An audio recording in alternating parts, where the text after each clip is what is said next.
Hi, guys. Good morning to Amanda and Candace and Jasmine hanging out early.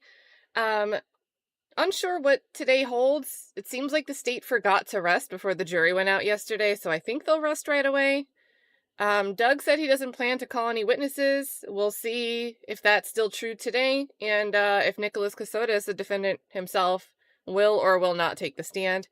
I don't think he should take the stand. And if we have some downtime between directed verdict motions and jury instructions. I've got a lot of stories I think we'll all catch up on together. We've got some ASAP Rocky and Terrell Efron updates. We've got a Courtney Clenny update. We've just got some stuff we can use to fill time. So let's see how today goes. And let's boost the volume because it's been a bit quiet.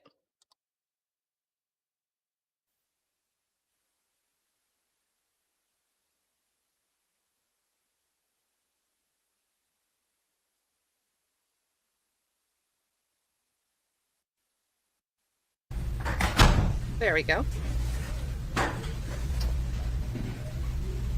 I always want people to take the stand for my own curiosity, but Hey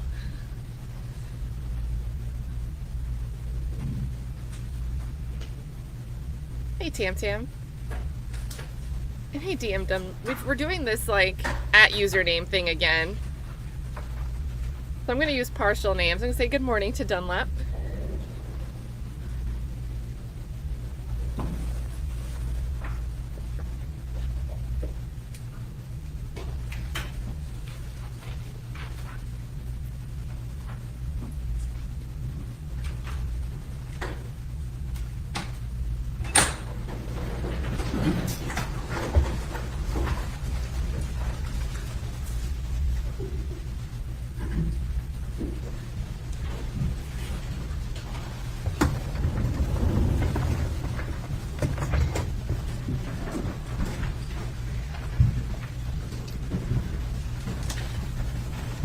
All right, everyone, please be seated. Oh, sorry, guys. Good morning, ladies and gentlemen of the jury. Good morning. Once again, I thank you for being here on time. I do want to confirm once again, everyone hopefully was able to avoid any news media accounts of this case. Did we have any issues? All right, then we'll proceed with the trial. Ms. Bayo, you may proceed. Your Honor, at this time, the state rests. So they rested. Is There we the go. defense ready to proceed? We are, Your Honor, but at this time we have a motion. All right. Ladies and gentlemen, that's a matter that I'll have to take up outside your presence, so if you would, I'm sorry, but you'll have to go back out, and then we'll bring you back in very quickly. So, in all seriousness, I really think the state forgot to rest yesterday. But they wouldn't have had to do this if that was the case, if they remembered. Shout out to Kiss and Pink in here, dropping a 2. Says, good morning, cat, chat, slat, mlat. I can't do the rolling R, so that's on you guys. Taco Tuesday, good to see you. Everyone, please be seated. Hey, Factual Mr. Lie. Weinstein, you may proceed with your motion. Hey, Thank you, Your Honor. Shanikia. Hey, Yes, sir. Yeah, Frank, it At was this time, nice. Your Honor, the defense is making a motion for directed verdict on all of the counts currently against my client, Mr. Kassotis. We're making that motion under OCGA 1791. The defense maintains that the state has failed to present evidence upon which a rational trier of fact could find guilt on any of these counts. I'll go through each of them one by one. Regarding, well, let's take the malice murder and the felony murder together, Your Honor. The only evidence that the state has presented that in any way ties my client to the murder of Mindy Kassotis is my client's vehicle being seen near the scene of the body where Mindy Kassotis was found. They have also presented evidence of my client's cell phone being in that general area, as well as some of Mrs. Kassotis' blood being found at their marital residence. The other evidence presented with regard to, for example, the knife being found at the scene of the body, the tool mark expert got on that stand and testified that that knife could not have been used to dismember Ms. Kassotis. Regarding the Bass Pro Shop knives, which have not even been found, that particular knife was neither ruled in nor ruled out. They have not shown a murder weapon. They don't have any idea of the location of the murder. They're not witnesses. My client's DNA is not found at the scene of her body. There's no fingerprint evidence. So I do not believe that a rational trier of fact, viewing all of that evidence, could find that Mr. Kassotis murdered Mindy Kassotis, either felony murder, neither felony murder nor malice murder. As far as count 3, aggravated assault, again, similar to that, there has not been evidence that my client assaulted Mrs. Kassotis other than that described above with respect to the 2 murder charges. Concealing the death of another, the state has done extensive investigations. Agent Sands relentlessly had his team look for evidence of concealing the death of Mindy Kassotis by Mr. Kassotis. They didn't find tools that were used to dismember her. They did not find evidence of her dismemberment at the house other than some of her blood being on the futon, and that was not a great amount. They did not find power tools that could have been used to cut up the body, like some of those false starts would indicate were used. So the only thing they have is his car being near the scene of where her body was found. Count 5 is the possession of a knife during the commission of a felony. They have Mr. Kassotis buying a knife similar to a knife that was found at the scene, but they have not shown his possession of that knife during the commission of any felony. The next set of counts all relate to possession of tools for the commission of a crime. Again, they have that one knife that was not used could not have been used, according to the tool mark expert, to dismember her. They have the Bass Pro Shop knives, which could neither be ruled in nor out. The removal of body parts from the scene of a death, count 11.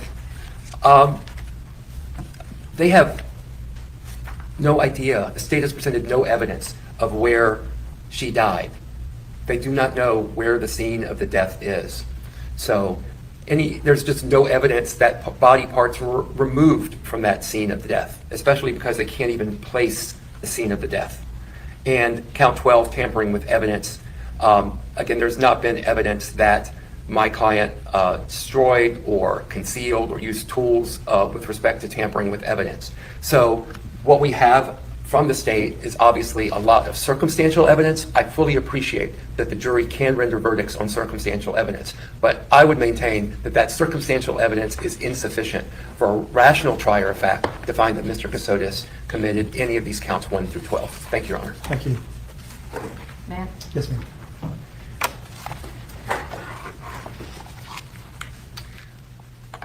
Your Honor, I'll start at the beginning as well with malice murder. We've talked at varying points during the course of this trial leading up to today about the issue of venue, and it has been very clear that the legislature for the state of Georgia has made it very abundantly clear that they did not intend to allow murderers to essentially go free because they then subsequently moved a body or tampered with the evidence concerning the scene of a crime. With respect to the malice murder, Your Honor, it is abundantly clear from the evidence presented by the state that Mr. Kassotis, and in his own statements, was involved in a bloodletting event that was in the house in Savannah, Georgia. That incident, unfortunately, controlled by Mr. Kassotis, ultimately puts the state in the position of not being able to know exactly where she was killed, which is exactly why the venue statute permits in murder cases for it to be where the body is discovered. Her body somehow got from Savannah, Georgia to the woods in Riceboro. And I would point out that when it got to the woods in Riceboro and the autopsy was conducted, there were 9 traumatic injuries to her skull. She did not do those to herself. The only person that had access to her was Mr. Kassotis. That's the state's position, Your Honor, and that's the evidence that the jury will consider and have to render a decision as to whether or not they believe that presentation. In addition, Your Honor, there were defensive wounds, which indicated that she herself received those wounds from somebody else while she was alive. That would be the concern that the state has. The problem, Your Honor, of course, as counsel points out, is we don't know when she took her last breath. She could have taken that at any stage along the way. And as a result, the murder, Your Honor, the state's argument is this is not a snap murder. This is a premeditated, planned event. There is plenty of evidence before this jury that Mr. Kassotis went to extreme measures to purchase latex gloves, to purchase Clorox wipes, to purchase the knife on the very day that he then dumps her body. There's evidence that he himself transported those totes with him. He admitted that in an audio statement post Miranda, and there is no dispute that they were a black and gray tote, which is what is sitting as I look at them in this courtroom. Mr. Kassotis then has the issue, and while I'm not required to prove premeditation, I'm also not required to prove a murder weapon. And the reason for the legislation in that, Your Honor, is clear as well. Defendants can take a murder weapon from a crime scene. That doesn't mean it didn't happen. So it's the state's position that there is plenty of evidence that Mrs. Kassotis was the victim of a violent assault, which also goes to the issue of felony murder. That issue being struck 9 times in the skull. In addition, we don't know specifically if any of those wounds were post or ante-mortem, the 3 at the abdomen. Those are additional assaults that just as easily could have been occurring within the county of Liberty during her dropping off in Riceboro. So it's the state's position that aggravated assault as the basis for the underlying felony murder is also present, Your Honor. That's a question of fact for the jury. The next count, Your Honor, that the state would discuss is concealing the death of another. And in this case, the way the state had articulated in the indictment was that he killed by dismembering her, transporting her body, and hiding it in a wooded area. It's the state's position that there is absolutely no question that that ultimately is what occurred in this case, and that's a question, again, for the trier of fact, that being the jury. The standard for the directed verdict is not beyond a reasonable doubt, and as a result, the state is of the opinion, Your Honor, that all of that evidence would be questions of fact for them. That said, the next series of counts, Your Honor, well, before I get there, is knife and commission. We know that Mr. Kassotis purchased the knife that we described on November 29th of 2022. That is the date articulated. He clearly possessed it. The state's position would be it was underneath his arm. There was a receipt showing he purchased it. And at that time, it's the state's argument that he purchased that knife in anticipation of needing to cut, unfortunately, I have to be this graphic, but the flesh of Mrs. Kassotis. The tool mark expert indicated that no, it was not used on the bones, or at least she couldn't say for sure because they were shallow cuts. But what she did say was she can't say for sure that it wasn't used on the neck or the other portions of her remains, unfortunately, to gain access to her bones. That said, it's the state's position that that also should be a question of fact for the jury. The possession of tools for the commission of the crime, I would just point out, Your Honor, I have those listed in counts 6 through 10, and those specifically articulate each of the tools that the state alleges that the defendant used, and that was in anticipation of the crime of commission of removal of body parts from scene of death or dismemberment. I would like to point out that Mr. Kassotis was in the area of the Portal Hunting Club, it's the state's position, for 2+ hours. That is the time period that is referred to when he admittedly says he turned off his phone. And then he's there for 2 hours. And her torso, with her arms attached, her head, and her 2 legs were found in that area. It is entirely possible that Mr. Kassotis spent that entire 2 hours dismembering her and tossing her remains in exactly that area. There was not evidence that there was a dismemberment at the house, and given the information that Mr. Frank Mevin was in the residence at the time on November 29th of 2022, it is highly unlikely that Mr. Kassotis pulled out a power tool and was severing his daughter's limbs while he sat in the room.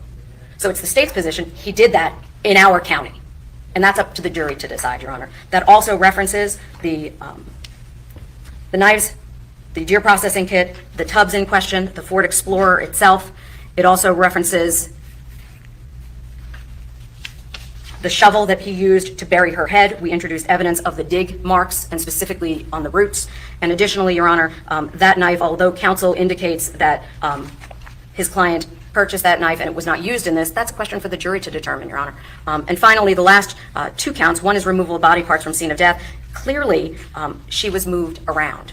So it's the state's position, Your Honor, that she ultimately took her last breath and he then discarded her remains in different places. And finally, the last portion would be tampering with evidence, and the way that it is articulated in the indictment is very specific, with intent to prevent and obstruct the apprehension of prosecution of Nicholas James Kassotis by destroying biological evidence and concealing tools from the commission of the crime. He bought gloves, he cleaned off the knife, he cleaned out the totes, there was cleaning wipes found at the scene, and it's the state's position that that's something that the jury needs to determine if they believe the state's position that that's exactly what he did at the scene of the crime. And as a result, Your Honor, I believe that each and every one of these counts should go to the jury for them to make the factual determination that counsel is now asking to be made. All right, counsel, I do have concerns about a couple of counts. Now, counts 7, 8, 9, and 10 all allege possession of tools for the commission of a crime. And I've done some research, and of course, all of the cases, I looked at over 10 cases regarding the sufficiency of evidence with that particular charge. And they all relate to burglary cases, entering automobile cases, but in every case, the tools were found in the defendant's truck, in the front seat, in the back of the vehicle. And there was a nexus between the possession of those tools and the crime itself. In this case, for example, count 7, the deer processing kit. I believe the evidence was that was purchased sometime before they found the torso down near the hunting lodge. So what is the nexus between the possession of those tools and the commission of the crime?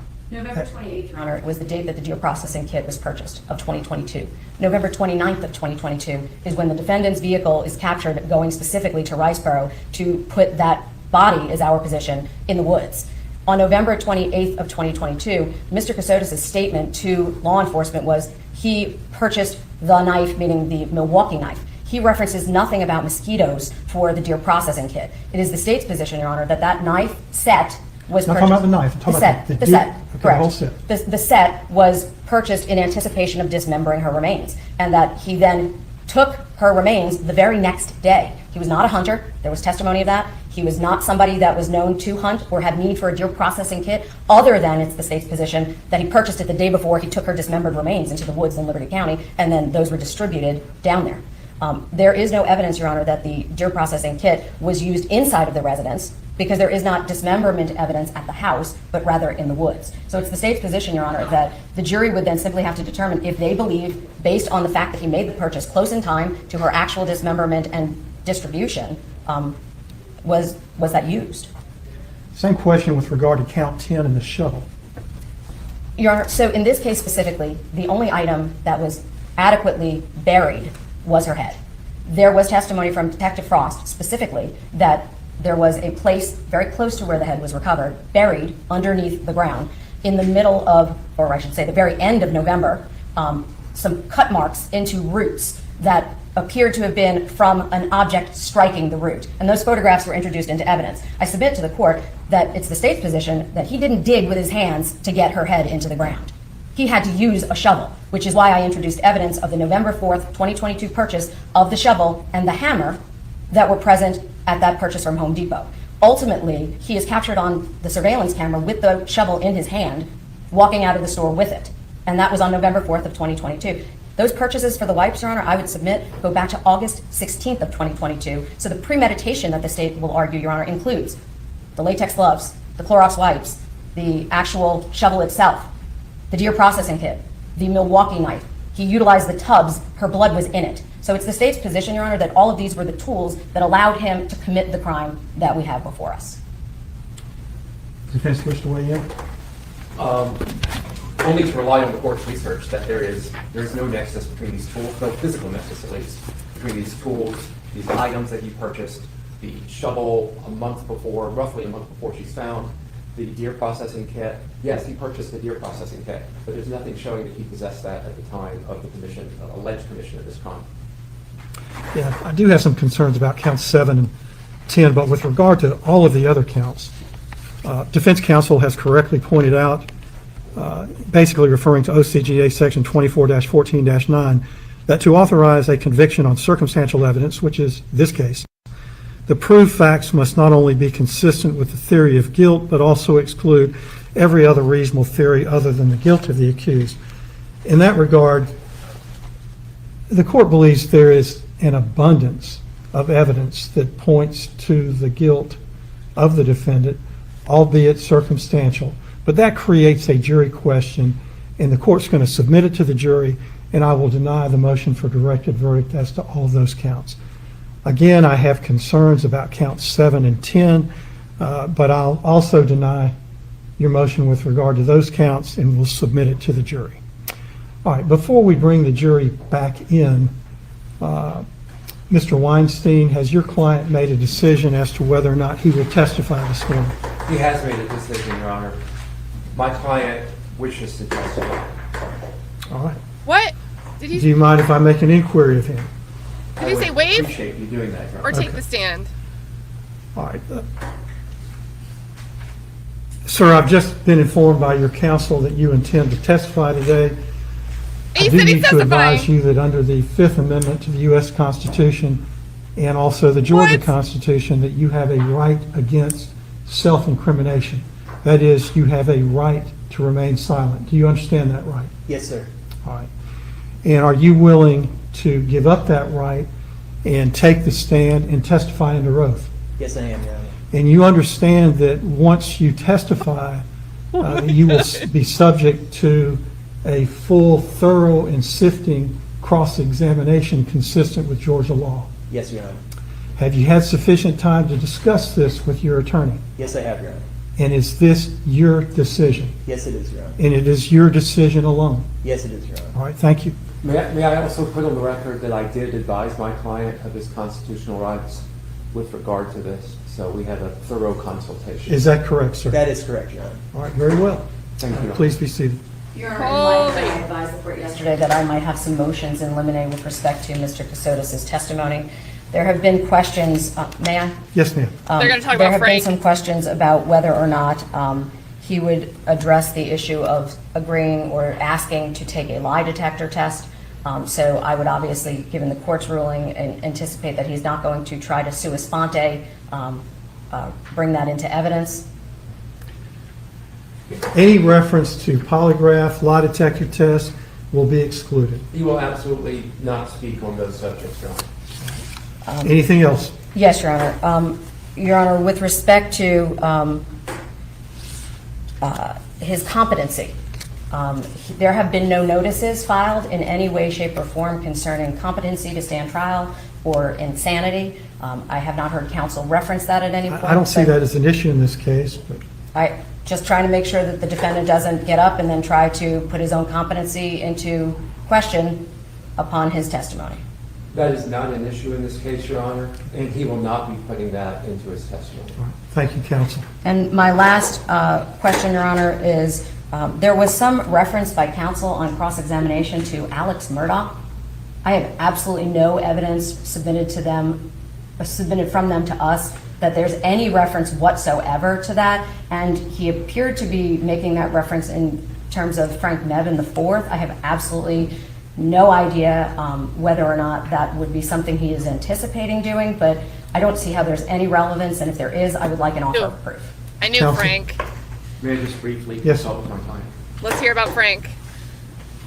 He wants to take the stand and talk about Frank. Look at Doug. Doug's like, bro, no, no, no, no, no. Frank the Fourth is why he wants to get on the stand. There will be no subject matter of Alex Murdaugh brought into this. Mr. Murdaugh has his own problems. He certainly does, Your Honor. Well, Judge, he's indicated that, but he has not referenced Mr. Frank Mebane IV. I have obviously no objection to him discussing any questions about his somehow involvement in this case, but it appeared that he was trying to go, counsel Mr. Weinstein was trying to go into Mr. Mebane's job history, where he worked, things of that nature. I don't see how that's relevant in any way to this case. And I think counsel concedes. We are not going to get into any issues with respect to Frank Mebane IV, except with respect to perhaps the living arrangements that they had, and Mr. Mebane requesting that, or forcing my client and Mindy Kassotis to leave their home. No, Thank you. no objection to that. All right, so we're ready? Yes, sir. All right, let's bring the jury in. Oh my gosh, you guys. We are getting Nicholas Kassotis' testimony. Yes.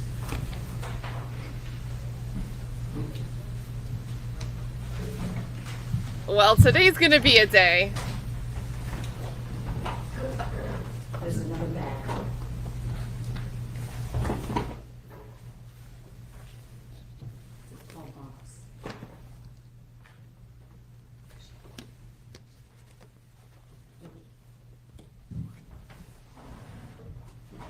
Yes, Frank IV is the cop brother that we've had 2 slick mentions of, but didn't call.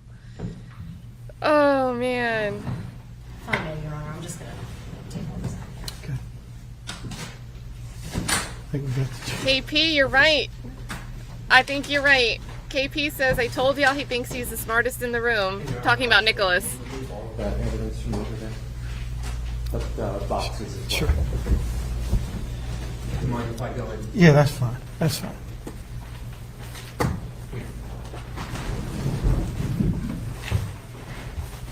This is rough because this might be the opportunity for the state to harrow in on more definitively a motive to kill. Because remember, the top level charges, you got malice murder, felony murder with the underlying charge of aggravated assault. That would be the felony for the felony murder. And possibly a lesser included there, voluntary manslaughter. But there's no like involuntary manslaughter charge here. So if he bumps into her, she falls back, hits her head, or she's unresponsive, he freaks out and wants to just hide the body so it doesn't look like he killed her, because sometimes it can look like please that. be seated. I think Doug made some damage on that yesterday. But this, having him on the stand could get to, you know, did you have animosity? Was Mindy thinking about leaving you? All of these things that would be a reach right now for the jury to make an inference on. This could get questioning that could get All right, the something more state has substantial now on the rested record. its case. Mr. Weinstein, you may proceed for the defense. Thank you, Your Honor. The defense calls Nicholas Kassotis to the stand. Here we go. Oh boy. And Doug does, I don't think Doug wants this, but we'll see. Please raise your right hand and take the oath. Do you swear or affirm the testimony that you're about to give will be the truth, the whole truth, and nothing but the truth, so help you God? I do. Please be seated.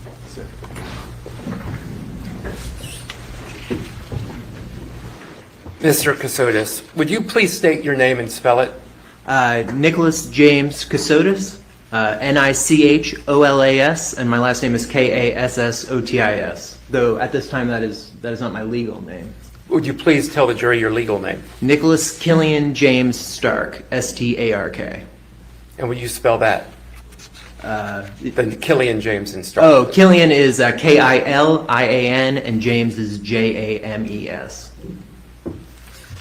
Where were you born? I was born in Peterborough, New Hampshire. Where did you grow up? Fitzwilliam, New Hampshire. It is a very small town directly on the Massachusetts border. Small, rural New Hampshire. You talk about one stoplight towns, and we don't even have a full stoplight. It's one of those flashing ones. Well, tell us about the region you grew up in. What was it like? It's a rural area.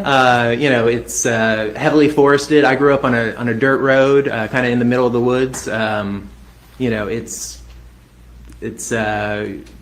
We have kind of regional high schools because all the surrounding towns are too small, so we have to put enough people together to fill a school.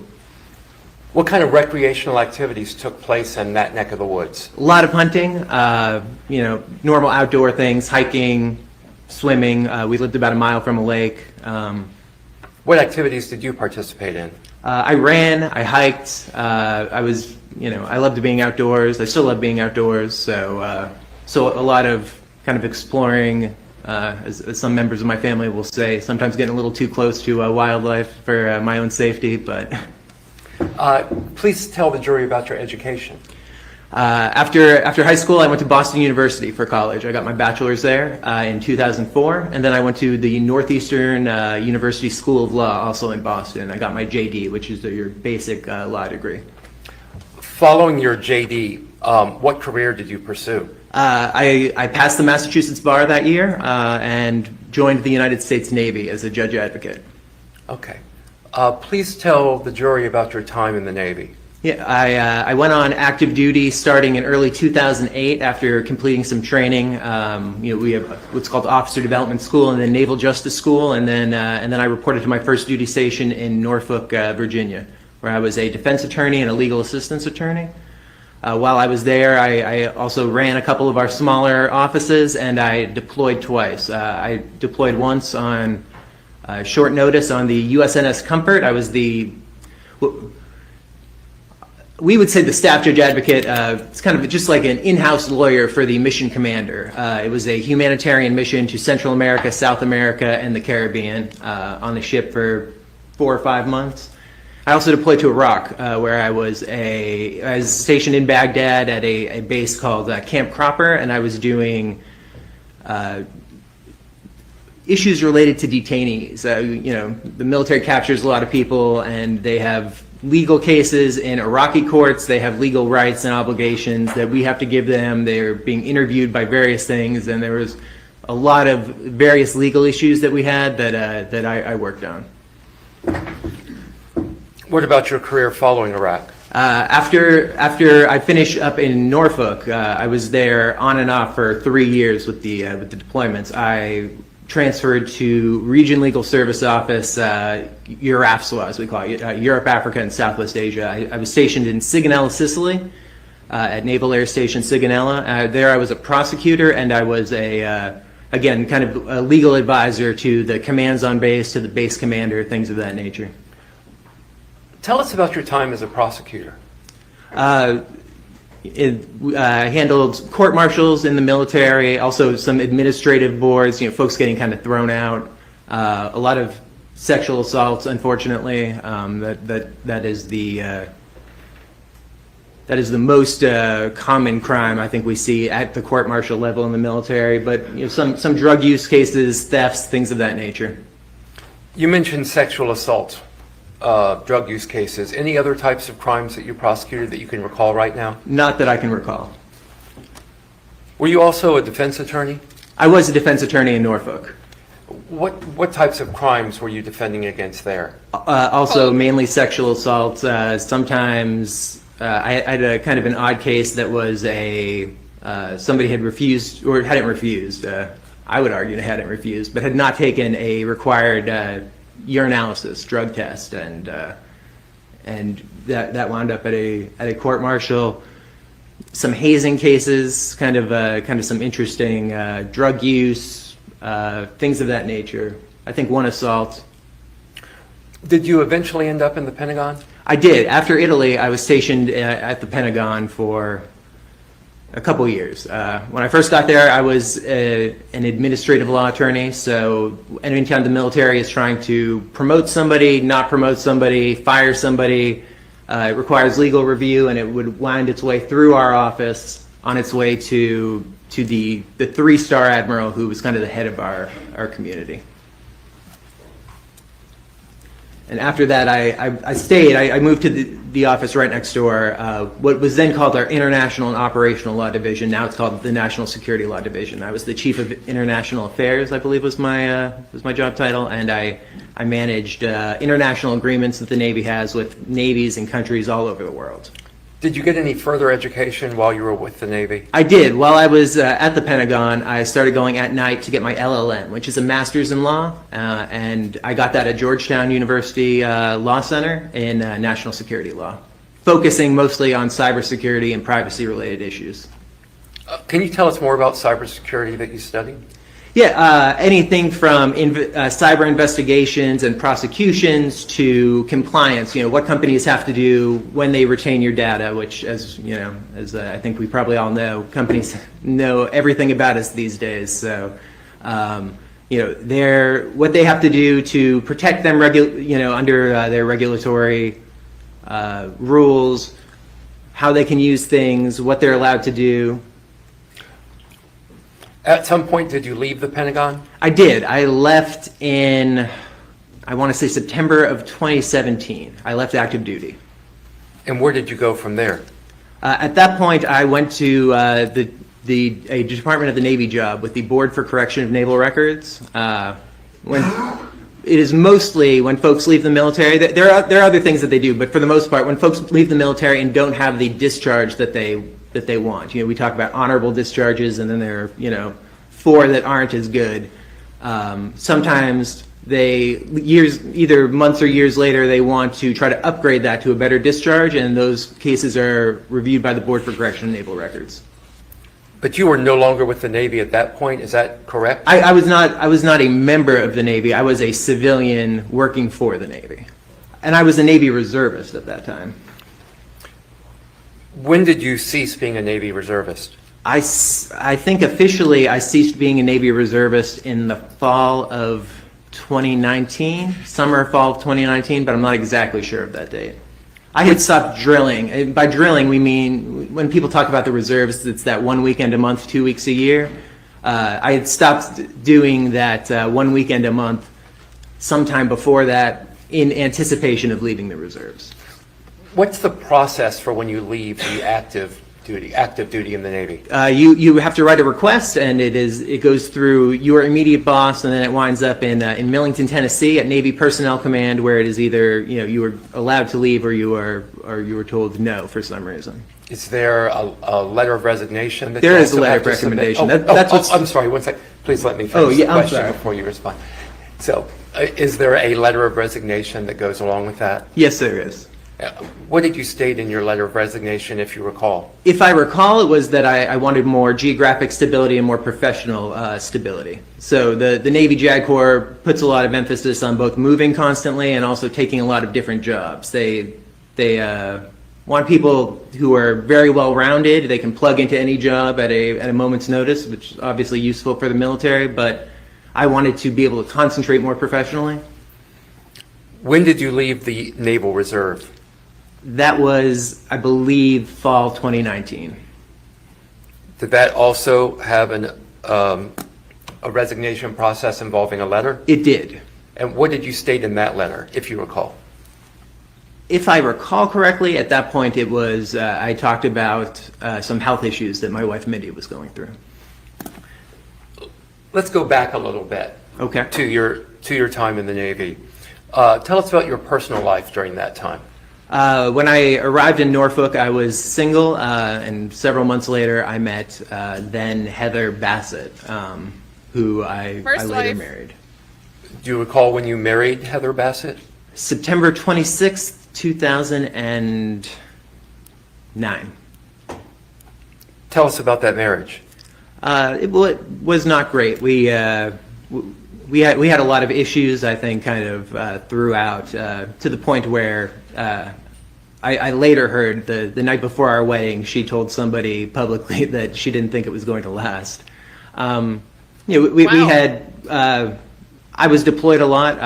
I was deployed for a large chunk of our engagement. I was deployed within 2 months of us getting married. I don't think either of those is also a good step for marital success. I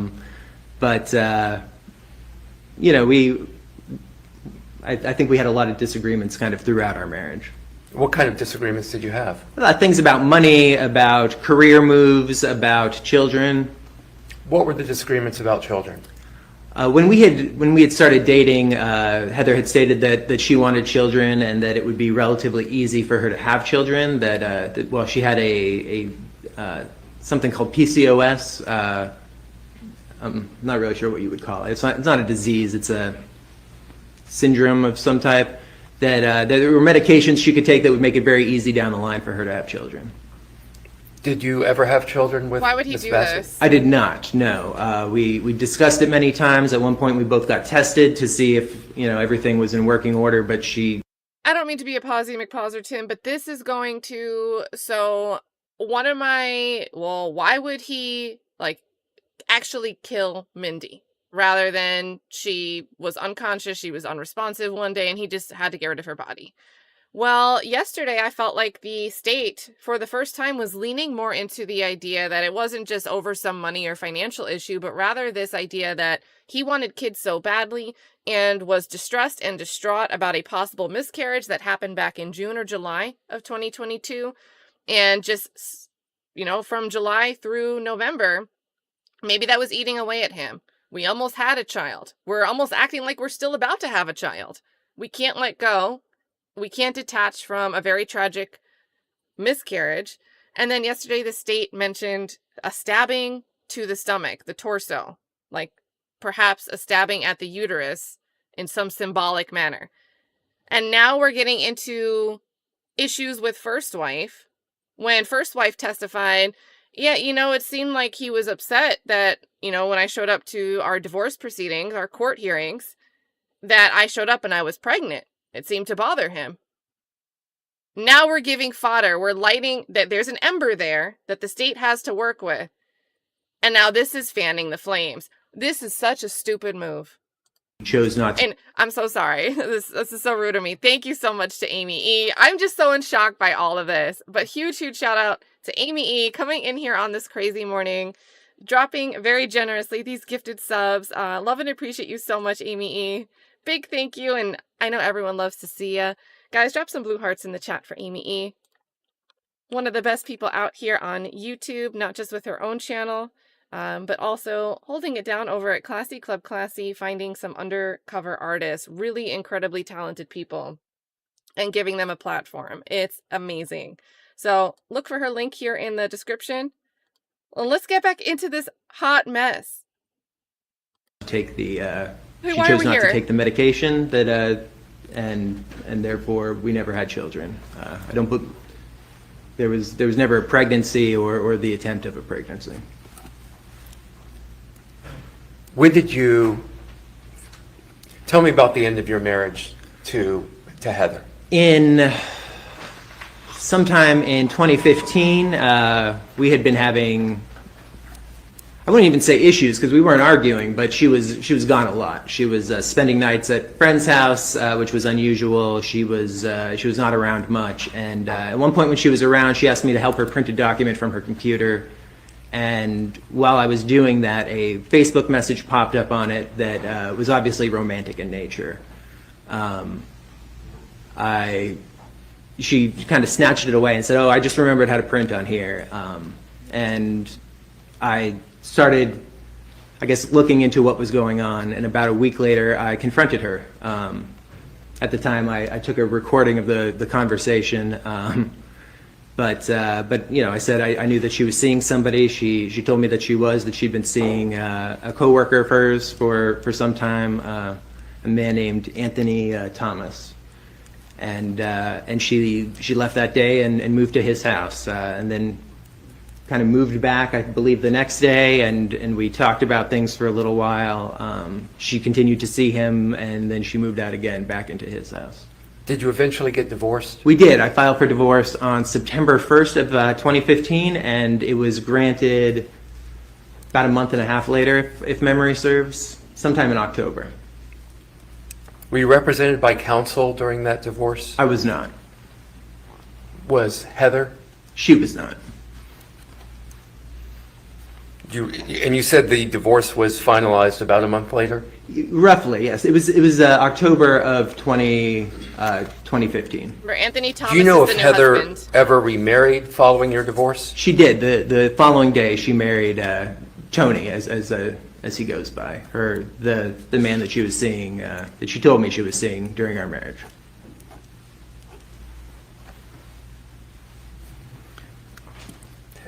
When did you meet Mindy Kassotis? I met Mindy on September 18th, 2015. How did you meet? We had met on a dating website called OkCupid, and we had talked for, I don't know, maybe a week or so, and then we met at a restaurant in Alexandria, Virginia. Do you recall where you met? Yeah, it's called Blackwall Hitch. It's a restaurant kind of right down by the water. It's a nice little spot.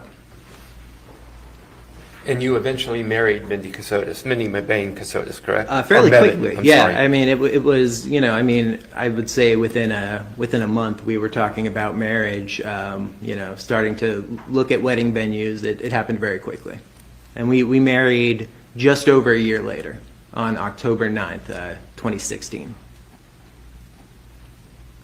At the time that you married Mindy Kassotis, you still had obligations under your divorce decree to Heather, correct? Yes, I did. Do you recall the specific obligations that you had? Yes, there were two loans that we were both on. A personal loan where we had refinanced some credit cards, if I remember correctly, and a Chevy Silverado. And later, I was also at that point living in the marital property and making payments on the mortgage. But later on, she asked, because that had been purchased under her VA mortgage. You know, for people who are veterans, they have the right to a VA mortgage. It had been purchased under her VA mortgage, right? So she asked me to work on refinancing and removing her from that so that she could use her VA mortgage for home purchase with Tony.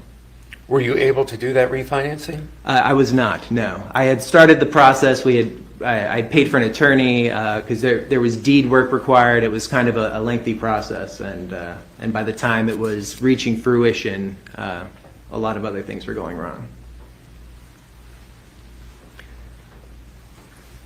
Did you fulfill any of the other obligations that were required to be fulfilled in your divorce decree from Heather?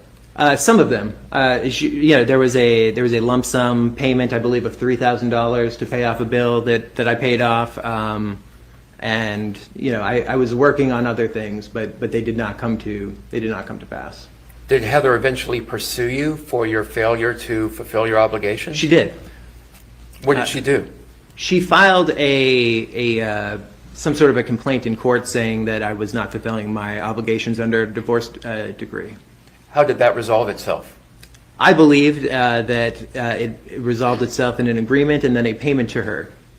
What was the agreement on what you were supposed to pay Heather in that resolution? In that resolution, I was supposed to pay her roughly $1.5 million.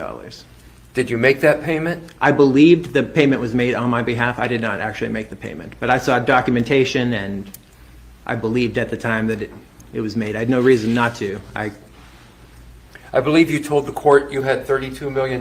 Is that correct? That's what I was told. That's what I had been provided documentation to show.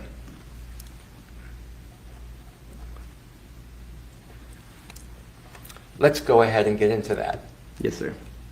You said things began to get weird.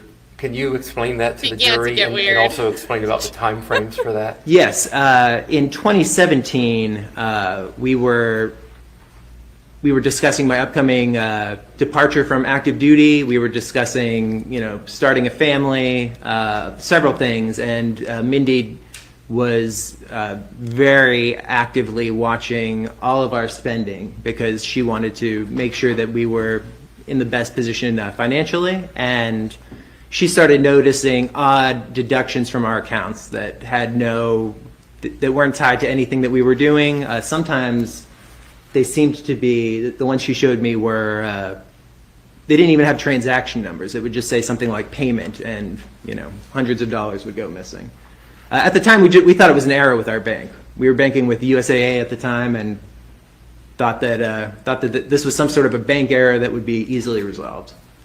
Did you tell other people about the bank issue outside of Mindy? At this time, I don't know that we did. We might have, but again, in early 2017, we did not think that this was a serious issue. Did you take that up with your bank, USAA? Mindy did. I was, at this time, both working full-time in the Pentagon, looking for jobs, and I was still taking that LLM at night, so I was kind of burning the candle at both ends, but she was taking care of Mindy was not working at this time, so she was in charge of that. And again, when you say at this time, would you tell the jury the rough time frame of This the is USAA? early to mid 2017. Okay. Please let me get my questions out so that the I'm court sorry. reporter can get it all down. Oh my God. You said 2018? 2017. 2017. Anything else strange begin to happen around that time frame? Not at that time, though. We had been having kind of some, I'll say, familial arguments. Mindy, it started with Mindy and my brother Chris, and kind of evolved over time to include our parents. It was, at that time I believed it to be kind of normal marital, a new wife, somebody that they didn't know very well, and that these were kind of growing pains that we were going through. When you say marital arguments, were those arguments between you and Mindy? Sometimes, but more often between Mindy and my brother at this time. Your brother Chris? My brother Chris. Okay. Now there's marital Any other arguments on the weirdness record. begin to happen later? Yes, sometime in late 2017, we had seen kind of a brief reprieve where we thought that things had, our bank had fixed the issues, that things were no longer going wrong, and suddenly it kind of restarted with a lot more than it had before, and we also started seeing vandalism at our house. I would sometimes get anonymous emails stating, that I was going to be hurt or killed. Our mail would go missing. Things of that nature. Did you ever report that to any law enforcement? I did. Who did you report that to? I reported that to the Federal Bureau of Investigation. How did you report it to the FBI? On their website somewhere, they had a, report a crime, and I filed a complaint there, and I believe Mindy also filed a complaint there. Where were you living at the time? I was living at 3805 Adrian Drive in Alexandria, Virginia. That was the house that Heather and I had purchased while we were married, and I continued living there after the dissolution of our marriage. And then later, when I met Mindy and she moved in, we lived in that house. Did you report it to the Alexandria Police Department? I did not. What county is Alexandria in? Virginia's a little strange, but there is an Alexandria City part of Alexandria, which is, so they are their own county, and then there's a Fairfax County part of Alexandria, which is where I live. Did you report it to any county law enforcement? I did not. What happened after? I'm sorry, can I say why? The mail, my understanding, was a federal crime, as well as the banking issues, and since they all seemed, I imagine that they were all connected, I did not think going to local law enforcement would accomplish anything except for a police report. Pardon me, but let me backtrack for a moment. Yes, sir. When you were at the Pentagon, was there ever any publicity surrounding your name? There was. What was that about? Taco Tuesday found this. In summer of 2016, I think about a month before our wedding, a high-profile case regarding a Marine had wound its way past my desk, and it resulted, a memo that I had been the initial author of was quoted in the Washington Post. It got a lot of attention. Why did it get a lot of attention? I think because of the both some of the underlying facts of the case. I wasn't involved in the underlying facts of the case, but several Marines were killed in Afghanistan by a corrupt Afghan police officer. There were some very salacious, awful personal details about him and crimes he committed against children. And it had to do with emailing classified information. That was the case that came to me, was this Marine who had retained and then emailed in unclassified form classified information. And for any of you who remember the 2016 election, that was a big issue about who was putting what on unclassified emails. So I think that kind of the timing, a couple months before that election, it was a perfect storm to get some press attention. How, if at all, did that press attention affect you at the time? At the time, I was in the process of applying to jobs. I'd actually had a third or fourth interview at a position I believed I was going to get, and very suddenly was not even being contacted anymore by them. Okay, let's move back forward to the vandalism that you were experiencing. What type of vandalism was that? Nails in our tires, a broken window, things of that nature. I mean, we wouldn't even move our cars some days, and it would have a new hole in the tire. Was there any result of you making this report to the FBI? Yes, there was. What happened? I contacted I tried to contact a former colleague who worked with the Department of Justice. I hoped that it would get us out of the bin of everybody's complaints and a bit more attention. Jim? I wasn't sure if I had managed to contact him, just because of his job. He keeps a very low profile. But several days later, I got a call at work. This was when I was working as a civilian at the Board for Correction and Naval Records, and Mindy said that an FBI agent had come to the house. Oh. What did you do after learning that an FBI agent had come to the house? I asked her what they had talked about. She said that he was there in regards to what had been happening to us, that he would be returning in the near future. I don't recall everything. It's been, 7 years. I'm not sure exactly what she told me that day versus what I learned shortly thereafter. What was the name given by the FBI agent? Jim McIntyre. Oh, it is Jim! It is Jim! What happened next with respect to Jim McIntyre? He came back a couple days later. Did you meet with him at that time? I did. Tell us about that. He came to the house. I believe he had called to schedule it to make sure that I was going to be home at the time.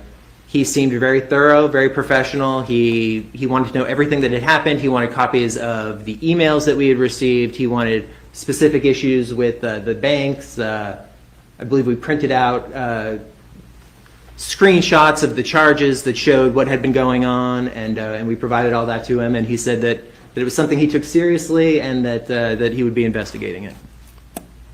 So some random individual shows up at your house, says he's with the FBI, and claims to be a man named Jim McIntyre. What did you do to verify that information? I didn't verify it. Mindy believed that she had seen a badge, or she told me at the time that she'd seen a badge. I had no reason to doubt that he was who he said he was. It didn't cross my mind that somebody else could have shown up at my house at that time. And what was your education again at this point in time? At this point, I had my LLM. I had 2 law degrees and my bachelor's. I'd also worked with FBI agents in a number of different fields. I did not see anything that caused me to question that he was who he said he was. In fact, I thought that we were lucky. As this was going on, I read multiple news reports of people who'd undergone cyber stalking and cyber crimes, and often it seemed like their big battle was getting somebody to believe what was going on, getting law enforcement to take it seriously, getting law enforcement who had jurisdiction over the crimes to take it seriously. And I thought we were lucky. I said many times how lucky we were. What did Jim McIntyre advise you?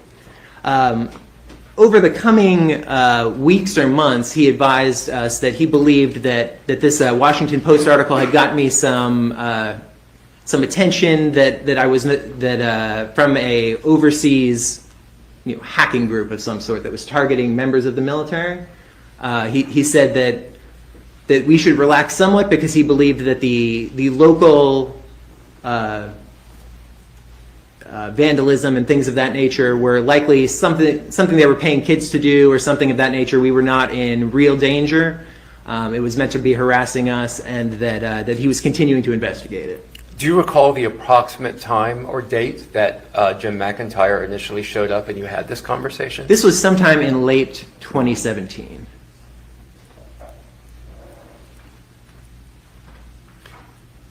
Did you eventually leave your civilian job with the Navy? Yes, I left my civilian job in February of 2018. What did you do at that point in time for work? At that point, I believed I was being employed by a software company that he had connected me to, that Jim McIntyre had connected me to. So he made up all the APIS What Limited. software company did you believe you were employed by? The name changed multiple times over the years that Okay. I believe I worked there. The ending name was APIS Limited, which I believe is the Latin word for bee or something like The that, name change. like a bumblebee or a honeybee. Do you know why Jim McIntyre would help you find a job? Yeah, I believed that he was helping me because of our situation. That he knew people, which is not uncommon. Private sector and the government on criminal, especially cyber investigations, often have to work very hand in hand. And as I had talked to him, and I was hoping to find something that would allow me to work from home, because despite his reassurances that he did not think at that time we were in real danger, I was very uncomfortable leaving Mindy home alone. We had suffered a very serious car accident. She had a lot of health issues following that, and leaving my frail wife at home by herself when we're undergoing this was something that really bothered me. When you were working for this company that eventually becomes APIS Limited, where were you working from? I was working from home. So this was remote work? This was remote work. Where were they headquartered? I believe they were headquartered in Colorado at the time, though I believe they were incorporated in Wyoming. I saw some incorporation documents, and that's not uncommon. Wyoming does not have a corporate income tax, the same way that most large corporations are headquartered in Delaware because of the laws. What was your role within APIS Limited? I was an attorney, kind of a general counsel role, though it carried with it a lot of kind of other stuff. Sometimes I would be called on to help look through data, records that were being generated by the software. What was the nature of their business?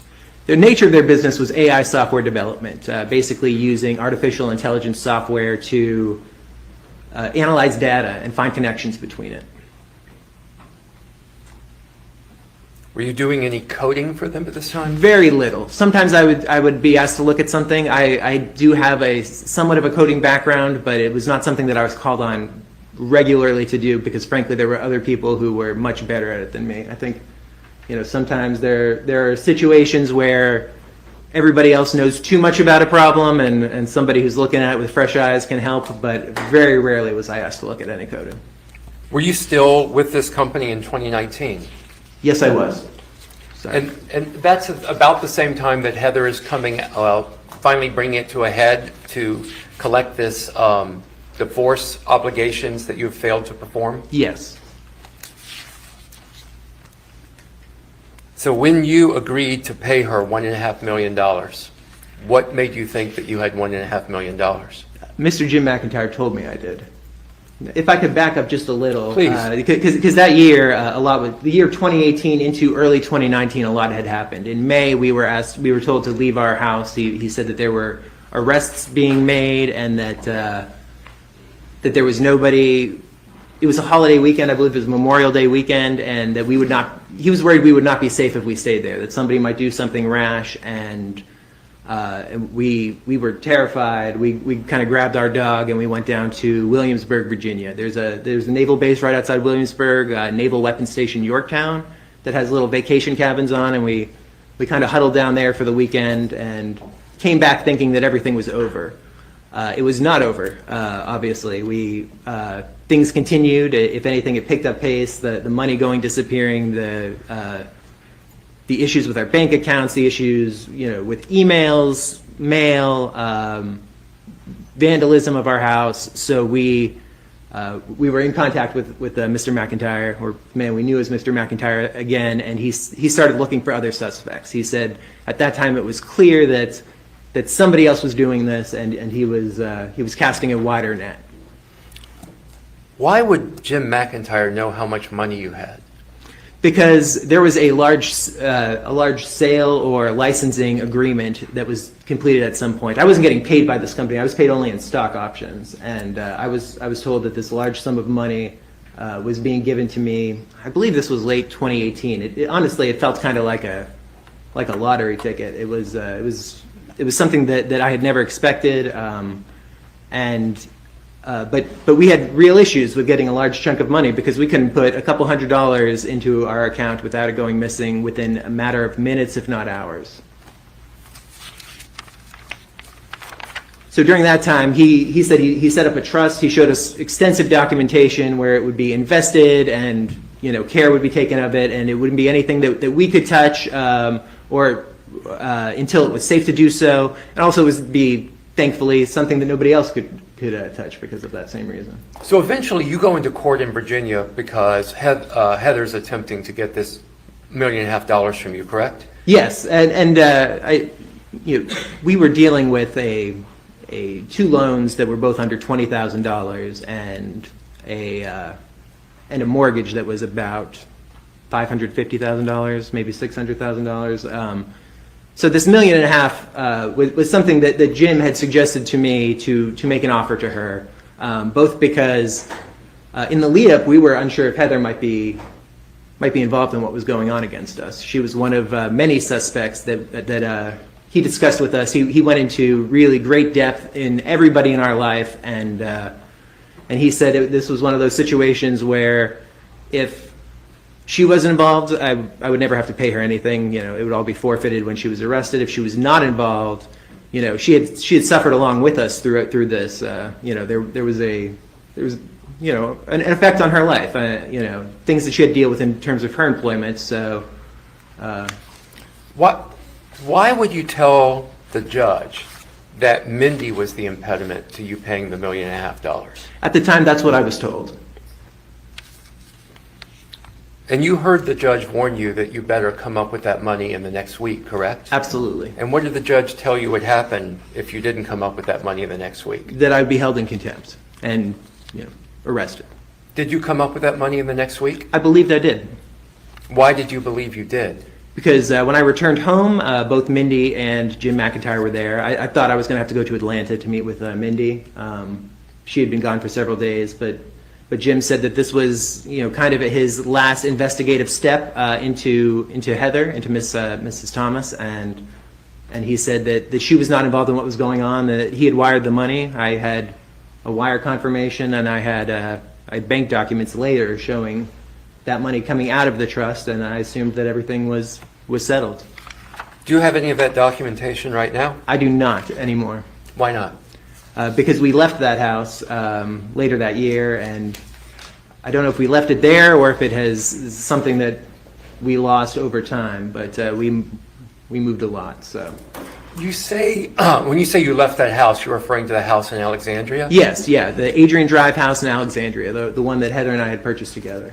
So the court issue was January of 2019, is that correct? That's correct. When did you leave your house in Alexandria? I left my house in Alexandria in late October of 2019. And did you leave the state of Virginia at that time? No, I did not. Where did you go? I went to the Charlottesville, Virginia area. It's roughly 2 hours southwest of Alexandria. Why did you move to Charlottesville? We were looking at relocating to Charlottesville. It was an area that we both like. It's more rural, it's very pretty, and we were hoping to live there. Where did you stay in Charlottesville? We stayed at a rental property, and I was told that the gym, within a day or two, had rented us a longer-term rental that we could use, and that we would be moving into that. Where were all of your personal and household effects at that time? So we had 3 groups of stuff. We were told to leave with roughly 2 weeks of stuff because that's what it would take for us, everything else to catch up with us. We had a moving pod at the house that I personally packed up with, 90% of what we owned. And then we had some things that I was worried were too delicate to put in a pod.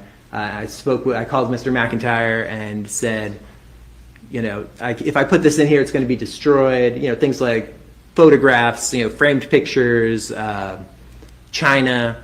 And he said to get a local storage unit, put it in there, and give him the key, and then he would help. He would have it moved later on.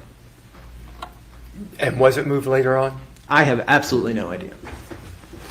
You weren't concerned that all of your goods... I was very concerned about our things, but I was told it was moved, but I have absolutely no idea if it was actually moved. And who found your place in Charlottesville? I found our initial rental in Charlottesville. He had found what he told us was going to be the long-term place that we were.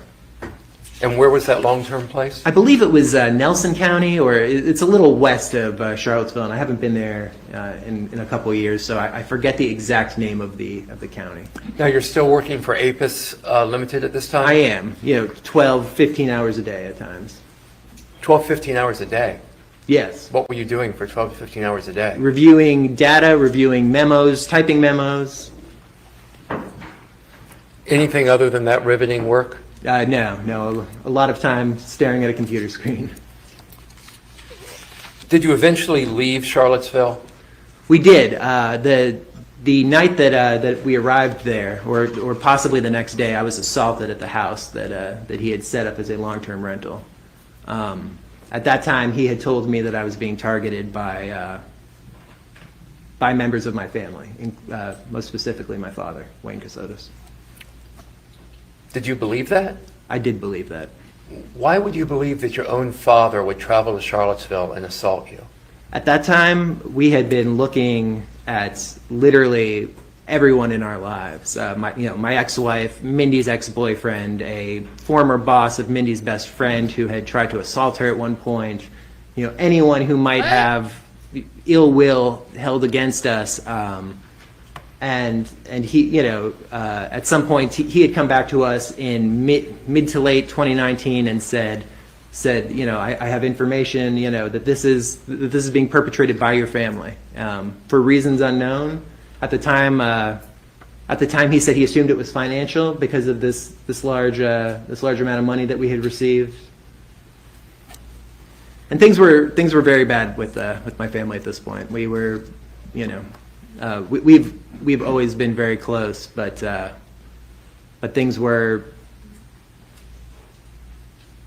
We weren't speaking. Things had gotten so strained that we were not in contact at all.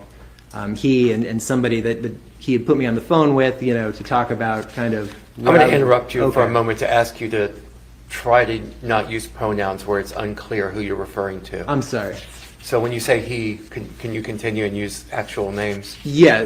Jim had set me up to speak with somebody over the phone. I'd been in therapy before, and somebody he said was a therapist who said I showed a lot of signs of repressed abuse at the hands of my family. That we had extremely unhealthy things going on within the family structure, and at the time, it kind of unfortunately made sense just because of how bad things were, and it was so strange and frankly so scary at the time. We had been, this is mid-2019. We had been dealing with this now for over 2 years, and it was only getting worse. What kind of assault did you suffer? I was attacked from behind. Somebody hit me with something hard. I don't know if it was a board or a baseball bat or something, but I was hit multiple times. I was kicked in the face. Did you seek medical treatment? I did. Did you make reports to law enforcement? I believed I did. I made that night. I called Mr. McIntyre and told him what had happened. He is the one who brought me to a medical clinic the next day, the following morning.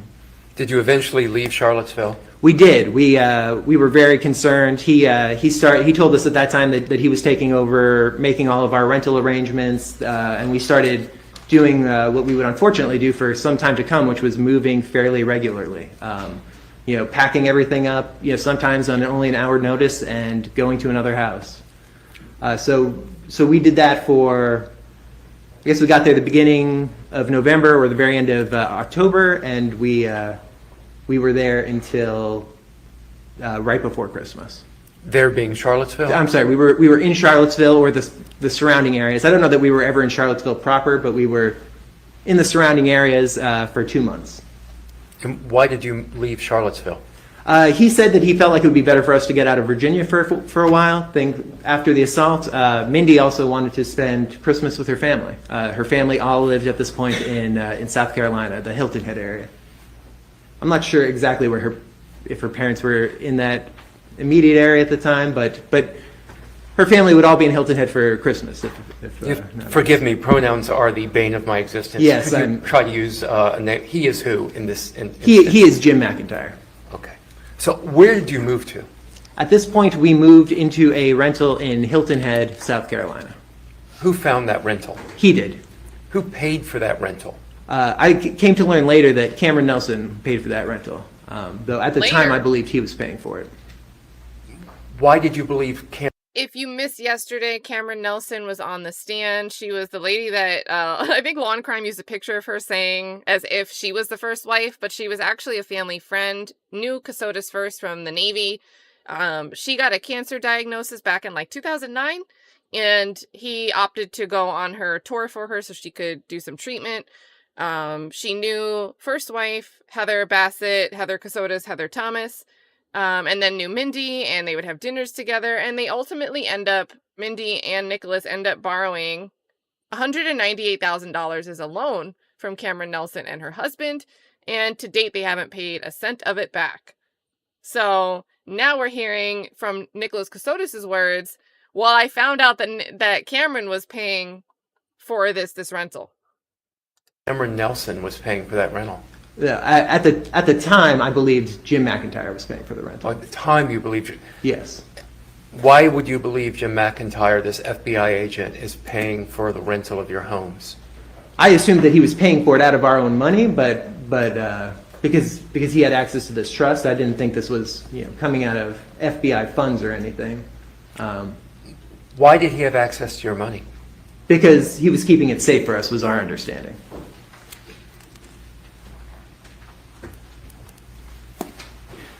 So you moved to the Airbnb in Hilton Head. How long were you there? I don't know that it was an Airbnb. It was Oh, a sorry. vacation rental. I never saw any of these rental documents. So we were there for no more than a week, and then we were told to move and go to a different rental, also in Hilton Head. Who told you to move? Jim McIntyre. Why? Because he said that if we stayed in one place too long, that we might be found, that it was dangerous.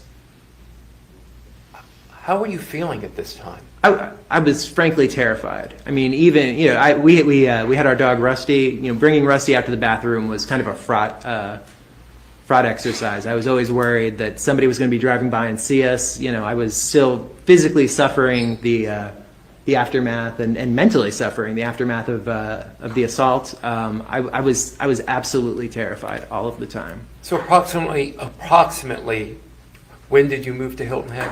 We moved to Hilton Head in roughly late December of 2019. It was either Christmas Eve or we might have arrived the night before that. I believe we arrived the night before, the evening of December 23rd. And how long did you stay in Hilton Head on this portion? We stayed in Hilton Head for just over 6 months. We left the second week of June. And how many places did you live in over that 6-month period? I would be estimating, but 15 to 25. You moved 15 to 20 times during that 6-month period. Yes. How would you move your things? We had, at that time, a couple of cardboard boxes. As time went on, those obviously get destroyed. And we had plastic bins that were delivered to us. And when those would get destroyed, we would get new ones. And they would get beat up too. Did you have a vehicle at this point in time? At this point in time, we did, yes. We had my Chevy Silverado. So of those approximately 15 places that you lived in Hilton Head during this time, early 2020, how were those places procured? By Mr. Jim McIntyre. We never knew when we would move. We never knew when we would move out. Sometimes we would be in a place for 6 or 7 weeks. You know, those were rare but wonderful, and sometimes it would be every 2 or 3 days. Sometimes with literally an hour to pack. He would say, you have to be out of the house in an hour. This is where you're going. This is the code to get in. You know, pack your things. Why did you believe Jim McIntyre was paying for all these places? I believed that the money was being paid for us. I believed that he was protecting us because of this investigation. How did Jim McIntyre get Cameron's credit card information? I have absolute. Let me just finish the question, sorry. please. In order to have Cameron pay for all of this? I have absolutely no idea. Did you provide it to him? I did not.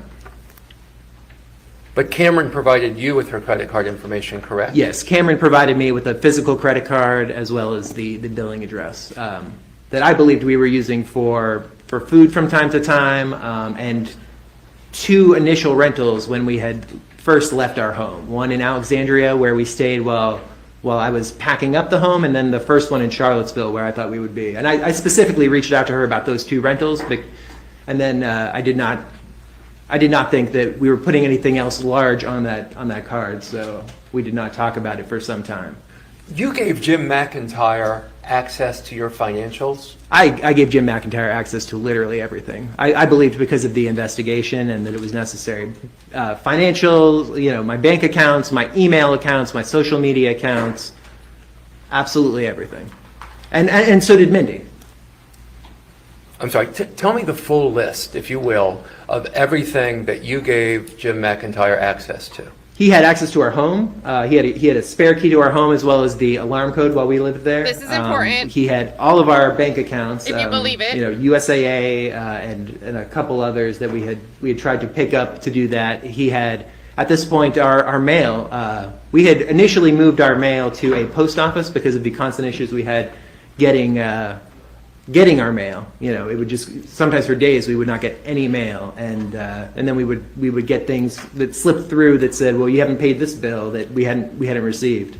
Shortly before we left, we moved our mail to a service down in Florida that would scan it and hold on to it for you, let you know what it was. So he had access to that. All of our social media, both of our social media, you know, anything from Reddit to Twitter to Instagram to Facebook. He also had our Signal. So Signal is a encrypted messaging app. I know we've heard a little talk about it. Is this to cause like plausibility that Jim was sliding into DMs like Samantha's DMs on Twitter? Because that was absolutely 100% Nicholas Kassotis writing those long messages. You can mirror Signal from your phone to a computer, so that you could use either the phone or the computer. He had us mirror our Signal accounts to not personal, I thought professional computers of his, so that he could monitor those conversations as well. Okay. I'll ask you to just slow down just a little bit to make sure the court reporter gets everything. Yes, sir. So eventually you leave Hilton Head, correct? Yes, in Because if you're not looking at the screen, you gotta like jump back 10 seconds and look at this lady's face. She is just smiling so hard. Like she is in disbelief, and she's sitting behind the defendant side. in late May of 2020, Mindy had a large argument with her brother, and then a smaller argument with her parents, and said that she didn't feel like she wanted to stay in the area anymore, and Jim asked us how we felt about Charleston, South Carolina. When you say not wanting to stay in the area, her family was in that area? Yes, her family was in the area. Who lived in that area? Her brother Frank the Fourth, a lot of Franks. Frank the Fourth, and then his wife Megan at the time. And sorry, they are, to my understanding, still married. I mean, at the time because they had a child later. And I believe that Mindy's parents and her youngest brother Matthew also lived in the area at the time. Her parents Betsy and Frank the Third, and then Matthew, who is, I guess at this point in his early 20s, but back then was still in high school. So in that first half of 2020 period, how would you describe the relationship that you had with Frank the Fourth and Megan? I thought it was generally quite good, though when he and Mindy had their large argument, I didn't speak to them. You know, it's kind of, you know, if your wife is fighting with her brother, you don't talk to her brother. You let them deal with it. Okay. So I do have a question, though. A big question I've had, and I really don't pause this much, but this is just so much. There's so much to say, and I'm keeping it minimal. The family had a weird reaction. Now, if this guy comes off to us as like, this sounds delusional, like you have fantastical thoughts, the things that you are coming up with, maybe there's like trickles that could be believable, but altogether and how often we're supposed to rely on this is just wholly incredible. Why didn't the parents question him when he relays to them that Mindy dies in this birthing center / hospital somewhere? This is all the more reason that other people should have been asking questions. And they just don't. It seems like Angela, the best friend that testified, is the only one that had a concern about her friend disappearing. And that sucks. That's really sad. So, again, I'm sorry, would you tell me again, where did you move after May of 2020? We moved very briefly to Charleston, South Carolina. Why did you move to Charleston? It was something that Jim had suggested, you know, how we asked how we felt about it. Neither of us had ever been to Charleston, and we said we would try it. What kind of work, if any, was Mindy doing at this time? Mindy was not doing any work at this time. Why That not? quick. She had left her job shortly before we got married. And it was not a healthy office environment. She had briefly run an events company in Virginia, but that wasn't really work she enjoyed. It was just something that she did, I think, to keep busy. And she had launched a podcast, but after the first season of that, because of everything else that was happening, she did not do the work for the second season. While you're moving 15 times in Hilton Head, who knows how many times after that, you'd mentioned strange things earlier. Were strange things continuing to happen to you? I mean, we still did not have access to any of our bank accounts. We couldn't even log into our bank accounts. You know, we tried on various occasions, and, you know, it would say, you know, the password doesn't work. If we reset the password, we wouldn't even get the email. But other than that, like physically, we were not still having the damage to the houses that we were in, anything like that. Okay. How long are you in Charleston? We are in Charleston for only a week. Why only a week? A couple things. Mindy had Mindy throughout this stretch had some health issues. She'd been very sick back in February, and then had something that we just didn't understand in June. Was at the hospital for a couple days, but neither one of us really liked Charleston. I'm not a city guy, so it was a little too developed. You know, not enough privacy. So we said to Mr. McIntyre that, you know, it wasn't a place that we thought that we would, you know, see ourselves long term, and he said that he would find something else. And a day or two later, he came up with Beaufort, South Carolina. We'll get to Beaufort in a moment. You referenced Mindy's health issues. What health issues was she having at this time? She got very sick in February. You know, over the course of 2020, I, you know, did kind of extensive spreadsheets on when I thought she had different symptoms. She had, you know, at the time what appeared to be a very nasty cold, but, you know, later I questioned whether it might be COVID. And then in June, the week we spent in Charleston, she had some sort of I don't know what you would call it, a spell. She started shaking uncontrollably. Her eyes were very, very large. Her pupils dilated almost to the edge of her eyes. I was absolutely terrified. What? So what kind of treatment, if any, did she get for that? I was told that she went to there's a large hospital in Charleston, and I forget what it's called. I think it's affiliated with a college or university, but I was told she was brought there, that they tested her extensively and couldn't find anything over the period of 2 or 3 days, and she was better and returned.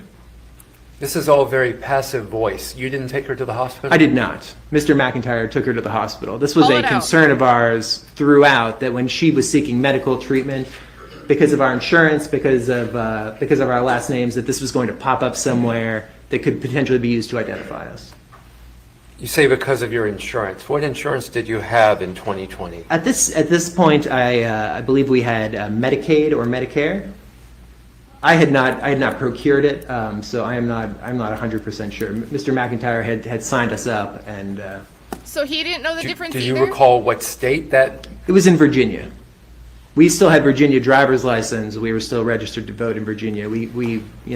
He told us that we would maintain that until we settled somewhere where we knew we were going to settle. This was kind of a moving target to find out where we were going to end up. So who decided to leave Charleston?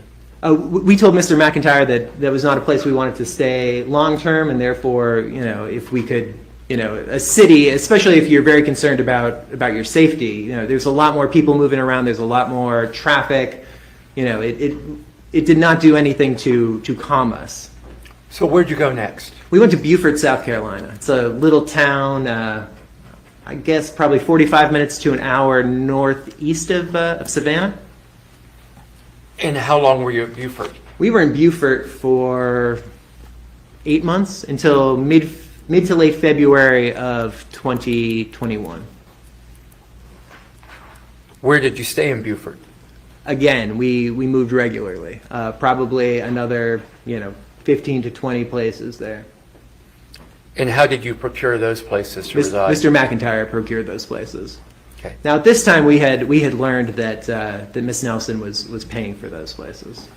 How did you learn that? In April, so 2020 was the COVID year. In April, she had sent. She is who?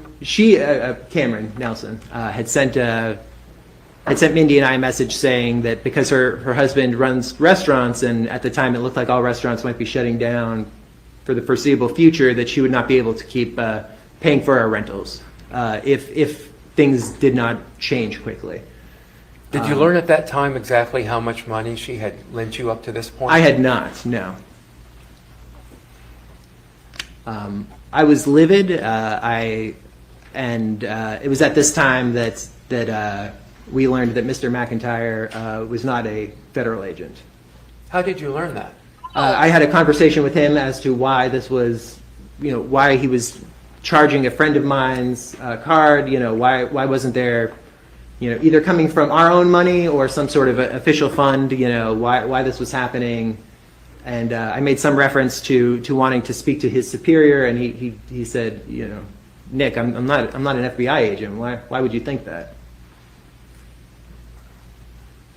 Did you continue to maintain your relationship with him after you found out about this? We did, after following, probably the worst argument that Mindy and I ever had.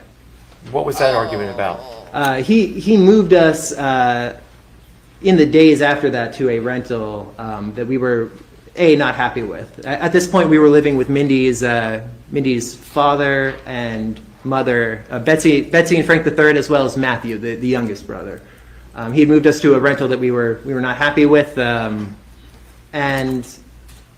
but for the first time, we actually had a rental agreement that showed how long the rental had been paid for. It was a different company than I think that they were normally procured through. So for the first time, we knew that we had, I forget if it was a week or a week and a half, and I said this is we shouldn't be dealing with this anymore. Like we have a week or a week and a half. We've got to figure out a plan. We've got to, cut ties with Jim. Like I feel like I've been lied to for years.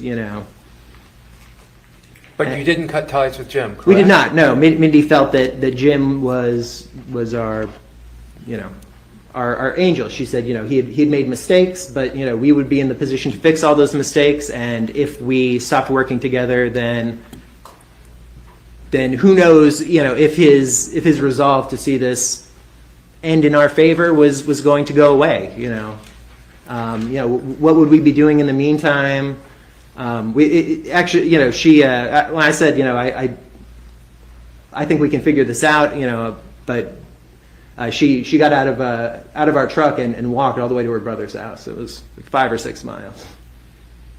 Did you inquire of Jim McIntyre why he was doing all of this work for you if he was not with the FBI? Absolutely. What did you learn? I learned that he was the majority investor in this company that I was working for.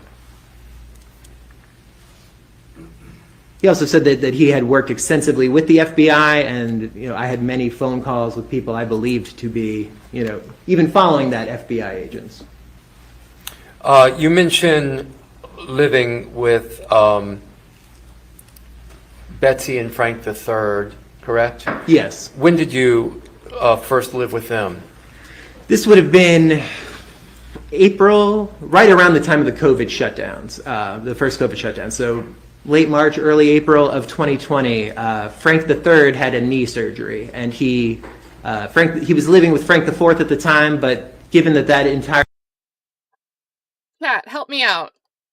We heard from Frank that he had knee issues but put off a surgery for so long that it started to affect his hip, and then he ends up needing to have this surgery. He goes in November 30th, 2022, and he's discharged on December 1st, 2022, and that's when Nicholas Kassotis is alone at the Airbnb with Rusty, and he's like, well, I'm going to go get Mindy, and then he never comes back with Mindy. But now he's saying that there actually was a knee surgery years ago that wasn't put off. Ruh-roh. Another ruh-roh. Should we do a counter? Our house is on 3 levels, and the living levels are all a full level up in the air from the garage area. Then he was not going to be able to get up those stairs following his surgery, and was not going to be able to maneuver around the house following the surgery. So we asked Mr. McIntyre to ensure that we had a 1-level rental that had enough bedrooms, and Frank and Betsy came, and Matthew came as well. I think he was a high school kid. I think he kind of enjoyed sleeping somewhere away from home. So what was the point where you were living 2-bedroom? with Frank IV, in Frank IV's home? That was not until the following February. Okay. So you leave Beaufort, South Carolina, February of 2021, correct? Yes. And then where do you go? We go to Frank IV's house in Hilton Head, South Carolina. How long are you at Frank IV's house? 16 months. We leave in June of 2022. How much were you paying him to stay there? We were not paying him to stay there. Did you feel like a freeloader? I absolutely did. Why didn't you pay him any money to stay in his home? We had no money to pay him. I thought you have a job with Apis Limited. Yes, that job, I was told was generating money, but we did not have a bank account at this point.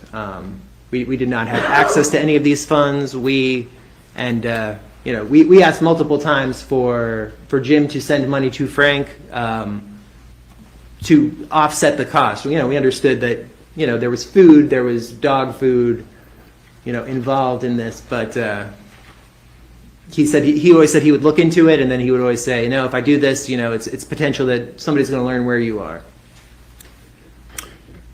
Why did you leave Frank IV's home? He filed to evict us from the home.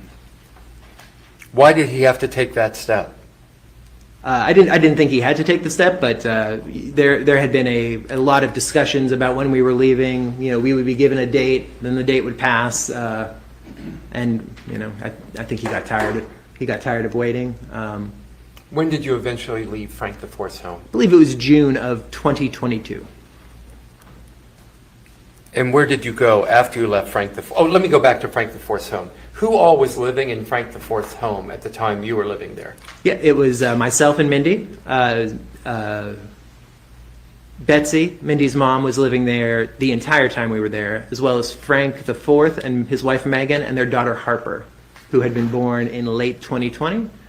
I think September 2020, if memory serves. At some point, Frank the Third also moved into the house after we had been there maybe 6 to 9 months. I don't remember the exact date. Matthew never lived there. Matthew had finished high school in Dublin, Georgia, and while he visited, multiple times, he then was going to a junior college somewhere in Georgia. When you left in June of 2022, where did you? Oh, let me go back. At this time, when you were living with Frank the Fourth, again, was there any of this weirdness, strangeness that you described going on then? No, actually, this was the safest place we had felt in some time, both because of Frank the Living with Fourth's a cop. background, the security at the house, Say cop. and the setup of where the house was located. And very briefly, what is Frank the Fourth's background? He's a police officer. Where did you go when you left in June of 2022? We went to a La Quinta hotel in, actually, I think this one was a motel in Savannah for 5 days, and then we moved to a La Quinta hotel in Savannah. I believe they're both in what's called the Midtown area, but I don't know the Savannah neighborhoods that well, to be sure. Who found the first La Quinta that you moved into? Mrs. Betsy Mebin. Who paid for that? She paid for that first one, for those 5 days, and then I believe she paid for 2 days at the second one. Why did you move from the first La Quinta to the second? We were coming up on the weekend, and she told me to go in and book us for the weekend, and when I went in, the price was much more than I anticipated it would be. So I contacted her, and she said, no, that's way too high. And then she contacted the other one and found their prices for the weekends to be significantly lower, and said she would come and pick us up and move us. Do you know why Jim McIntyre didn't find you a place to live? We were very angry with Jim at this time, Why? because we felt that he had made this situation with Frank, untenable. Frank the Fourth untenable. Jim had made the situation with Frank the Fourth untenable by promising things and then not delivering on them for a long time, and we were trying to assert some boundaries with him. Okay. Where did you go after the second La Quinta? After the second La Quinta, we moved into the house at 311 East 65th Street in Savannah. Who found that house? I found that house How did you find it? on Airbnb. Who paid for that Airbnb? I paid for that Airbnb. You had no income. How did you pay for that Airbnb? At that point, I did have income. I had sold a short story to Sony Pictures and had made several $100,000, and we had managed to get that money. And one of our boundaries with Jim was we were going to understand where we lived, how long we lived there, and we were going to pay for it.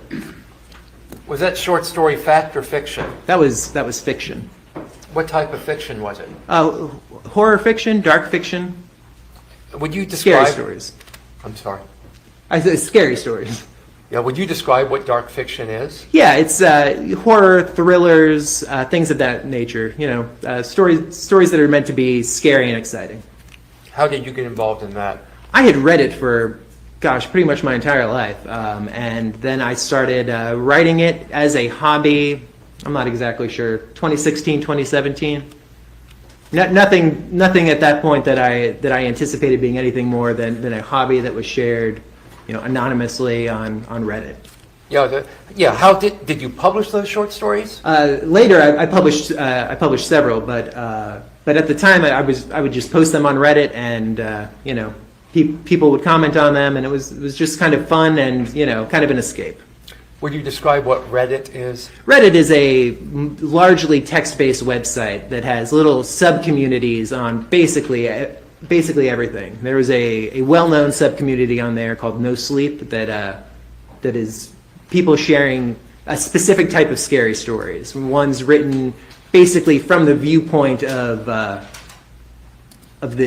person that is telling them. Would you Almost all, if not all. Sorry. No. entirely fictional. What was the name of the short story that you licensed to Sony? My mother-in-law is poisoning me, and then I found out why. What's the name of the mother-in-law? Betsy. How'd you come up with that name? Betsy was my mother-in-law. What was your relationship like with Betsy? Fantastic.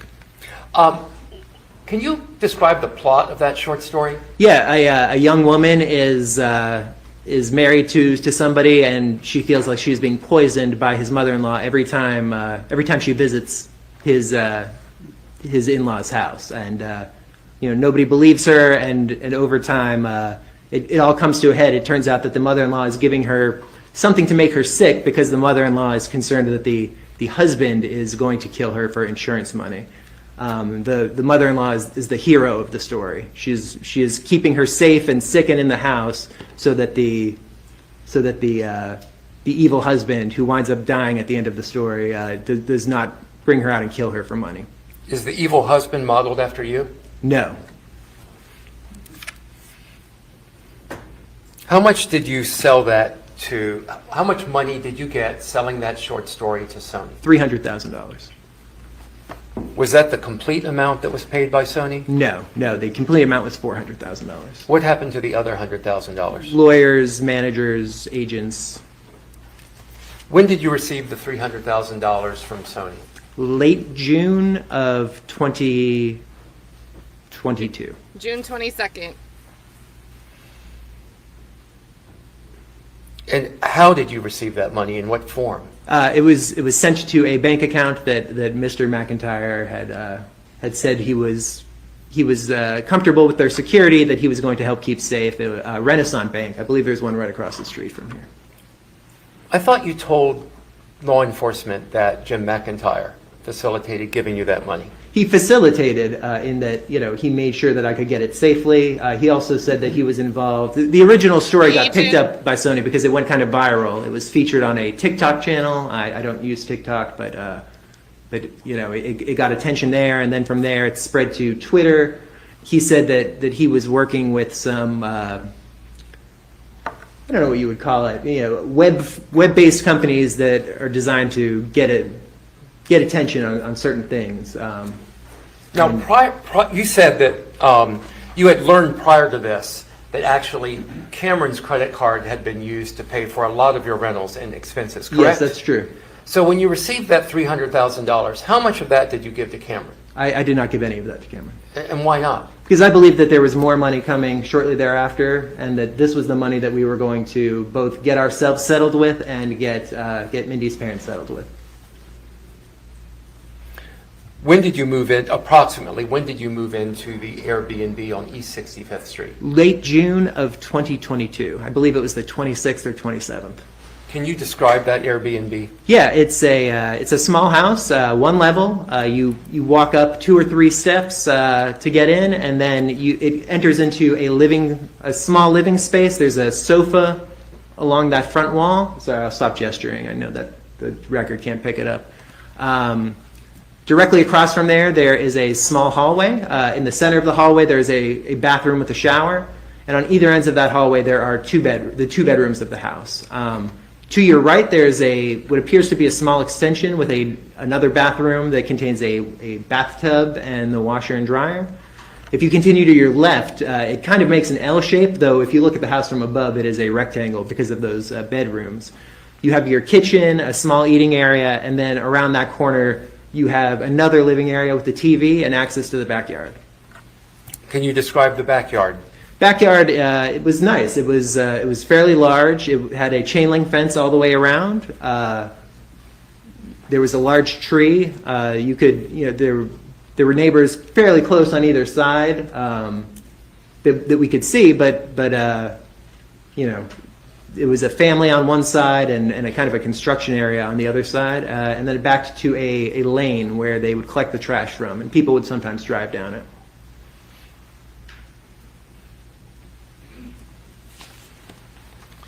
We've seen a lot about a Ford Explorer. When did you purchase that Ford Explorer? I purchased that Ford Explorer in late July of 2022. And where did the funds come from to purchase that Ford Explorer? From Sony, from that picture contract, movie contract.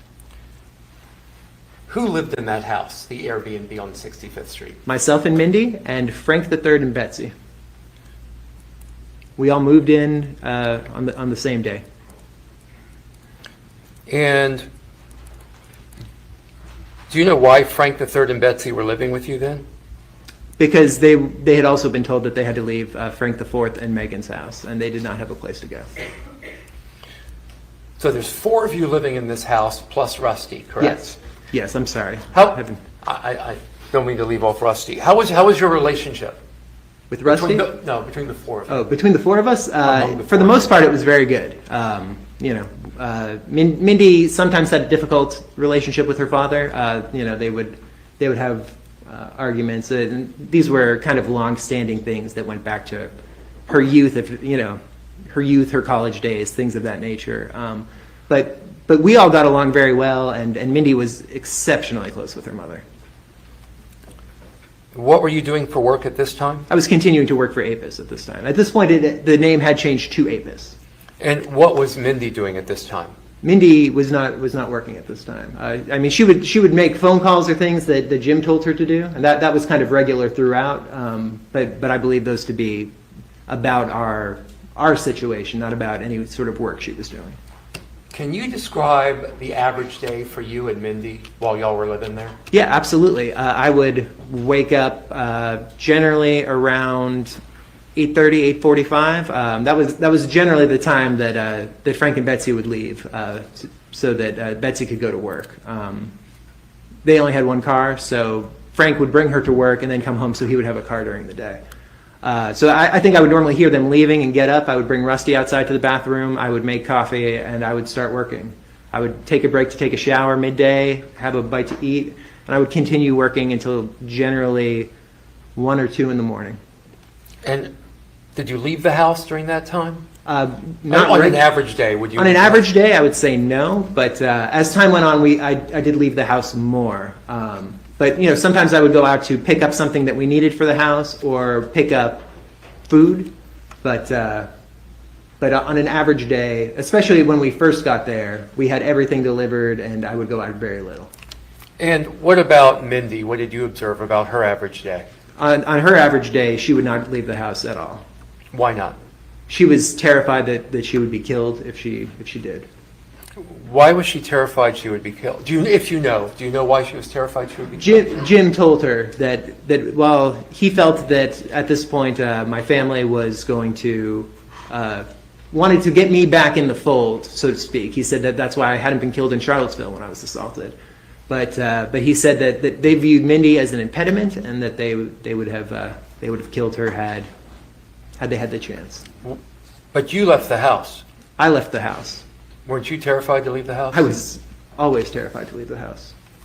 But I believed Mindy to be pregnant throughout this, and I don't know. It was my job. Well, let's talk about that. Hold on. To be pregnant. The house. I was always terrified to leave the house. But I believed Mindy to be pregnant. I believed Mindy could be pregnant. Is very interesting wording. Could be. Throughout this, and I don't know. It was my job.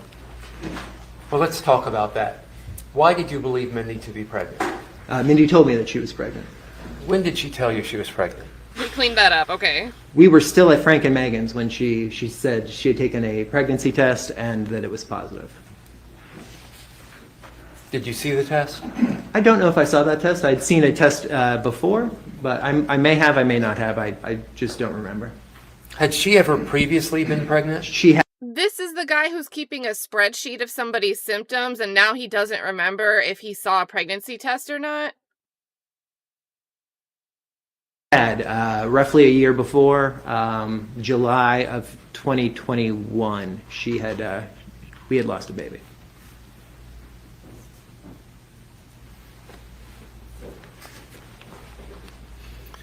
Did the two of you, well, let's start with you. What people outside this immediate family unit of 4 folks were you in communication with?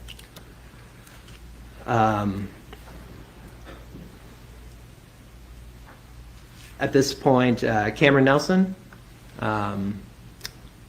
Angela Wynn. Sometimes we would talk to. We had some other friends that we didn't talk to as much. A couple of friends of mine from law school I would contact once in a while. Mindy's friends Angela and DJ, her friend Elizabeth. But I would say, most of our real communications, I'll say, talking to people were with those people. Tell me about your relationship with Cameron Nelson. Cameron has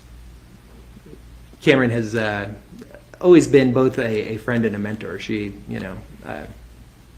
Cameron as an attorney, as an officer, as a human being, is somebody I've always wanted to emulate. I frankly think the world of her. What about your relationship with Angela Wynn?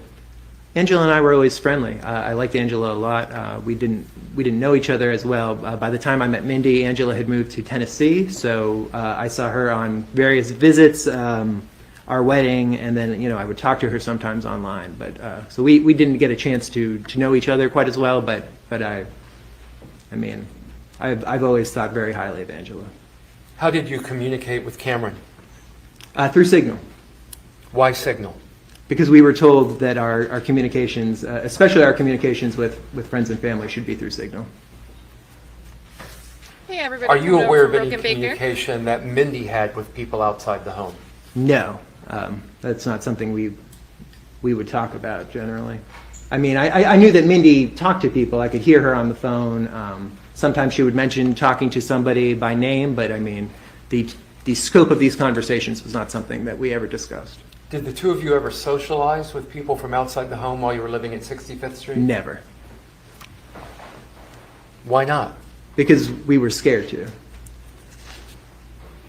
Frankly, the only people I thought knew precisely where we were at this time were Frank and Betsy, who literally lived with us, and Jim. Okay.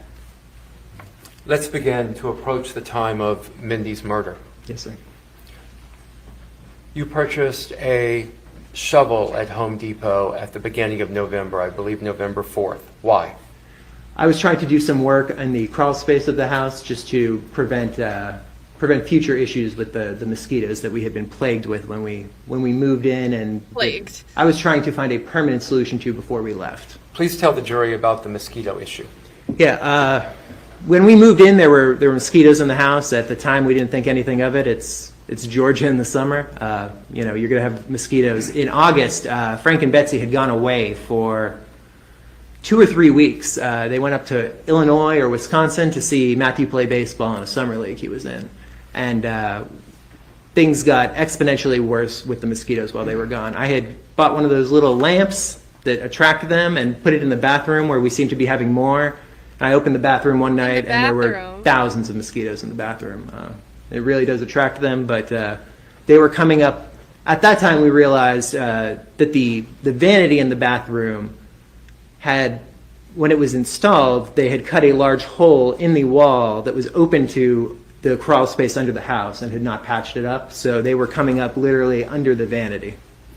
And did you attempt to correct that? I did. I did multiple things in the house to correct it. How did you attempt to correct it? Temporarily, I did just duct tape it over.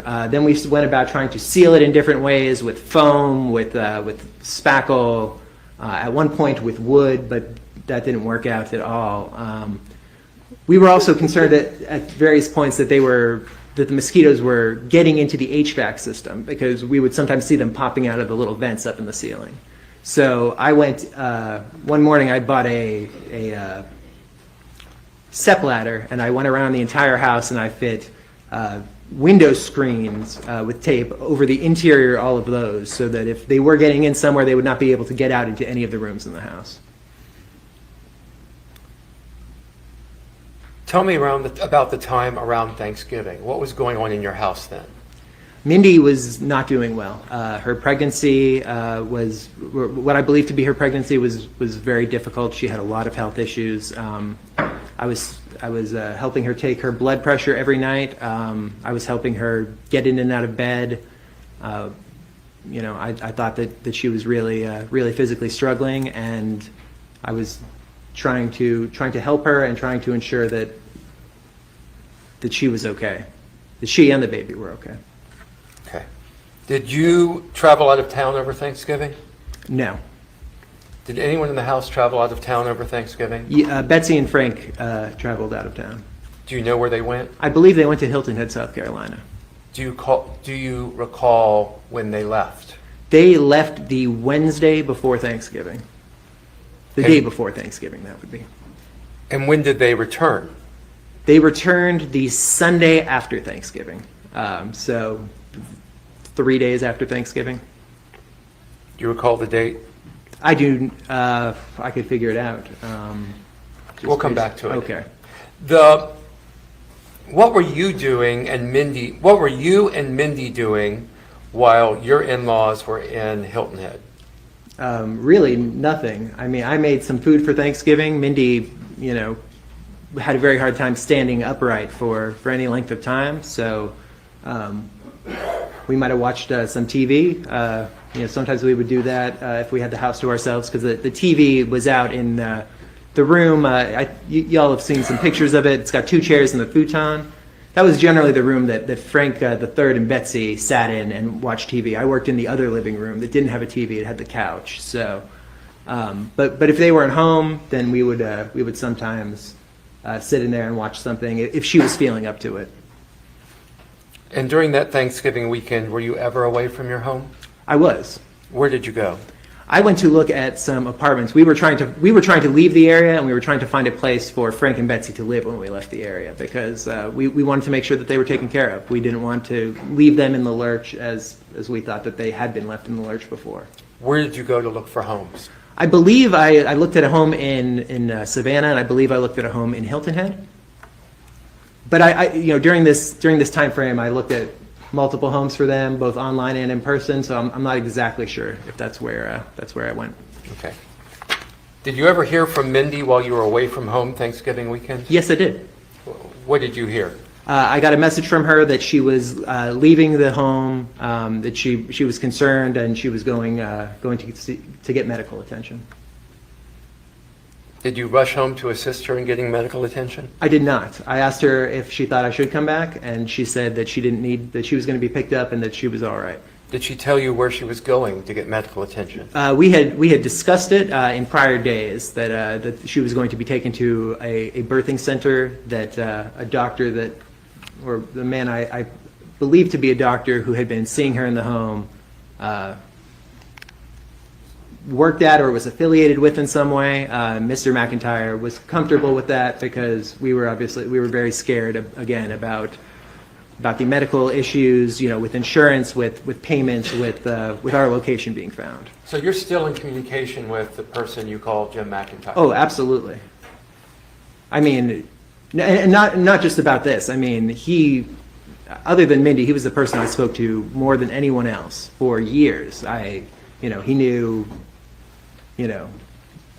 personal things about me, stresses, issues with Mindy's family when there were the arguments there. I mean, we didn't just talk like, oh, people are trying to kill you, how do you feel about that? It was the kind of conversations you would have with a close friend.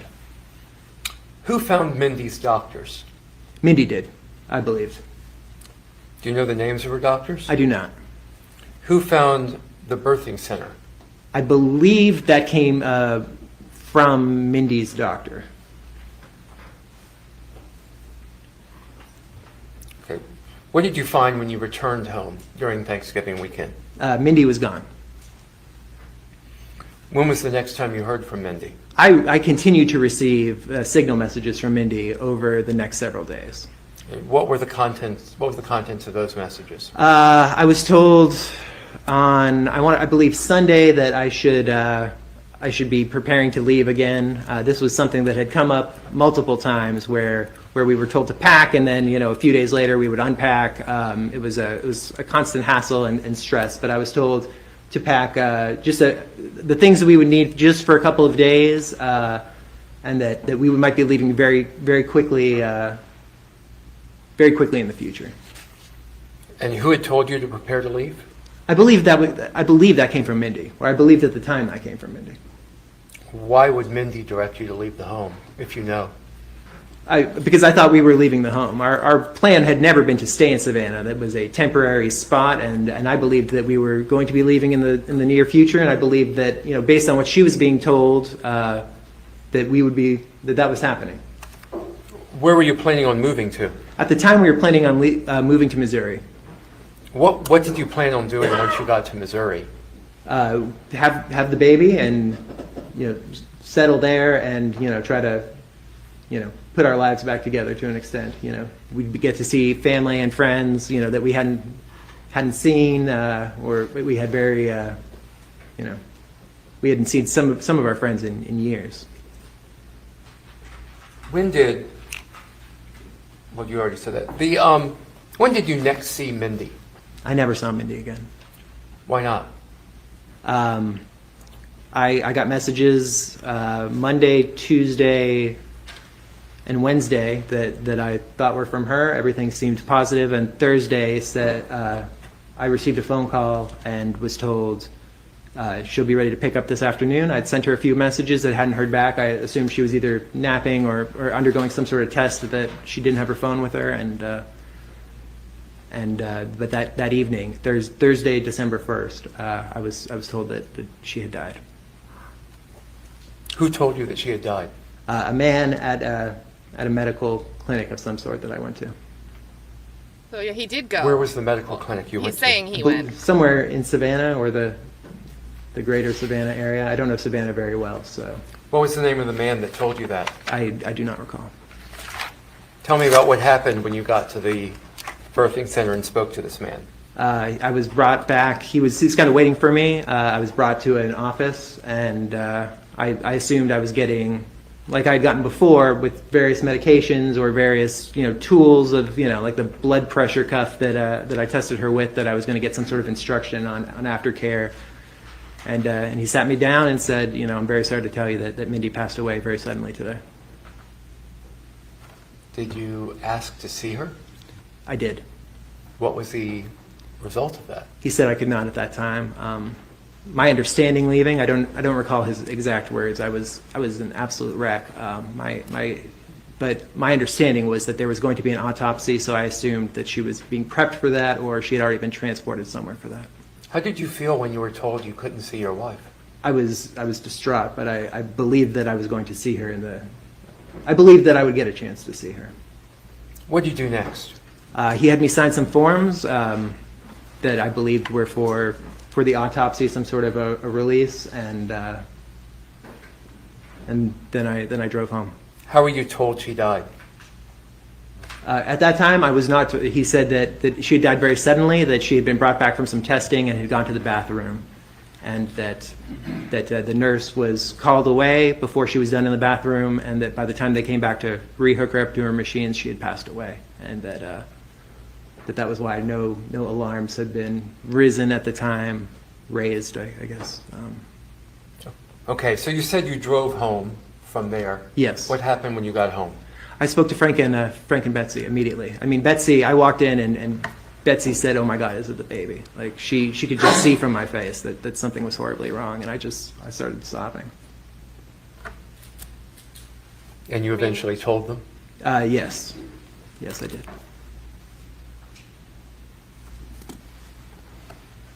What happened after that conversation? What did you do? I contacted Jim, I believe, shortly thereafter, and told him what had happened, and he said that he would find out what happened. He said he was so sorry for me, and then I think I got drunk. Classy What'd you do tonight. Sometime either the following day or the day after, we had started to reach out to friends. I believe I reached out to Cameron and to Angela first. I met with Jim. He said he wanted to give me the results right away. Could I meet him somewhere outside Savannah?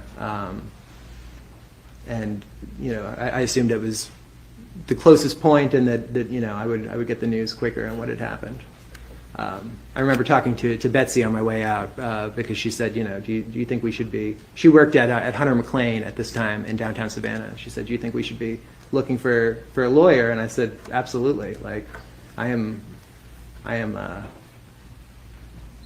very unhappy with the care. Like, you know, how do you leave a woman who's, you know, who had all these health issues, you know, alone for any length of time where she's not being monitored? Like, I absolutely, at that point, you know, wanted her to start that process. Did you find a lawyer? No, we did not, because of my conversation with Mr. McIntyre that day, or the next day. It was Friday or Saturday. At some point, did you travel down to the Liberty County area? I believe so. Here we go, Chad. Why? This was on Tuesday, I believe, Monday or Tuesday. I believe it was Tuesday, based on the other things. And I had been told to bring the two bins that we had to a house. I assumed it was somebody who worked at this birthing center or somebody Jim was familiar with. And this was something we had done before, where we were going from point A to point B, and some or all of our stuff went to point C in between. So I brought them down. I met with a gentleman and delivered them to him. What vehicle were you driving when you came I was down? driving my Ford Explorer. It was a 2022 Forest Green.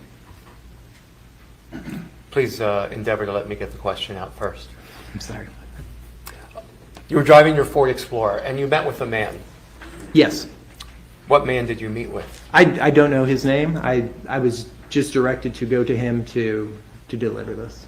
To deliver what again? To deliver 2 totes full of personal items, things we would need for a couple days, things that I've been asked to, you know, toiletries, some clothes, shoes, some books, things of that nature. And where did you deliver them to? I'm not exactly sure. It was a house, I presume somewhere in the greater Liberty County area, but I'm not exactly sure. How'd you know where to go to deliver these? I was given an address of a church that I was told to use as a waypoint, and then I was given GPS coordinates from there.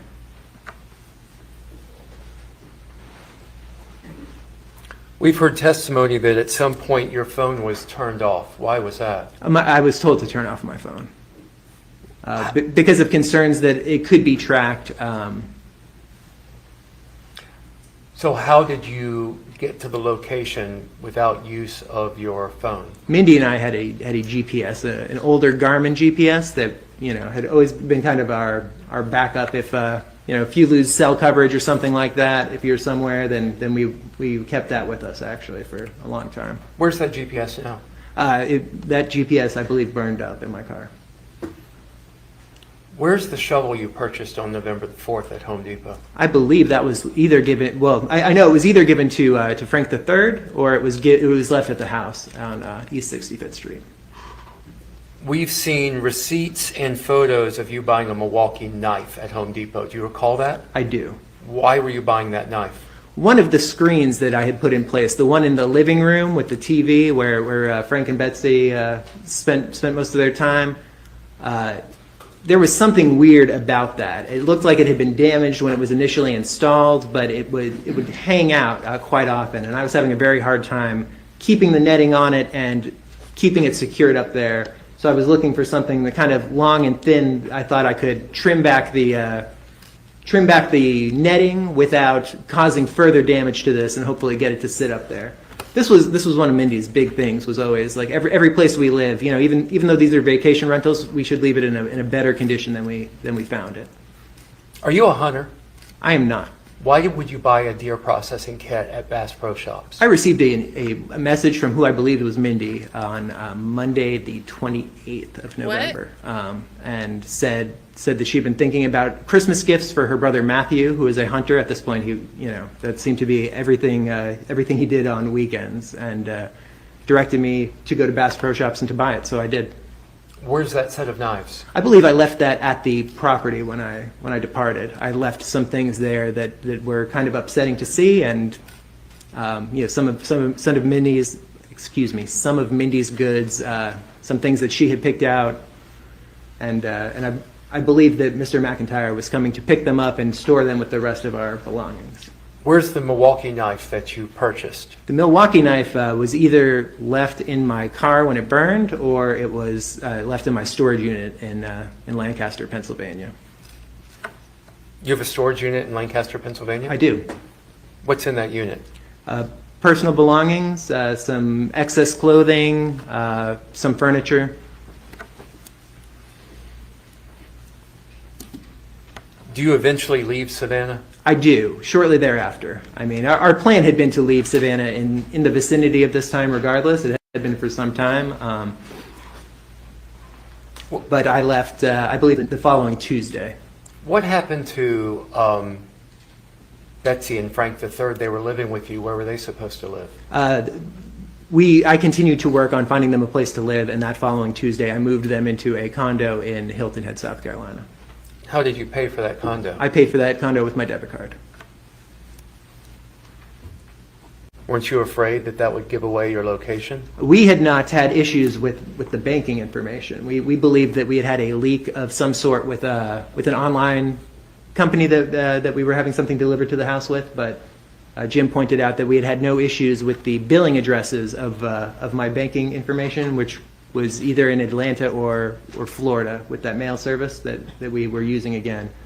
So he said since neither of those had been touched, he thought that was good news that there would not be any danger to them. What about paying for your Savannah Airbnb with your personal card? Yeah, likewise, he did not feel that there was he did not feel that there had been any issues with this bank. No money had mysteriously gone missing from it, and given that our billing addresses were in Atlanta and or Florida, he said, and there had been no issues there. He said, this bank is secure and you are not having issues with it. You know, however you were being targeted years ago, you are not being targeted now. So you left town? Yes. And you left Mindy's body behind? I was told in roughly this time that Mindy's body had been cremated. How did that make you feel? Livid. Absolutely livid. Why? Because I believed that I was going to get to see her before she was cremated.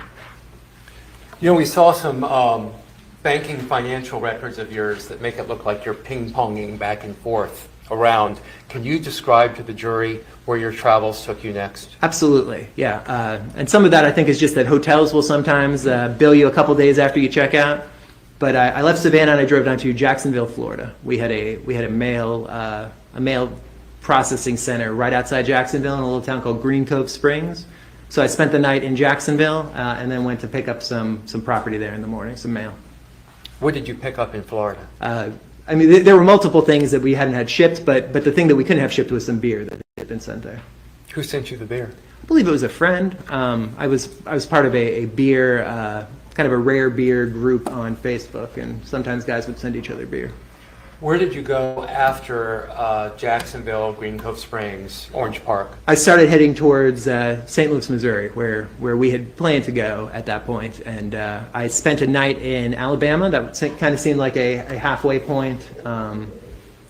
And I had a appointment there the following morning. So What was your appointment in Alabama? to get Mindy's ashes. Do you need water? Are you okay? Do you need water? Yeah.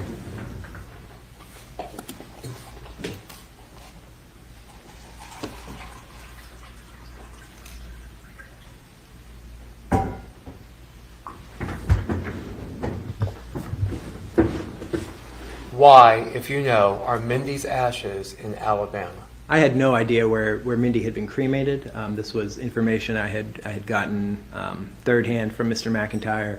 Then I received a phone call from a gentleman who said that, you know, I had to arrange to pick them up, and we were discussing where we would both be, and he said that he could meet me in Montgomery, Alabama.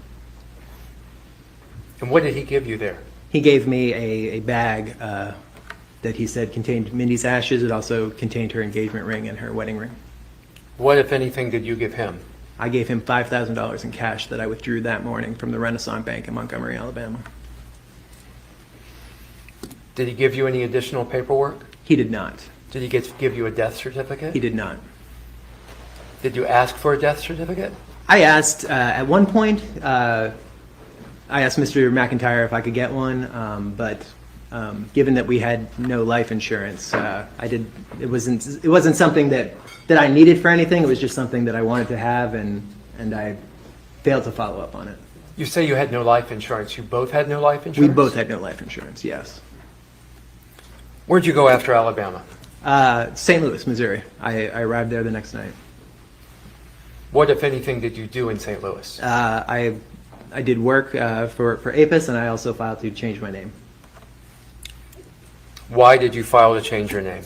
This was what we had been told would be kind of the culmination of our, everything we were going through. That if we changed our names too soon, that our name change would be figured out, and then we would have to go through the whole process again. But that kind of the last thing we would do would be changing our last name so that we would not be found. And you saw the paperwork where you changed your name? I actually physically, I went to two courthouses because I went to the wrong courthouse first, but I physically filed the paperwork myself. Are you the one that completed all of that paperwork? I did complete that paperwork, yes. And you said that you were the victim of domestic violence. Yes, I did. Why did you say you were the victim of domestic violence? Because I believed that everything that had happened to us for years was at the hands of Wayne, my dad. You mentioned an incident in Charlottesville that you believed was Wayne attacking you, correct? Yes. Were there any other encounters between you and Wayne prior to you filling out that form? Absolutely. He came to Savannah. He found us in Savannah when we were living on East 65th Street, and came one morning and knocked on the door. He knocked on the door of your home. Yes. Was anyone with him? Yes. Yeah. His brother Chet was with him. Do you see them in the courtroom now? Yeah. My dad is right there in the blue polo, and my Uncle Chet is 3 people down from him. What did you do when you saw them at your doorway? I was terrified. We had a near miss from a hurricane the night before, so a lot of people, Betsy and Frank included, had left Savannah, but it ended up coming ashore north of Charleston. But I assumed it was the homeowners, the gentleman Matt and his wife who testified, that were coming to check on the house, just make sure there was no damage. So I opened the door. I hadn't had any coffee yet. I assumed that it was them, and I was very shocked when I opened the door. What did you do when you saw them? I think I said, why are you here? How did you find me? Or something like that. They said, that they had hired somebody to track me down. They asked if I would come somewhere with them private to talk. I said absolutely not. And then I shortly thereafter I slammed the door and locked it. Was Mindy there when this happened? Mindy was in the bedroom with the door closed at this time. Her sleep schedule was kind of a mess at this point. She would, sometimes be awake all night because she couldn't sleep. Then she would be asleep all day. But at this point, it was probably 8:30, 9 o'clock in the morning. I'm not kind of guessing, but she was in the bedroom. Did she witness any of this? She did not, no. What did you do after you slammed the door? I went into the bedroom and told Mindy, Wayne just knocked on the door. I opened the door, like he knows where we are, and we called Jim McIntyre. And then what did you do? He asked details about it, and then he told me that since Mindy had not been seen, that he felt like it was better for her to kind of hunker down in the house with Rusty, and that I should meet him.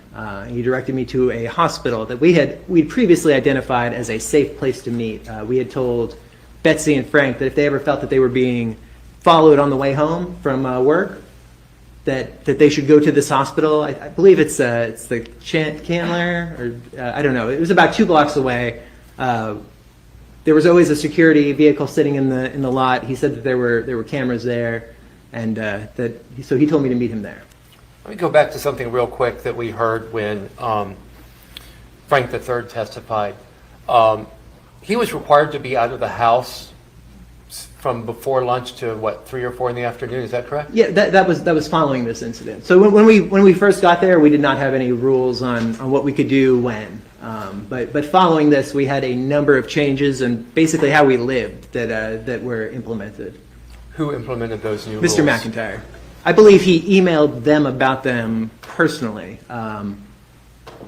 they were sometimes in email contact, Frank and Betsy and him, but I would sometimes see these emails or hear reference to them. Sometimes they were, I thought, unnecessarily mean, but What email service did you use? at this time, I used Proton Mail. Could you describe to the jury any unique features of Proton Mail, if there are any? Yeah, there are a couple. First is that if both people have Proton Mail accounts, then messages sent from a Proton Mail account to another Proton Mail account are encrypted. So if Mindy and I were emailing notes back and forth to each other, or sending each other things, if we were dealing with other people who used Proton Mail, then those would be encrypted. Even Proton Mail can't read those messages. Only the people on either end of the conversation can. The other thing about it is that they are a company that doesn't sell your information. Most email providers, as the saying goes in kind of the privacy world, if something is free, that means that you're the service. That means that they are selling you in some way, either through advertising or much more commonly, they're selling your personal information to anyone who will buy it. You seem to go really out of your way to remain private, to communicate privately with Signal and as well as Proton Mail. Why is that? Because I thought we were being hunted, literally. I was scared to death for years and years. After you changed your name in St. Louis, and that's where you changed your name to start, correct? Yes, it is. Where did you go next? I went to Pennsylvania. Why did you go to Pennsylvania? I had struck up started as a friendship and then had grown somewhat Third wife. flirtatious with another writer, and I was going to see her.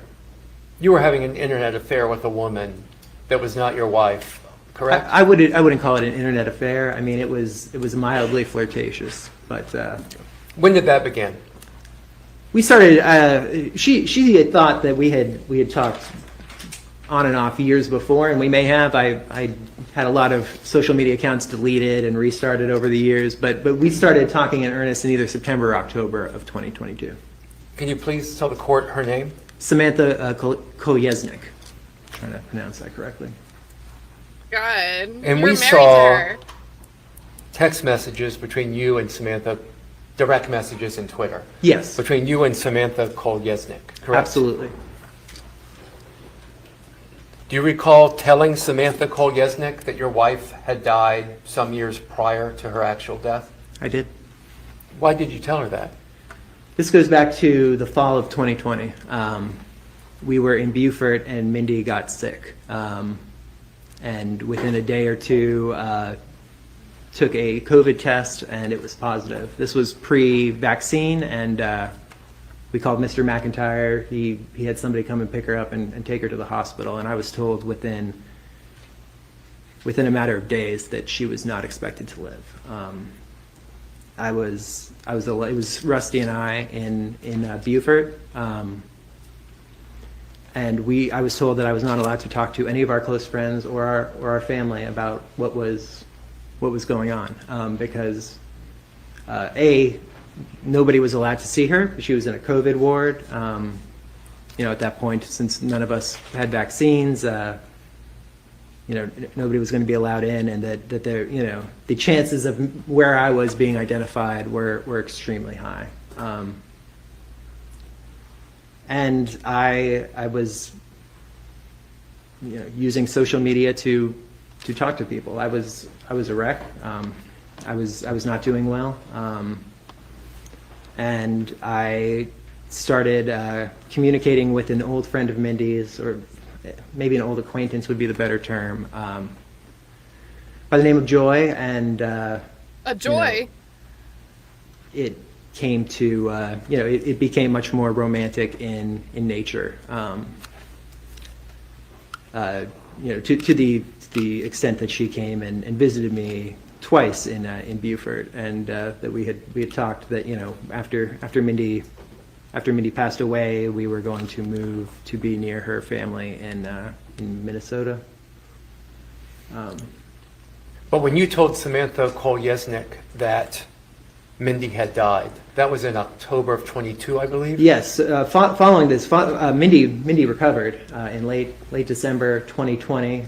It was very, very unexpected, and Jim was, frankly, he said he had not been reviewing my social media as closely as he had at the beginning, and was frankly extremely livid with me that I had been talking to people that I didn't know well, that I had been saying outside of Signal, I had been saying where I was, what was going on with Mindy. I was frankly trying to survive. So we had almost no social media access for a period of months. He said that we had both in the past said things to people on social media that we didn't know well, that we shouldn't have. And then following that, he said he had some new rules for us that we, he said that since I had told so many people that I was married, that I had to start saying that Mindy had passed away, that she had died of COVID. I told, but that was what I told all of my kind of online writing friends in the writing community. And he said that was to keep her safe. I don't recall what exactly she was supposed to say, if she was just supposed to say that she was unmarried or divorced, or if something had happened to me. We didn't talk a lot about our kind of individual chats with other people. Mindy and I did not talk about that with ourselves. So that became a running thing that I was supposed to tell anyone that I befriended, that I talked to more than a handful of times, was that I was widowed, that my wife had passed away. And it started by saying she died of COVID, and then as she would get medical attention for various things, he would change that, because he said if medical records of where she had been ever leaked, it would look consistent. So you went to Pennsylvania to see Samantha. Yes, I did. When did you get to Pennsylvania? Do you recall? Mid-December, maybe the 16th. What did you do when you got to Pennsylvania? I had rented a place in a little town called Ephrata, kind of Lancaster. I think it's Lancaster County, and unpacked the things that I still had with me and got Rusty situated, and then Samantha and I went out for dinner. We saw a driver's license you procured in Delaware. Yes. Why did you procure a Delaware driver's license? After the name change was finalized, which was January 4th, I had filed it in late December, and then on January 4th, I went back to court. I had a hearing before the judge. I explained my situation, and she granted the name change. I had started the process of changing other things. I went to the Social Security office when I was told to in Delaware, and I changed my Social Security number to reflect my new name. I changed my name to reflect my... No, I think I said it right the first time. I'm sorry. So I had to update it, just like women have to if they change their name after marriage or something like that. You go to Social Security. That's your first stop, and you say, "This is why my name changed," either the marriage certificate or the name change order. And so what was once Nicholas James Kassotis on the Social Security number is now Nicholas Killian James Stark. And how long did it take Social Security to update that information? It takes them apparently about 24 hours. So I didn't realize this at the time. I left the Social Security office and went to the DMV in Delaware. And when I got there that morning, I was told, no, this will take, it might be done today, but more likely it will be sometime. And this was on a Friday, I believe, so it'll be sometime after the weekend. What name is on your Delaware driver's license? Nicholas James Kassotis. I went back that afternoon to a different DMV and filled out. I had my name change order. I had a printout from Social Security. I had some documents that Mr. McIntyre had provided, and then I explained the situation, and the woman said, "Oh yeah, I think this will be fine."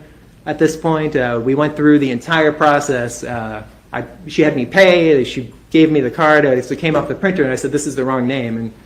And she said, "Oh yeah, this is, it hasn't updated in the system yet, so I can't issue you one under your new name." It hasn't updated in the system yet, so I can't issue you one under your new name. You're gonna have to come back next week. But here's your Delaware driver's license. And I was a little unhappy I had paid for it. Well, I think the boost kicked off. Let me see. Or maybe the feed just got quiet there. Well, I don't know. Let's see. Frankly. Tell us about your time in Lancaster County. I started going to Lancaster County, fairly regularly on weekends to see Samantha. All right, if it doesn't get louder in like a second, we'll either boost the volume or refresh it. And did that relationship continue to grow? It did, yes. It was romantic. It very quickly grew serious. Probably unhealthily fast. In both our situations, but yes. All right, so between the next question, let's try to boost this again. We're like 5 minutes behind. I'm just scared that it'll be super loud, Is there anything else that you would like to? Oh, he's about to pass, so we're 5 minutes behind. We'll get caught up. Yes, it was romantic. It very quickly grew serious. There we go. Probably unhealthily fast. In both our situations, but yes. And you eventually got married, correct? Yes, we did. When did you get married to Samantha? April 21st of 2023. We've seen pictures of your burned up Ford Explorer. What happened? Sir. On March, believe it was March 20th of 2023, I was driving the Ford Explorer. I had left the rental we were staying at, driven north to run some errands, and also to, I believe, picked up a cashier's check for the purchase of a home. And shortly thereafter, I was making a turn onto another road, and the car was kind of fighting me a little. Like it was taking more force to turn than I thought it would. I continued down the road and was smelling something odd, which in Lancaster County is not necessarily indicative of anything but that you're driving by a farm. And I stopped. At that point, I realized that there was smoke in the interior of the car. I got out, and crossed around to the passenger side to get my phone out, but opened the door, and the fire kind of just came right up at me. It was the car went up extremely fast. What injuries, if any, did you suffer? I suffered some burns to my face. I lost a lot of hair, like an eyebrow, and a lot of hair off the side of my head. I also had a burn to my right eye.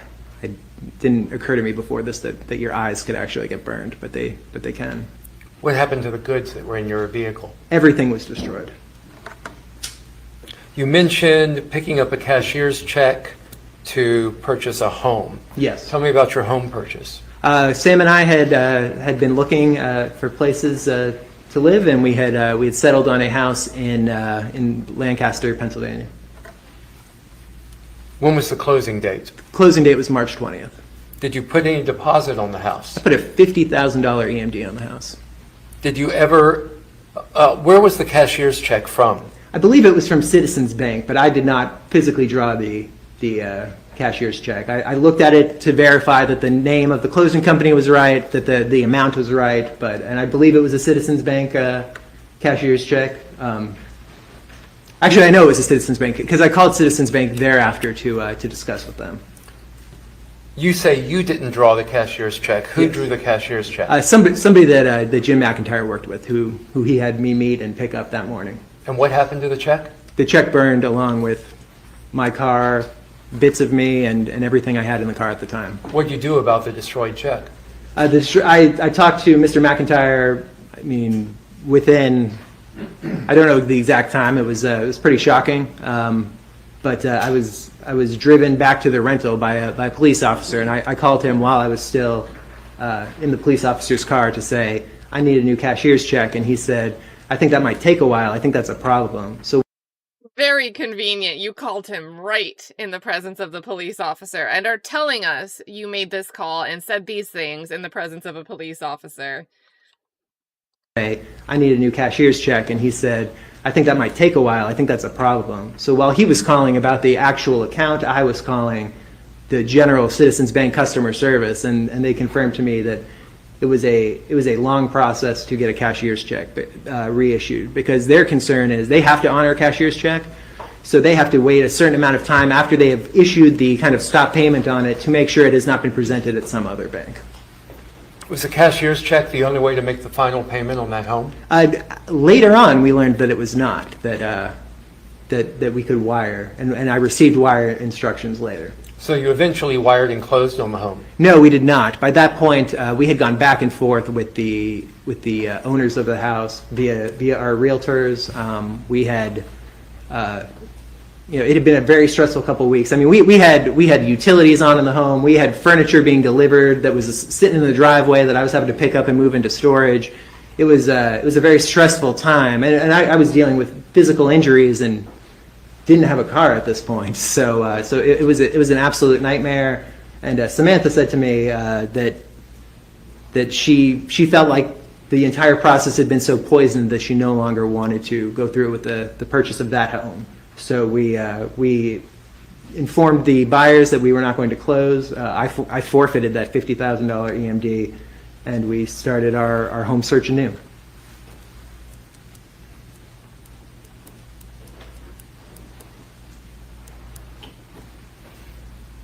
Did you ever eventually buy a home with Samantha? We did not. We were looking. We were actually going. We had four home showings scheduled on the day of March 12th. When What happened on March the 12th? I was arrested shortly after leaving our residence or our rental.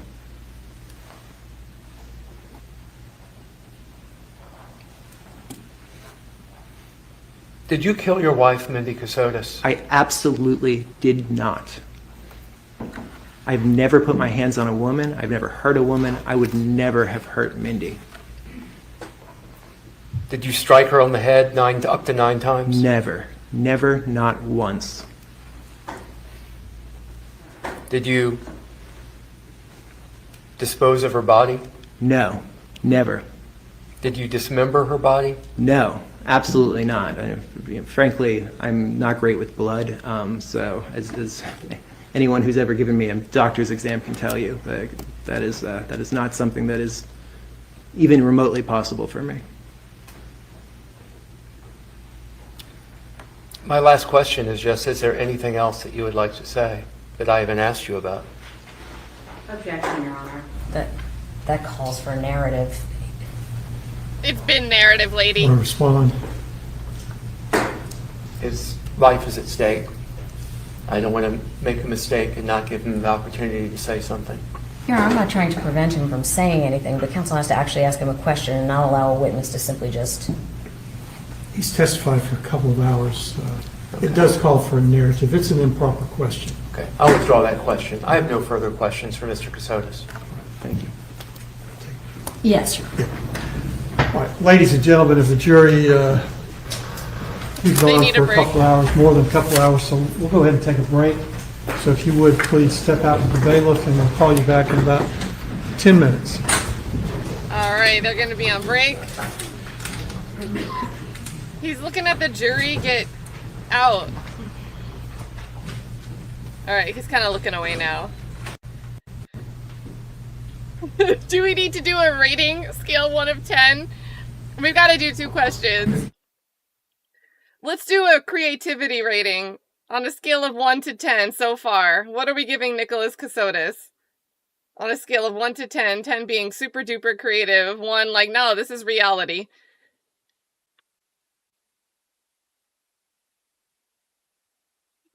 This is just a lot. I said when we get on a break, I'm just going to stare at the screen. This is a lot.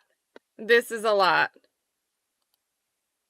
I think I asked the question poorly. I think I asked the question poorly. But I feel you, chat. Oh my goodness. Yeah, creative skill is off the chain, or all the way up to 100. Oh my gosh. I'm loving the negatives, question mark out of 10.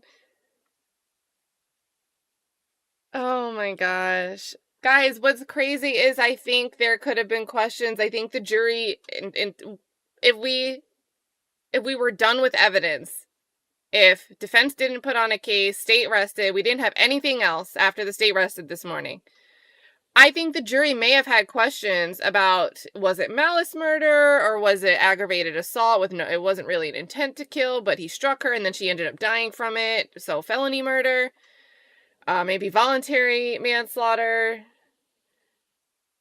I think there could have been questions there where, and even though the sentence can be life for the felony murder, right? So it's not like the sentencing would change. I think the jury would still want to know, like, why, when, what actually happened in that moment. But now this guy gets on the stand, and he's telling us he wanted his first wife to take medication for PCOS, and she didn't want to do it. They get divorced because of that. He's pissed off. We find out from her testimony, he's pissed off seeing her pregnant at a proceeding for the divorce. Mindy has health issues. He keeps, what was his word? An extensive spreadsheet. He called it an extensive spreadsheet that he voluntarily decided to keep himself. He kept this spreadsheet. Where did you keep this spreadsheet? Keeps a spreadsheet of all of her symptoms. Her eyes are dilating bigger than the size of her eye. Her pupils dilating bigger than the size of her eyes. Wants to get pregnant. Is falling ill in 2020. He already makes plans to be with some lady, Joy, and go to Minnesota to be with her family, Joy's family, I don't know. With, like, Mindy halfway out of sight, out of mind, because her health isn't good enough. Fast forward to 2022, he has some money. It seems like she thinks she's pregnant in June. He also gets this money in June. They move into this Airbnb. She has blood pressure issues, and then we hear in the police interrogation from 2023, he says that she was bleeding, and the nurse said that it might have been signs of an early miscarriage. You get all of this weird stuff on the record that you're so tracking, like, to a very unreasonable degree, the health of the women that you're hoping will bear your child. And we didn't have any of that yesterday, except the first wife mentioning, well, he seemed upset to see me pregnant. But that could have just been divorce animosity. Things happen. All of this on the record for the state, like, the prosecutor's probably like, all right, I think she's going to go up there and have fun with it. So, I don't know. There's a lot. That's where I'm at right now. I don't know why he would do this, but people, I guess, what else does he have to lose, maybe? Or he thinks he is smarter than everybody. But that's my take. A lot of people, there's the insanity, the mental health, the competency. And remember, we looked at the state's proposed jury charges yesterday. They're requesting a charge be given that the jury cannot give consideration to insanity because it hasn't been properly introduced in this case. And then Lori Bayou, ADA Bayou, this morning is like, hey, we're worried. Don't get him up there and have him start talking about possible insanity or talking about Alex Murdaugh and whatever's going on with Frank the Fourth, the son. And polygraph. Don't get up there and talk about polygraph tests. So the state reiterated, like, don't get up there and barge things in that we've already discussed as being inadmissible. But I don't know, like, there's so many people in the chat wondering about his competency that even if you're instructed not to think about it, you think that there might be one juror or more out of 12 that's thinking about it. Yeah, Sabata's like, prosecutors like, I told you so. I think Doug is like, I told you so. No, we have not. Miss Vicky, good to see you, says, have we met Jim McIntyre? Nope. We have not met Jim McIntyre. So they said it's going to be a 10-minute break. They're still not back. So. Crazy. Yep, a lot of people also, and I love, this is my favorite YouTube name ever, Butt Nuggets Mom. It says Alex Murdaugh and how he thought he could outsmart the lawyering. Oh my goodness. Like, it really could have been a gray area on the top level charges. There could have been I could picture the jurors wanting to debate and seriously deliberate on those, but now they have so much more to look at that points at this guy's off his rocker, wanted to do his own thing, Jim's completely made up.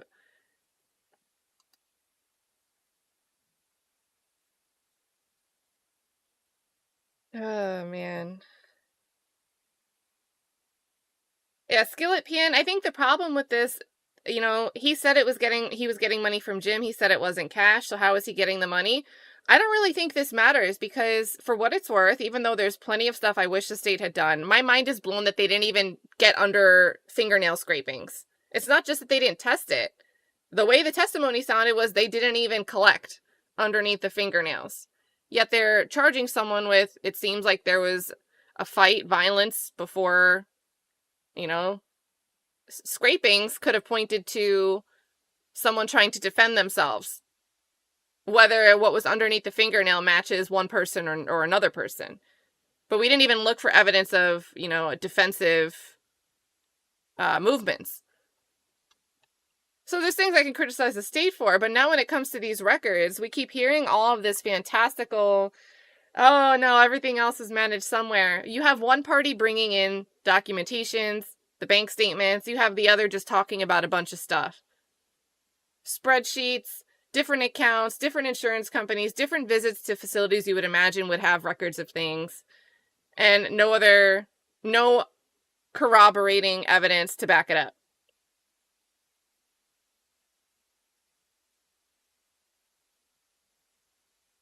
And it's not his burden.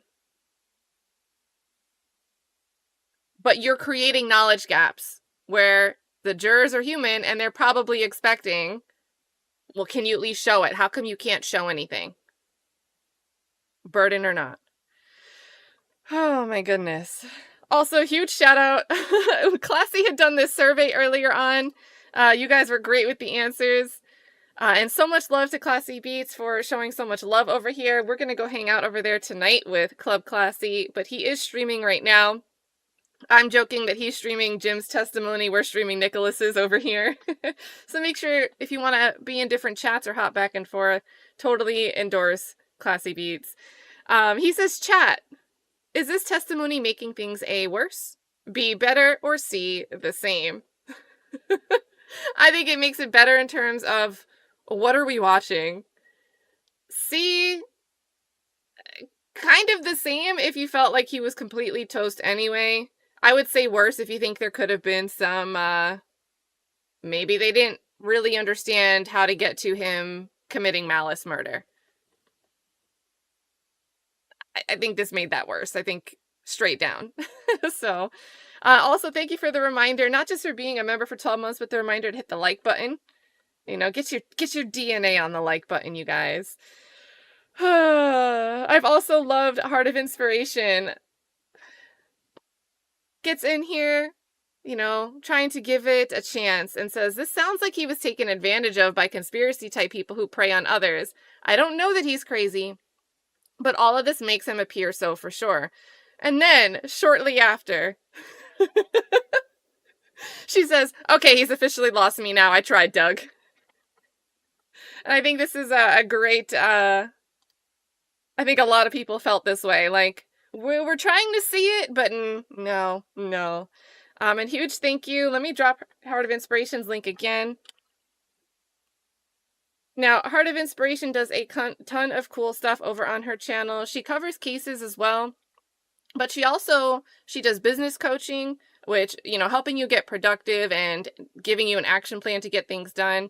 And also inspirational content to make sure you're motivated to keep things going, holding yourself accountable. So she's got like a trio of interests, I would say, that overlap. One of my favorite people and one of my long-term YouTube friends. So go show her some love over there. Classy Beats, I have to get his link again, but his is in the description here.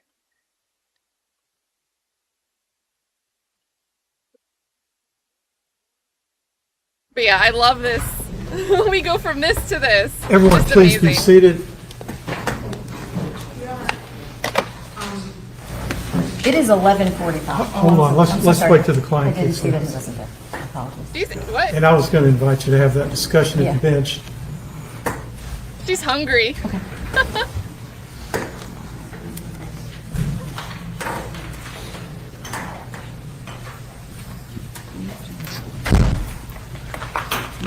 No, going sir, back up? you can go. If everyone would approach, please. Oh, man.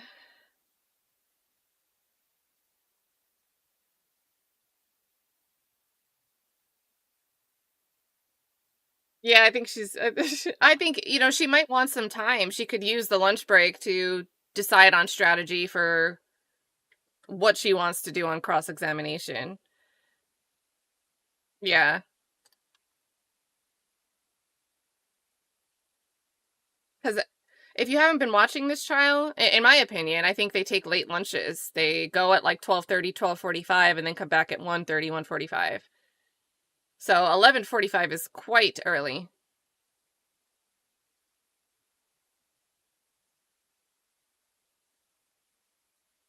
Same thing, she wanted time for the witnesses. Because she wanted Sands to bookend her case. This case was appointed to the apt firm. So I think Doug's getting paid through the state, as a public defender.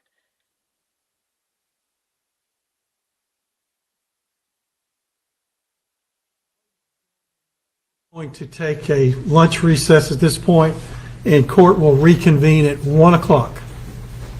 All right, 1 o'clock. Oh boy, chat.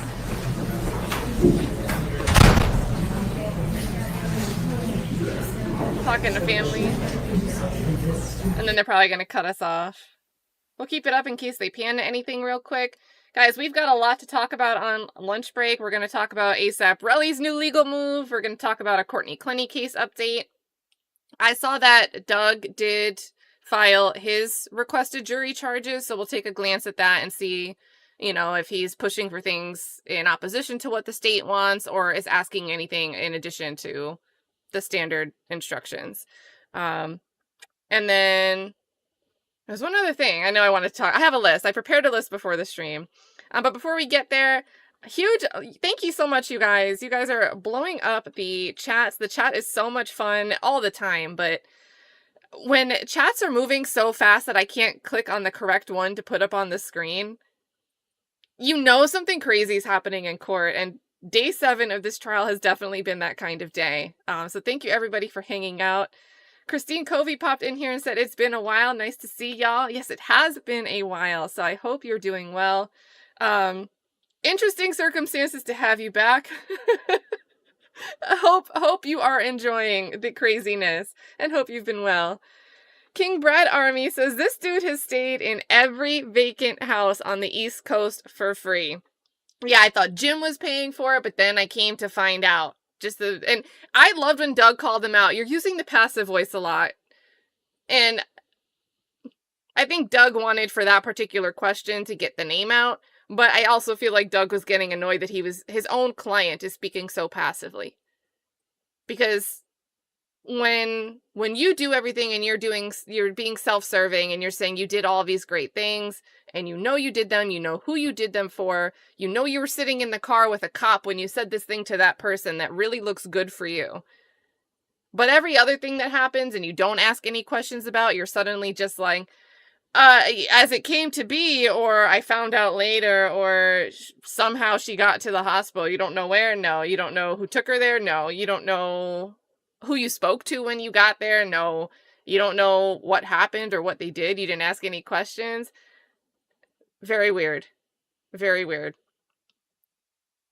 Because you'll remember the difference. You'll quickly correct the difference between Airbnb, which is a brand name, similar to Band-Aid being a brand name for a bandage.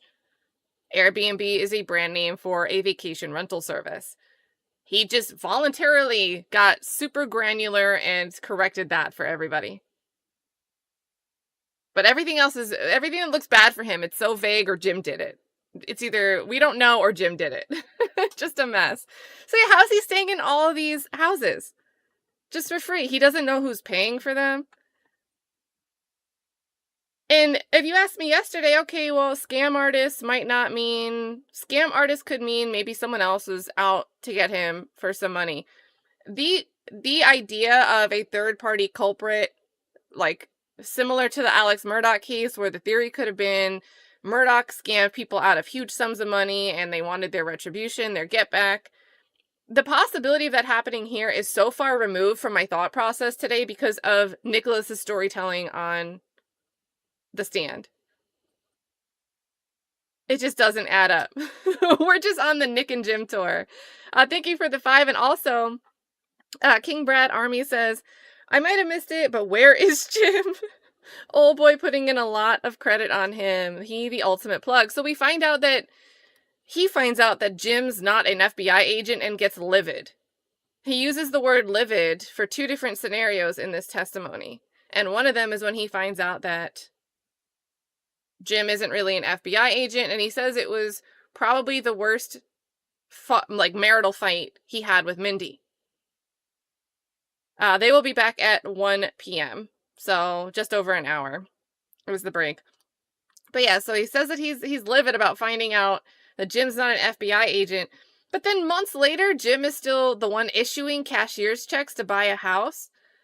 Now, I don't know the steps that need to be taken point for point, or if these steps were taken, but if you're going to have someone else write a check for you to buy a house, there's tax implications, there's gift implications that come along with that. So I don't think it's just some willy-nilly, all right, here, I issued a cashier check in my name from my account that I'm controlling to give you the funds to buy this house. It doesn't just work like that. So for him to even claim that Jim was issuing him this cashier's check is just something that I can't reconcile. And why, in and of itself. But you add this extra layer. You thought Jim was an FBI agent, and now months later, you're relying on him to manage your $800,000 money to purchase this house?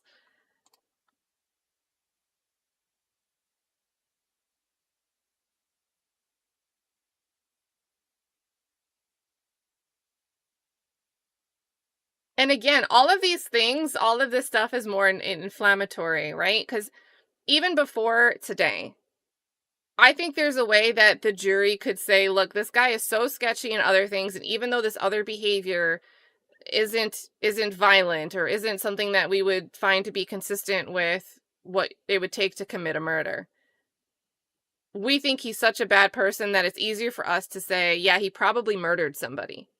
Well, we're rehashing all of the stuff because he's on the stand, and that's only going to push that further and further and further. It's going to make it easier to make that leap to get to, yes, I could see this guy doing that thing without a doubt. Just a whole mistake all day just to get up there. Just, oh my gosh. Also, earlier, shout out to Josiah, the Honorable Josiah, being a member for a year. This is a long time, you guys. A long time we've been at it, watching these trials. And a lot of this time spent with Doug. Thank you, Destined to Be. 14 months. This cat thinks you're the best. Thanks for I love your enthusiasm. Oh, I appreciate you guys being here for it, or I'd be screaming at, I don't know, a screen by myself, or in a chat where, I don't know. Some of the chats that watch this stuff are very focused on, you know, just, I don't know. It's just a different vibe. Like the true crime world is it gets a little sad for me. It's very focused on the sad things that happen to somebody and can often be too much. And at the same time, like the humor, the expressions that I might say with no disrespect to Mindy or any other victims, but the things that just are natural reactions to the weird things that come out at trial, I feel like those reactions to things make other audiences, it's not the same. Not all audiences are suited for someone who can be able to say, I feel bad for Mindy, and also what the heck is going on. So big appreciation to you guys for giving me a place where I feel like I can be myself and have my views, and you guys are here with it. Oh man. Let's see. Yeah, King Brett Army says, Cat, please tell me that y'all not believing this. Shave his head? Wait, why do we want to shave his head? Did he mention shaving his head? Did I miss that?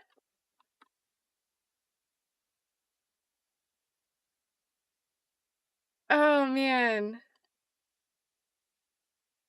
Oh, do you mean to put him in prison when they shave your head before they put you in prison? I think I read this wrong. But I think now you mean just put him away. I think that's what you mean by sorry I'm butchering this. Oh, man. But yeah. And thanks for becoming a member. Heart of Inspiration says, and I think the chat's in agreement, but Heart of Inspiration said this very early on. This was at 10:30, so over an hour ago. I don't think the DA needs to cross. Literally no cross needed. And it says, I tried to believe him, Doug. I really tried. Yeah, and I think I'd love to see Doug pop into the chat. Oh, for the supposed fire burning of the hair? I guess it could be that too, yeah. Could be all of it. I don't know. It's weird that there's like, I think it was the going into prison, getting booked into prison. But it's weird that there's so many ways that could go. Just so many different pathways in this case for every detail. And King Brad Army also says that boy's good. He's lying on the spot and is actually keeping it going. There were people in the chat saying, like, oh, I walked out to go walk my dog, or I had to step away, or I had a call. Multiple people walked away to do something else in real life, came back and said, I'm back, and he's still going. Oh my gosh. Just a whole mess. Thank you so much for all your support today. This is making me laugh. Oh my goodness.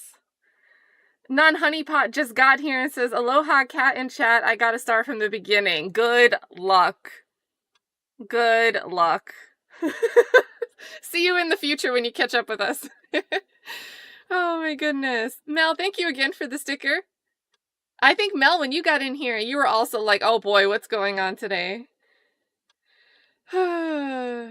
Classy says, if Doug called Jim to the stand, all Nick would have to do is stand up and sit back down. Yeah, and I think, again, this is one of those scenarios where technically the burden of proof is on the state. But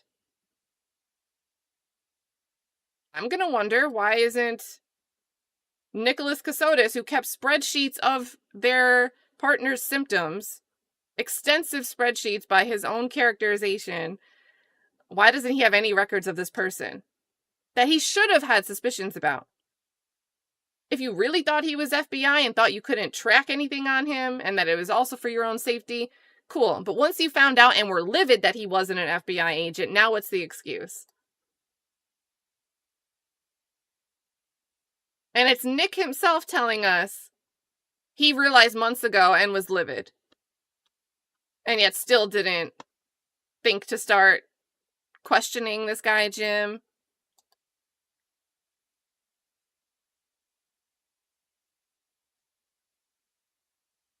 Oh, Miko's headphones. I think the state is going to eat this up on their closing. They're going to say, we have the burden of proof, but we can't call someone that we can't find or don't even know actually exists.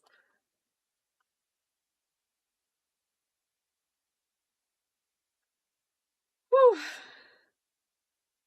Hey Schmidt, dropping the 5 gifted subs. Let's get some W's in the chat for K Schmidt. K Schmidt's always showing love. I saw K Schmidt pop over. Guys, by the way, if you missed it, yesterday on Justice Served TV, we were talking about this case, and it's probably so much funnier in retrospect. We're like, oh, do you think the defendant should take the stand? And everyone's like, no, no, no, no, no, no, no, no, no. And lo and behold, here we are, day 7. Defendant's on the stand. Just throwing everything into the wind. And what was with the mosquitoes? What is this thing with the mosquitoes? Yes. No, I kind of want to know about the mosquitoes. Is that even possible? Imagine you move into an Airbnb, which is a short-term rental. So this is not like you're stuck in a 12-month lease. You move into this Airbnb, you're excited about it because you just got this $300,000 from Sony. And you move here, you're paying for it after everything else is somebody else orchestrating or paying for it. But you move into this place that's infested with mosquitoes, that does not have a lease, like a long-term lease. You don't move out? You don't go find a different Airbnb?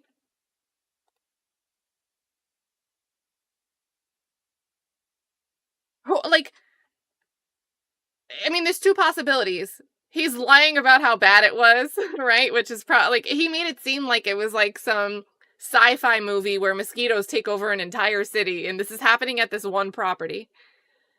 And the dad did mention, Frank III was like, yeah, you know, there was a mosquito problem, but he kind of did this with his hand when he talked about it, as if, yeah, mosquitoes are annoying, but something about the situation, maybe he felt like it was over dramatic or overblown at the time. Oh, man.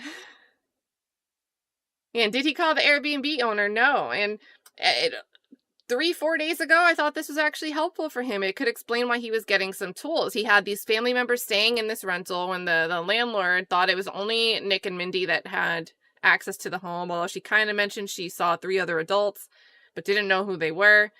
You know, it's not unusual to think like, hey, somebody might try to do a quick fix because they don't want to call their landlord over and have them see like, oh, you have extra people staying here, or you have a dog or whatever the case may be. But now all of that, like, the alternate explanation for that is just so far gone.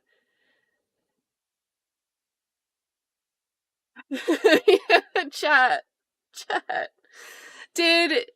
Because Doug tried to ask questions about it and Nick gave his story. Did Nick's explanation about why the dad was leaving from 12 to 3 every day, did that explanation look any better for Nicholas Kassotis to you guys?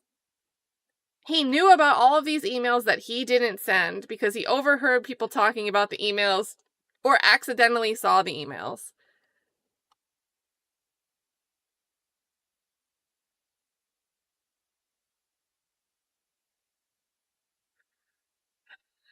Like,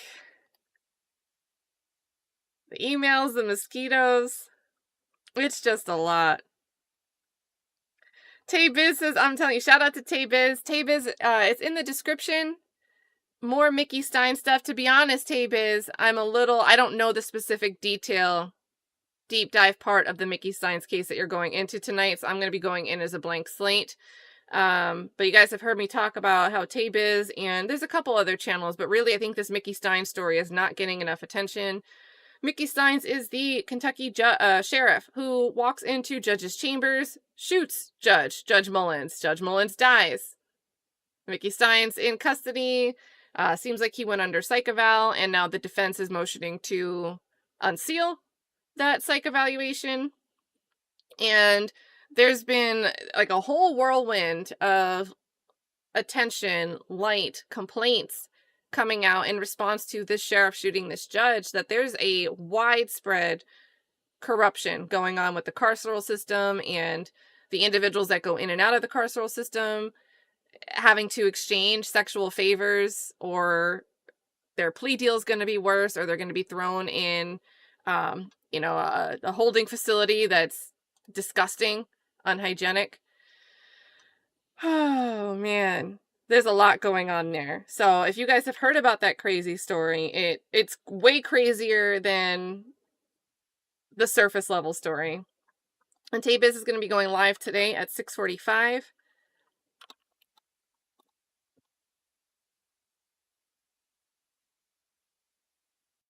The carceral system, so like the jail and prison facilities, and then also like supervised release. So the probation system, which could just be ankle monitors and you're at your own house, but all of it encompassing.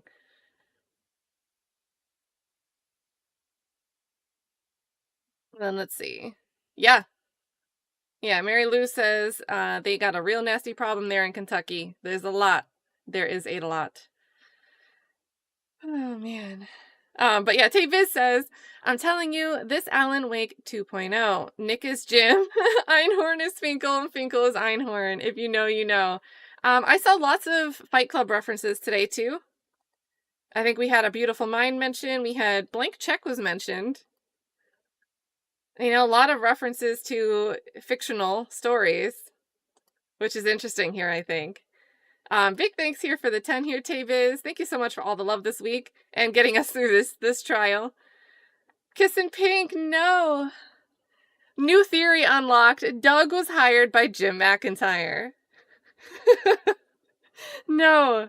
I'm gonna ask Doug. I will ask Doug. Oh, goodness. I do think, guys, we went through the docket. There is a substitution of counsel that had to be approved by the public defender's office. So I don't think this is it. But unless Jim has connections. No, I'm kidding. There's a lot of something that was weird a few days ago that seems less weird today. Everybody seems to be, you know, a Fed or Fed adjacent. They're just all from, like, the DC area. They met working at the Pentagon, or they were in the Navy and then all went into working for the Pentagon and Department of Defense. There's just a lot of stuff. Yes, Kaiser, we got The Usual Suspects, another one.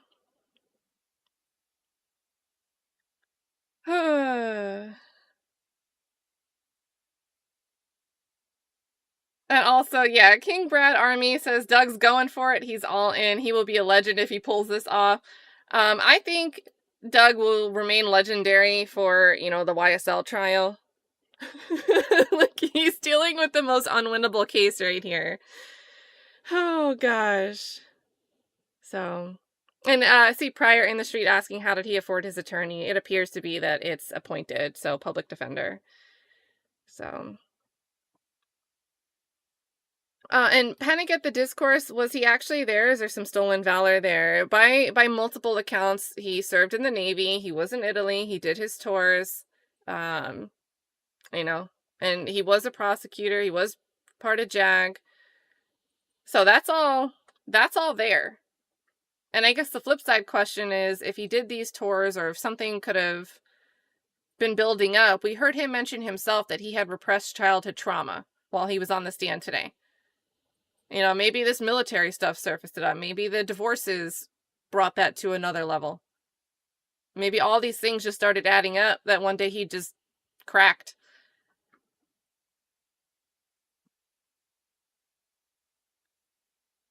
You know, 615, I don't know. I think Doug believed his client was innocent as of, like, a few days ago. And I won't speak for him. But I do think Doug believed it was not in Kassotis' best interest to take the stand. And again, I'm speaking, that's my opinion, but I strongly, just based on Doug's body language in court today, and also, like, he gave a comment like, I would like for you to talk to my client, to the judge. Like, he really didn't want his client to take the stand. So...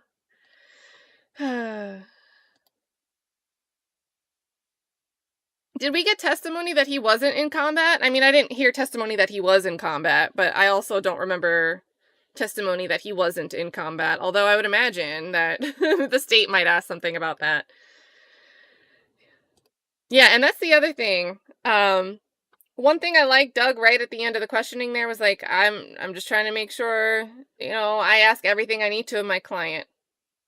You know, an attorney that's doing a good job to represent somebody that's accused of doing unlikable things, well, guess what? You don't want somebody to have their case overturned, their conviction overturned, if you really think they did the thing because their attorney was ineffective. So. All right, so it was non-combat. Well, but Michelle, he was like Navy and then, I don't know, maybe I'm not understanding the placements over time. So he was always just JAG through and through?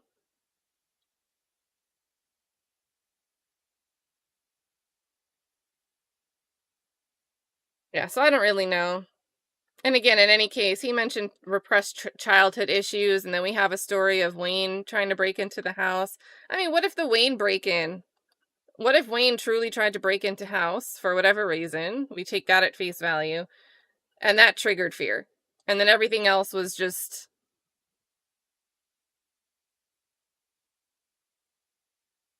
So I don't know. Also, holy moly, Tay-Biz. Aw, thank you for the sticker. Says you are amazing. It was an amazing time. Thank you so much. We're gonna do... Oh my god, I have so many tabs open, you guys. So again, they're gonna be back at 1. Let's start with the ASAP Rally news. Where did I put that in? Give me a minute, I'm gonna close a bunch of tabs. We're gonna do that. I got jury charges open.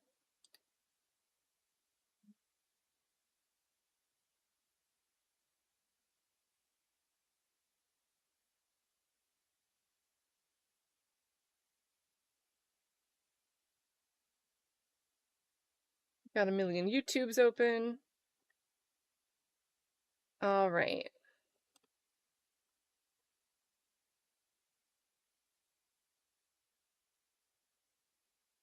So, I was thinking about Lewin this morning. Prosecutor Lewin. We saw a lot going on with Prosecutor Lewin. He was very dramatic over in the ASAP Rocky trial. I think anyone that watched that should remember Lewin without me having to do too much explaining. So I was curious. I pulled up an old clip of him, and I'm like, well, let me look at the docket updates, because there is a hearing that we've been waiting for, scheduled for September 8th. And, ASAP Rally has 2 civil actions ongoing against, and it looks like they're motioning to combine them in some way. But this defamation case names both Rakeem Myers, ASAP Rocky, and Joe Tacopina, his attorney, as defendants. So in this defamation case, there's supposed to be a hearing on a special motion to strike. So the argument's going to be, we're protected by anti-SLAPP. I was making statements to the press as it's protected speech. It involved ongoing litigation. The statements were made after the civil litigation was initiated by Terrell Efron.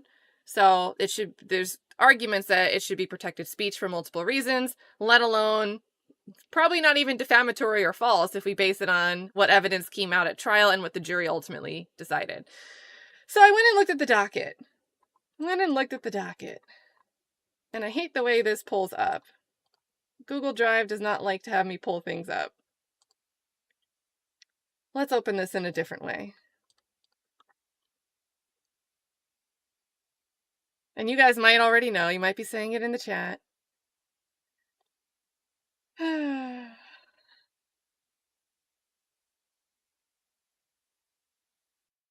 Now, this is super tiny. This is super tiny. Let's zoom in. Let's try to zoom in. We have a filing. Substitution of attorney. Former representatives. This one is the case that's just against ASAP Rocky, the personal injury.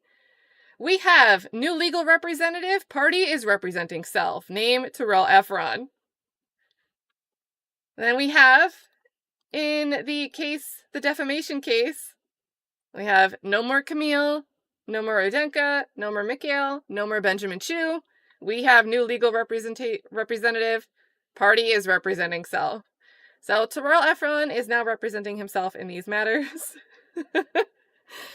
Oh my gosh. And I think it would be a good time, an amazing time, to do a quick look back at the quotes that were included in this defamation filing. So we're going to look at the first amended complaint. Let me pull this up. All right. So we're not going to read the whole thing. I think we have streams on that somewhere.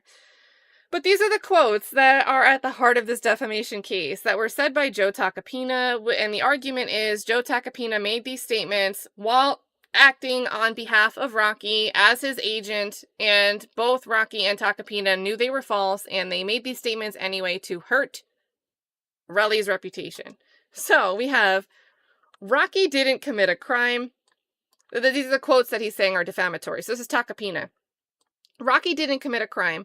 It was an extortion attempt by a former associate who threatened to make false criminal accusations if Rocky didn't pay him.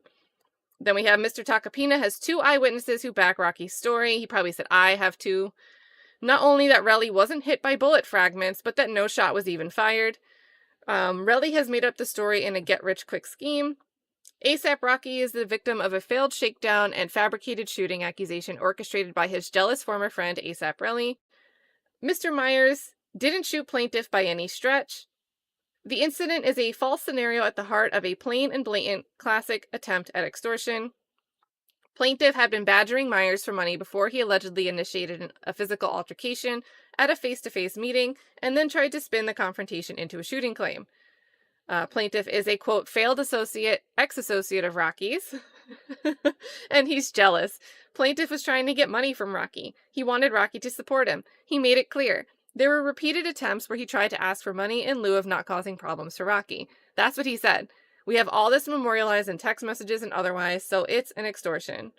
And remember, in the trial we find out that Relly deleted some text messages that didn't look good for him. More quotes. Plaintiff tried to attack Rocky, and some other guy got involved, and he punched some other guy in the face and knocked his teeth out. And of course now, according to him, he's a victim. I think this is the last one. Rocky has been accused of assaulting someone with a gun. A former friend of his, someone who clearly became jealous of Rocky and accused him of assaulting him with a gun. I will tell you this, if they don't dismiss this case, we will be going to trial because he is not guilty. It is a clear extortion play. I have proof of extortion before the charges were even brought. He's asking for millions and millions of dollars. We have this memorialized rock solid, and it's a shame that they brought this case. So, you guys know, we watched this trial play out.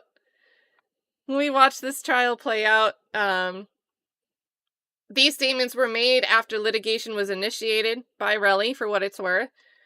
And Joe Tacopina is representing Rocky. And now he's continuing these cases on his own. Right, that's how I feel. These are all true. Not only are these these might hurt Relly's reputation, but it's not an and or thing. Defamation isn't, oh, somebody said something about me and it hurt my reputation. And I don't know if he's even going for like any type of tortious interference claim where, you know, you're letting possible brand deals of mine know that I'm something to get in the way of me getting some type of business. I don't know if that's even a cause of action. But as far as these being defamatory, we've got to meet the element of them not being true. And knowledge of Tacopina and Rakeem Myers at the time that these statements are being given, that they know these are false and they're making them anyway for the purpose of causing harm to Rocky. So we've got these cases in the air. It's going to be ASAP Relly representing himself. And while I'm not entirely sure, you guys know I'm not an attorney, I think it's interesting that these screenshots, you know, this isn't it's a substitution rather than a request of the attorney to withdraw. So, you know, if Terrell Efron wanted to continue being represented and Camille Vasquez and the whole firm wanted out, Shepard Mullen, I know normally you would see like a motion to withdraw. The attorney would ask the court. So there we go. There's that. Next action is tied to the defamation case. There's going to be a hearing for that on September 8th. We'll look for updates and or media access. I don't know if they'll have cameras in the courtroom for that, but we'll see. Speaking of Tacopina, short update over on so Joe Tacopina is also representing Fat Joe, who they first filed a civil case against Terrence Dixon, someone who's been making accusations that Fat Joe has engaged in like abuse of a minor, sexual assault of minors, a lot of really heinous accusations, really through like Instagram comments and captions and stories, and that there was also extortion behind the scenes. we went through, I think we did a stream on the filing. So if you want to check out the deep dive of the filings and see what Joe Tacopina and Chad Siegel and Jordan Sieve, who are representing Fat Joe, are saying, you can do, there's a whole filing, a whole stream where we read the filing. Tyrone Blackburn is not only the attorney for Terrence Dixon, but he's also a named party and named defendant, you know, because it's being alleged that he took part in this extortion. Tyrone Blackburn's response was to go file another suit, so he opens up another case where it's Dixon versus Cartagena, Fat Joe, and he also names Rock Nation as a party in it. And it's like, oh, Rock Nation's being brought into something. You know, there's a lot of other situations, a lot of other lawsuits that seem to be naming Rock Nation, and I think a lot of people were like, oh, Rock Nation, another person's going after them. But this time, there's some issues because Tyrone Blackburn is, with these different actions he has to keep track of, he ends up sending like a letter or email. Let's just pull it up. Where he's expressing in writing that his client has no ill will towards Rock Nation, doesn't think Rock Nation knew or participated in the wrongdoing, but yet he's suing them and naming them as taking part knowingly in doing these things. Let me just pull it up. Oh, man. You guys are not going to believe it. We could do a whole stream on the legal issues Tyrone Blackburn is facing right now. Really. Let's see. Like, there's so many updates. Okay, here it is, you guys. So, we're going to go back to, this is provided by Alex Spiro, who is representing Rock Nation, because they've been named as a defendant in the countersuit. The suit cases are now merged together as related, but at first they were separate filings. So Spiro, responding for Rock Nation, ends up filing a motion for sanctions, and that's still at play.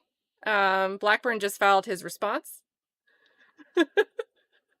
Let's read this. He includes a declaration from Joanna Manillo. So, we get some information on an unsolicited email. So Blackburn sends an email over to Joanna. Here's the problem. 2 business days after plaintiff filed the complaint, Rock Nation moved to dismiss it, not least because it fails to allege any facts that even remotely suggest Rock Nation was complicit in TVPRA or RICO violations. Just hours after Rock Nation filed its motion, Mr. Blackburn emailed counsel for Rock Nation and expressed his view that Rock Nation was a fellow victim of Mr. Cartagena's alleged misdeeds. Specifically, and despite signing a complaint mere days earlier that accused Rock Nation of participating in human trafficking and racketeering schemes, Mr. Blackburn stated, quote, "My client has no animosity towards Rock Nation. Quote, we think it is evident from the evidence that your client may have been defrauded by Fat Joe, Mr. Cartagena, as well. Quote, I am certain your client may have been caught off guard by Mr. Cartagena's lack of transparency and honesty. Quote, I am sure Rock Nation did not and would not have approved of Mr. Cartagena sending threats via Instagram. Mr. Cartagena, quote, hid money from Rock Nation by accepting cash payments for performances, which I know is a direct violation of his contract with Rock Nation." So this is Tyrone Blackburn saying all of this in writing to representatives over at Rock Nation, while he's also suing Rock Nation for knowingly engaging and being a party to these actions. That he's saying, oh, I know you know nothing about it. I think you were a victim of it. Oh. We have, there are other unpleaded acts of violence that, quote, I would assume your client knew nothing about.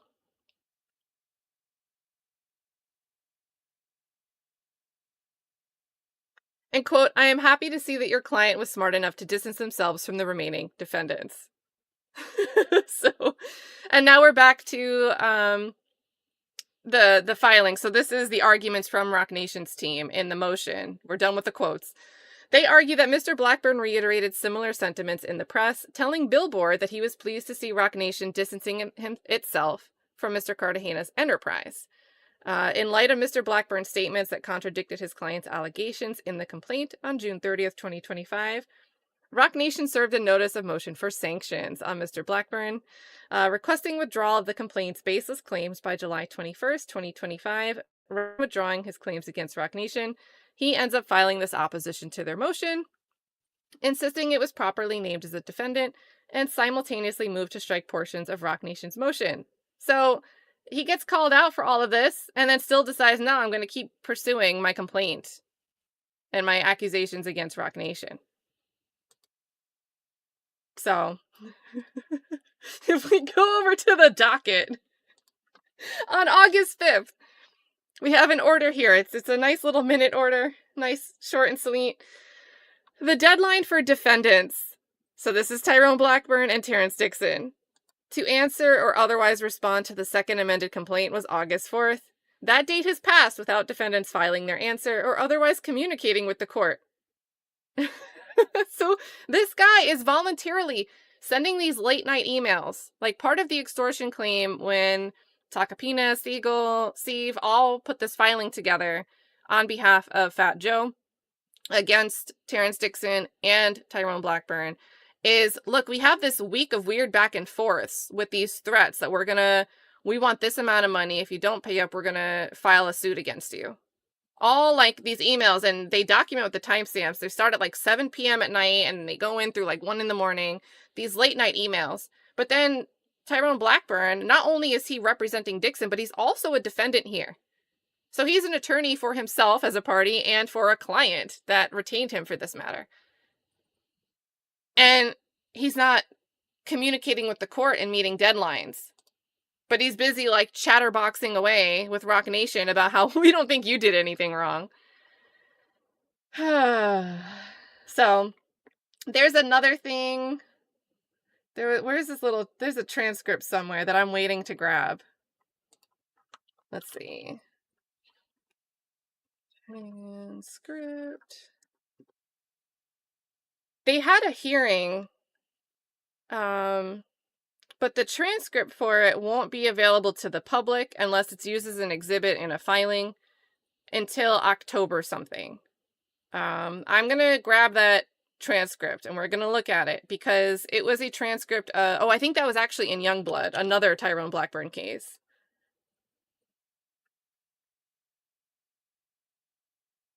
Yeah, there we go. So there was a show cause hearing over here because Tyrone Blackburn was using frivolous quotes. Like he was using AI to help him write his filings. He gets called out on it. Judge is pissed off. And then he doubles down in his response. Tyrone Blackburn doubles down in his response when the judge has already said, this is ridiculous. So there was a show cause hearing about this issue. But as of right now, that's just the memo. Basically, the judge said, attorneys, figure out your billable hours, what you want for sanctions. I'm taking the issue of sanctions under advisement. Get to me your billable hours by the 1st of August. Blackburn has to file a response to that petition for fees by August 8th. And then about the transcript. But the transcript isn't quite produced at this time. And it wants me to log in, so.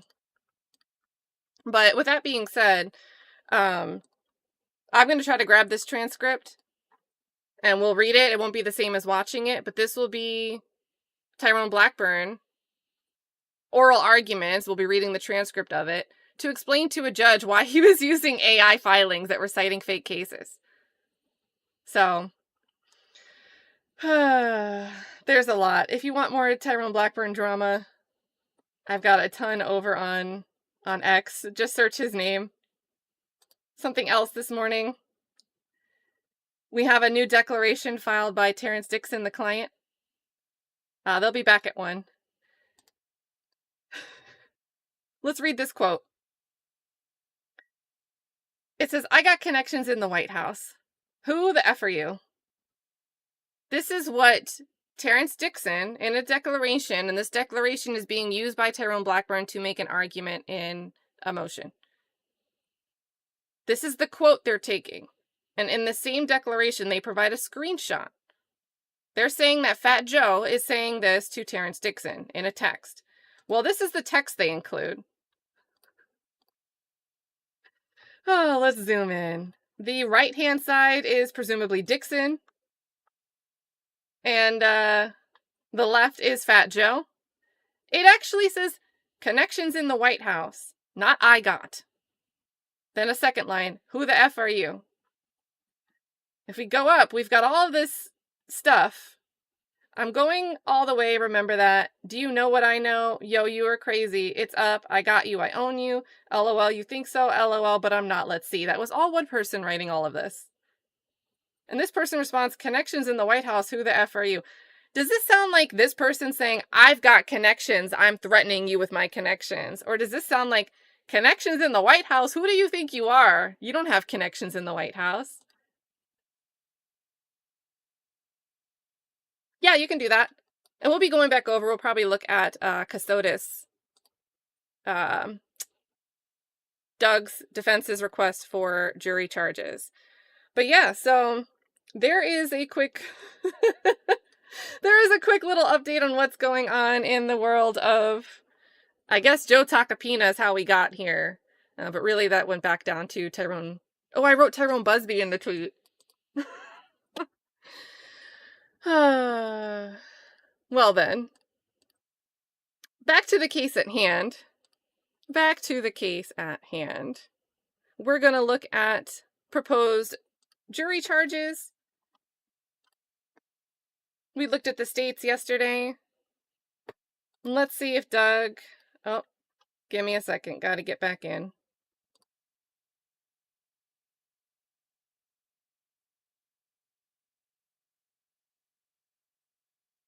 No, not on cross yet. They said they're coming back around 1 p.m. Eastern. So let me look up Nick Kassotis.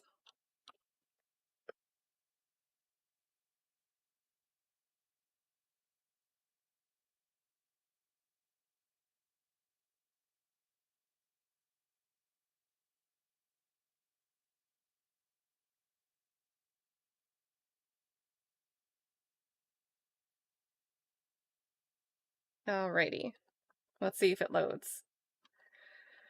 Alright, so Doug put this in. It looks like it was put through e-file today. Request for jury charges. We'll skip the intro pages. Oh, they delayed the Turtle Boy hearing. Alright, so we have the indictment again. Nothing new with that. We've got the plea of not guilty. Presumption of innocence should be the same. They're using model instructions for this.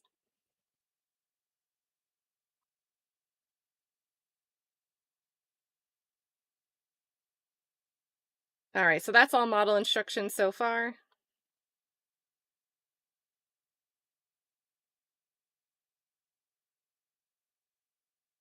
A model instruction for grave suspicion. That's the same from yesterday.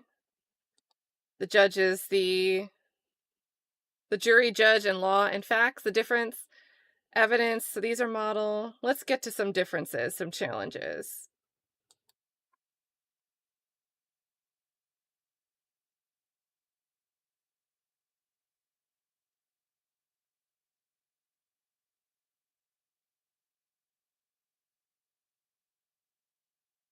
Okay, I think this one is new. Alright, so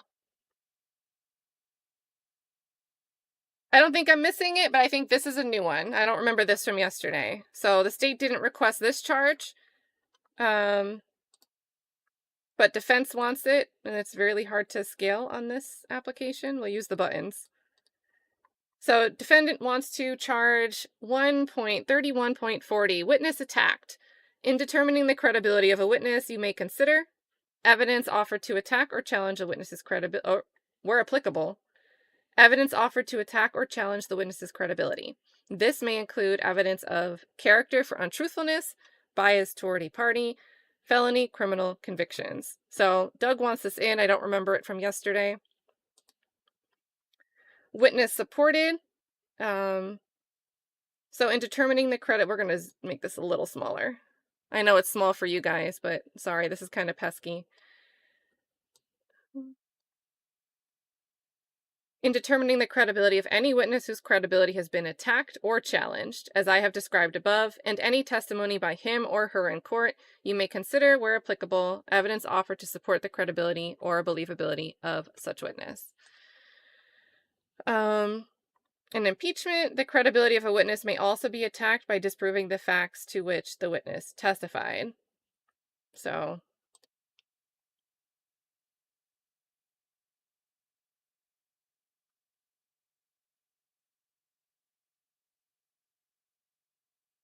was there a prior statement instruction yesterday? So your assessment of a trial witness's credibility may be affected by comparing or contrasting that testimony to statements or testimony of that same witness before the trial started. It is for you to decide whether there is a reasonable explanation for any inconsistency in a witness's pretrial statements or testimony when compared to the same witness's trial testimony. As with all issues of witness credibility, you, the jury, must apply your common sense and reason to decide what testimony you believe or do not believe. And this makes me feel like Doug is leaning into the consistency of his client's stories.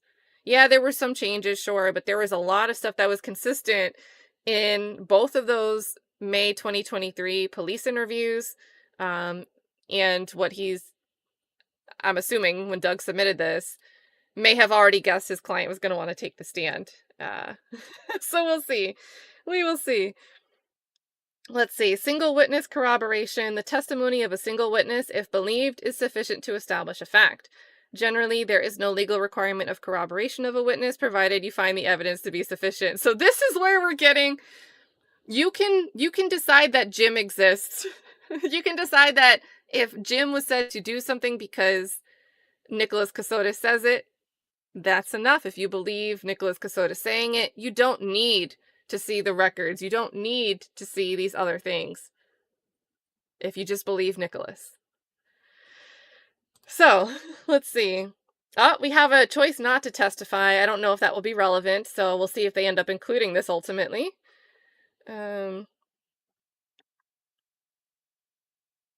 Statement of defendant. So a statement that the defendant allegedly made while in custody has been offered for your consideration. Before you consider this as evidence for any purpose, you must determine whether the defendant's statement was voluntary, and if the statement was given in custody, whether the defendant was properly advised of his or her constitutional rights. I think the judge needs to give an instruction like this because the stuff was introduced. But I don't think the jury is going to evaluate and find that he didn't sign a waiver of his rights. So let's see, voluntariness defined. To be voluntary, a statement must be freely and willingly given and without coercion, duress, threats, use of violence, fear of injury, or any suggestions of promises of leniency or reward. And I remember if it was stricken, but Doug did get the mouse word out there. You're in custody, you're sitting here with these mice before you're extradited and sent from Lancaster down to Liberty County for the second interview. And that could put you under duress, sitting there with a bunch of mice. But that was stricken from the record. A statement induced by the slightest hope of benefit or the remotest fear of injury is not voluntary. To be voluntary, a statement must be the product of free will and not under compulsion or any necessity imposed by others.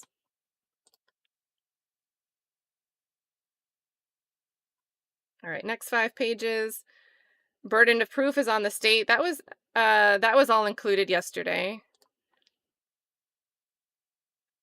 Constitutional rights. We did that yesterday. DNA, that was included, and this looks the same. Let's see. I think this might... They're bringing in a case here, so maybe they added some wording. Evidence relating to DNA comparison has been admitted for your consideration. Identification by DNA comparison is considered opinion evidence and is governed by the law concerning opinion testimony as has been given to you. As opinion testimony, and if you haven't been following this case, the DNA is going to Mindy Kassotis, the identification of Mindy Kassotis. Her body as well as blood in the Airbnb 65th Street rental in Savannah. That had other DNA that they didn't find to be a match to Kassotis, even though Kassotis gave a DNA sample. As opinion testimony, evidence relating to DNA comparison is dependent upon many factors. Among the factors are the credibility or believability. So I think maybe this is what we're adding in. And accuracy of the witness who were involved in the process of obtaining, identifying, preserving, recording, and maintaining the physical evidence, and upon the accuracy and validity of the testing procedures themselves that were used to form such opinions. All of these issues are matters for you to consider and determine. It is for you to determine what weight, if any, you will give to the evidence relating to DNA comparison in your decision in this case. Let's see. I'm over here. I see Annette says, is the jury still confused like I am? There's a good shot. There's a good shot. And is there an update? Let me look up and see. I'm not sure exactly on a start time for the Turtle Boy hearing, just that it's been delayed, based on you guys in the chat. So let's see. Good character of defendant. So we want this charge. You have heard evidence of the character of the defendant in an effort to show that the defendant likely acted in keeping with such character or trait at pertinent times or with reference to issues in this case. This evidence has been offered in the form of opinion of other witnesses. You should consider any such evidence along with all the other evidence in deciding whether or not you have a reasonable doubt about the guilt of the defendant. Let's see. Definition of crime, that was, that's standard. That's same as state wants that too. Intent.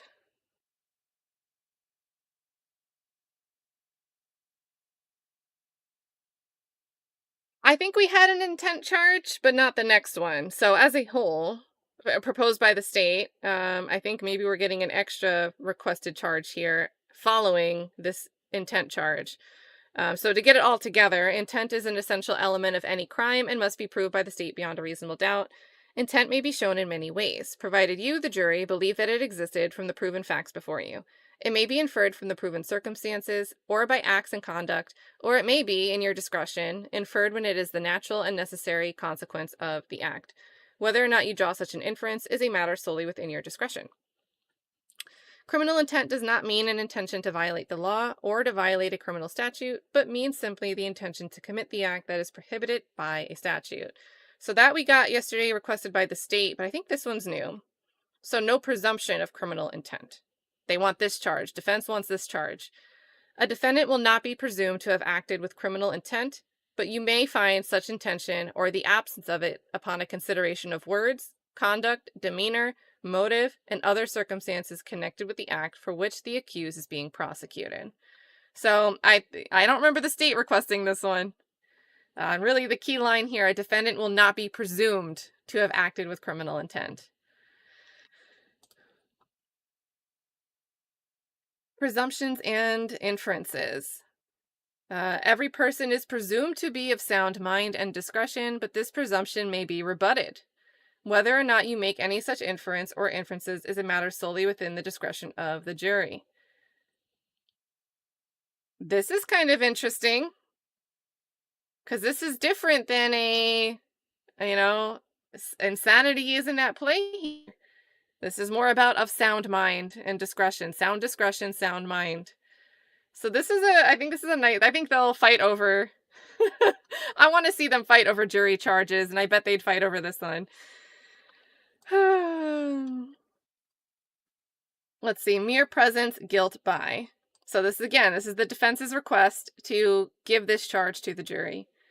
You are not authorized to find a person who was merely present at the scene of the commission of a crime at the time it was committed guilty of consent in and concurrence in the commission of the crime, unless the evidence shows beyond a reasonable doubt that such person committed the alleged crime, helped in the actual perpetration of the crime, or participated in the criminal endeavor. Let's see. Malice murder. I think the state included this as well. And just for a quick recap, malice murder is the top charge here. The state must prove that the defendant, 1, caused the death of another person, 2, unlawfully so, like no justification, and 3, with malice aforethought. Let's see. But state asked for that same charge.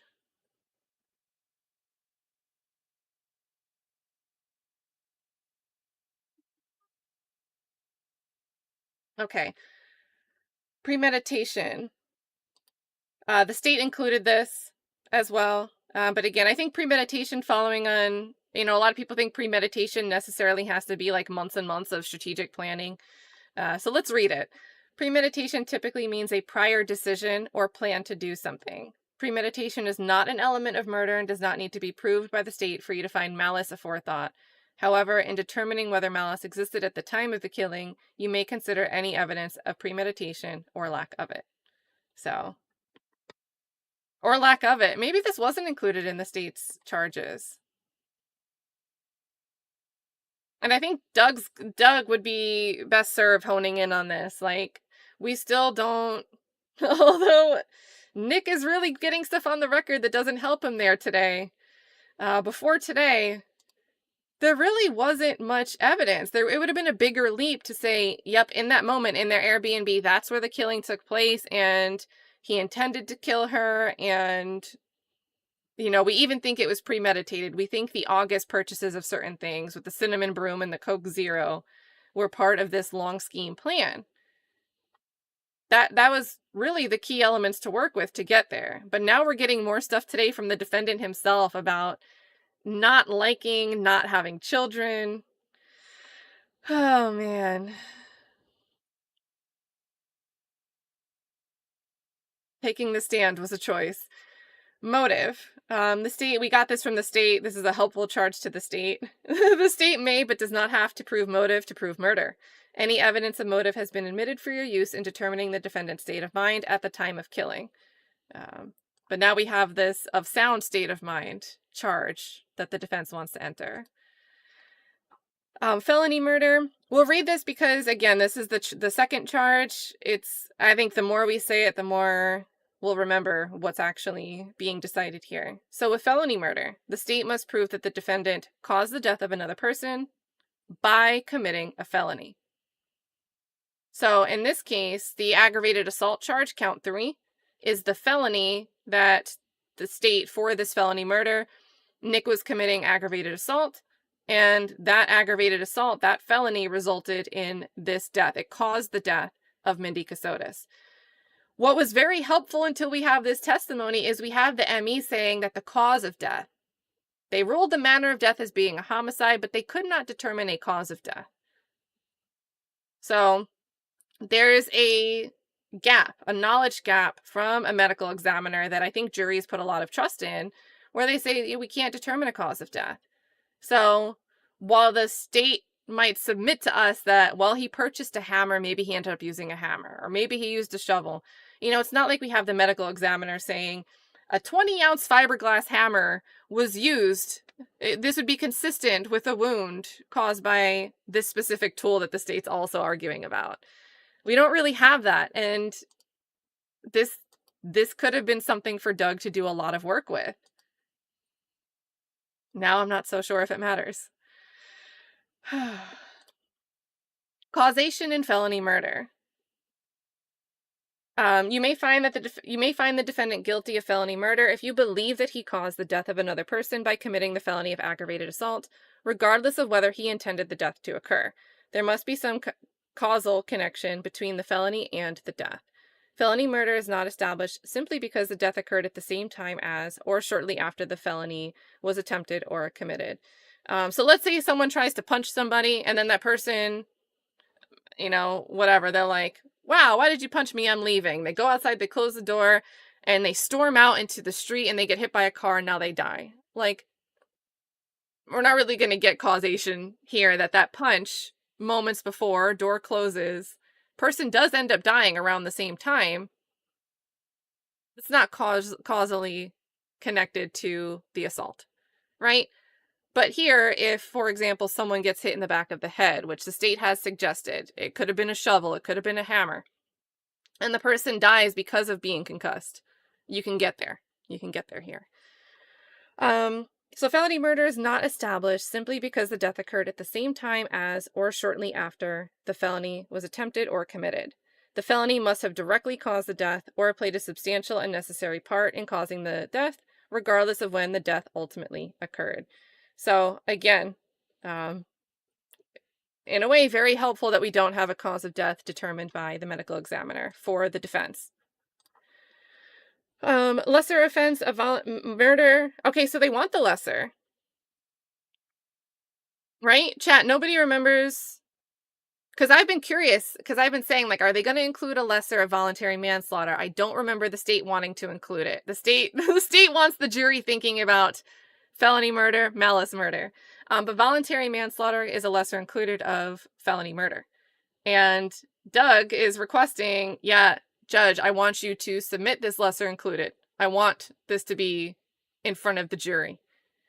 In considering the malice and felony murder charges, you must decide whether the defendant was sufficiently provoked and acted out of passion. If you find this, you may not return a guilty verdict for malice or felony murder, but you would be authorized to return a verdict of guilty of voluntary manslaughter. The state must prove beyond a reasonable doubt that these offenses should not be reduced from murder to voluntary manslaughter. Let's see if we get like a cooling off definition. There's got to be more on... Oh. So it's interesting. It's interesting there's no breakdown here, and maybe Doug just forgot. But if we're going to include this lesser voluntary manslaughter, we need voluntary manslaughter defined. Like, charged to the jury, this is what's required for voluntary manslaughter. And I think a question of law that gets confusing is, with voluntary manslaughter, you do the thing in the heat of passion, but if there's a cooling off period, if you have a chance to get away and calm down and cool your horses down, calm your jets, and then you go back and just kill the person. Well, now it's no longer, you had a cooling off period, so that heat of passion doesn't apply anymore. So I think Doug probably should have included that little charge, but if they agree to submit voluntary manslaughter, I'm sure the judge, the court will include it. And also, yay, Mel is in the chat. If you are doing a marathon this weekend. Guys, so Mel has not been streaming this week, but she's going to kick up a stream. It seems like she's committing to it this weekend. I've been watching her react since yesterday. She started looking at day 1 of this trial. Millionaire Mel has some of my favorite reactions, and you know, when there's a wild case, there's always a lot more to react to. So, especially if you've missed the early days or just want to watch this stuff again, figure out how this tangled web got here.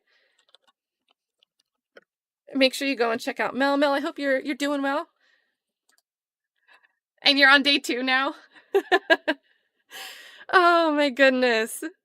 Strap in, strap in. And I see we're congratulating. Hold on. Oh, congrats. Okay, there we go. I was like, what are we congratulating? Congratulations, Mel. Oh, let me get her ex as well. Yeah, that's duh.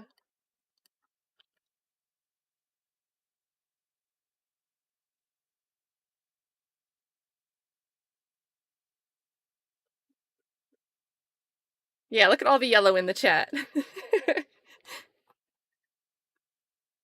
Oh my gosh, which tab did I have the instructions in?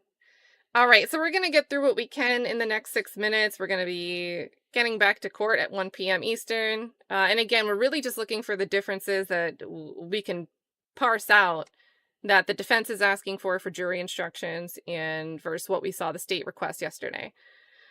Concealing the death of another, the state's got to prove that someone concealed the death of another person, which that concealment hindered the discovery of whether that person was unlawfully killed. So is that concealment hiding up the cause of death? That's partly why I think in opening we heard, and I don't want to visualize it, it's kind of weird, but we heard the state saying, we submit to you that the ME couldn't determine strangulation as a possible cause of death because there was no neck. Even though we find out it's not like the neck was removed, but it was cut in a way that perhaps you wouldn't be able to tell. right? So I think that's why this is exactly why we had the state anchoring us to think about that in opening statements, is for this legal requirement.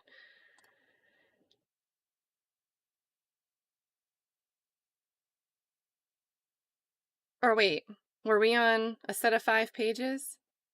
It's confusing how this works. You got to go 5 pages at a time. Okay. Possession of a knife during the commission of a felony. Now, what's interesting, we heard Doug argue this a bit in the motion for the directed verdict. If they're saying the commission of the felony, where exactly was this commission of the felony? They have to have a knife with a blade at least 3 inches long on his person while committing a felony. And the state, I think, is going to have to be clear in closing, where are you trying to say he had the possession of this knife? And it seems like they're going to argue the knife that didn't have DNA on it that was found at the hunting ground. They're going to argue that that is the knife that they're saying Nicholas Kassotis was in possession of while he was, moving and placing these body parts. So that seems like the pathway they're going to stick to for this possession charge. Possession for tools for commission of crime. They have to possess the tool that's commonly used to commit a murder or aggravated assault and intended to use the tool to commit a crime. So I think we got the judge had issues with the 7-piece hunting kit. He expressed issues, but says we're going to let it go to the jury with the 7-piece hunting kit and maybe the shovel. So, removal of body parts from the scene of death. State must prove that the defendant removed from the scene of the death or dismemberment of any person, any human body part. Tampering with evidence. The state must prove that the defendant, when with the intent to prevent the apprehension or cause the wrongful apprehension of any person, or to obstruct the prosecution or defense of any person, knowingly destroys, alters, conceals, or disguises physical evidence, or makes, devises, prepares, or plants false evidence. So this is the same thing the state requested.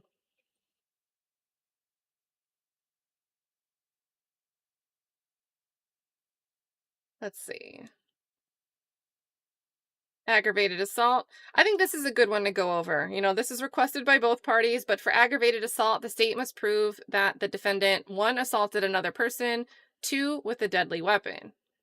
To prove assault, the state does not have to prove that the other person was actually injured. So remember, we've looked at this. This kind of reminded me of A$AP Rocky. They were arguing for assault just by showing and putting Relly in fear. The gun was seen and shown purposely to cause fear in Relly, to cause Relly to have fear, right? They argued that at the first garage surveillance video in the A$AP Rocky trial, in addition to also arguing it a separate count later in time when the state alleged that A$AP Rocky shot real bullets at Relly. So I think it's important to underscore that the state does not have to prove that the other person was actually injured. But what's the issue here when you're using this aggravated assault to get you to felony murder? This aggravated assault, the jury needs to find this aggravated assault occurred and that it was the cause of death for them to, meet the elements of felony murder. So really, even though this is how the instruction reads, we need this assault to cause the injury that caused the death of Mindy Kassotis. But this is just how the law is written for aggravated assault, generally speaking. Let's see. Oh, here's a new one. Guys are getting a constructive, an actual and constructive possession charge. I don't remember this from the state. The state must prove that the defendant possessed the knives, and we're going to get back to court after this one. Possess the knives at issue in this case. The state must prove that the defendant possessed the knives at issue in this case. Possession must be either actual or constructive. It must also either be sole or joint. Actual possession means that at the time of the alleged offense, the defendant knowingly had direct physical control over the knives.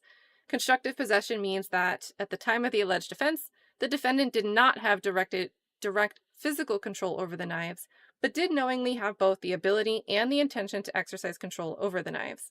Sole possession means that only the defendant had possession of the knives. Joint possession means that the defendant shared possession of the knives with at least one other person. All right, so... Oh, they are arguing venue.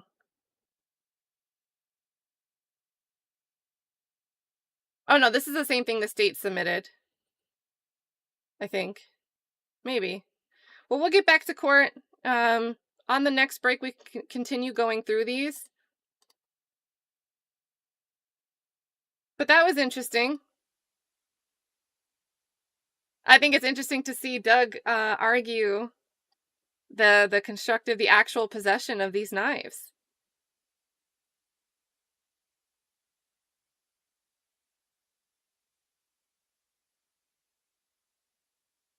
Oh, and Cass is here.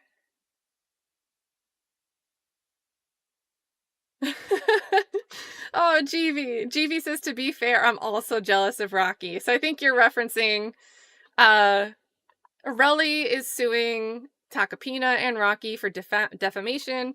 And one of the example defamatory statements is Joe Tacopina during an interview saying that a failed associate and ex-associate of Rocky's is jealous and trying to extort him for money. Oh, GV. Oh, love it. Love it, love it. Let's see.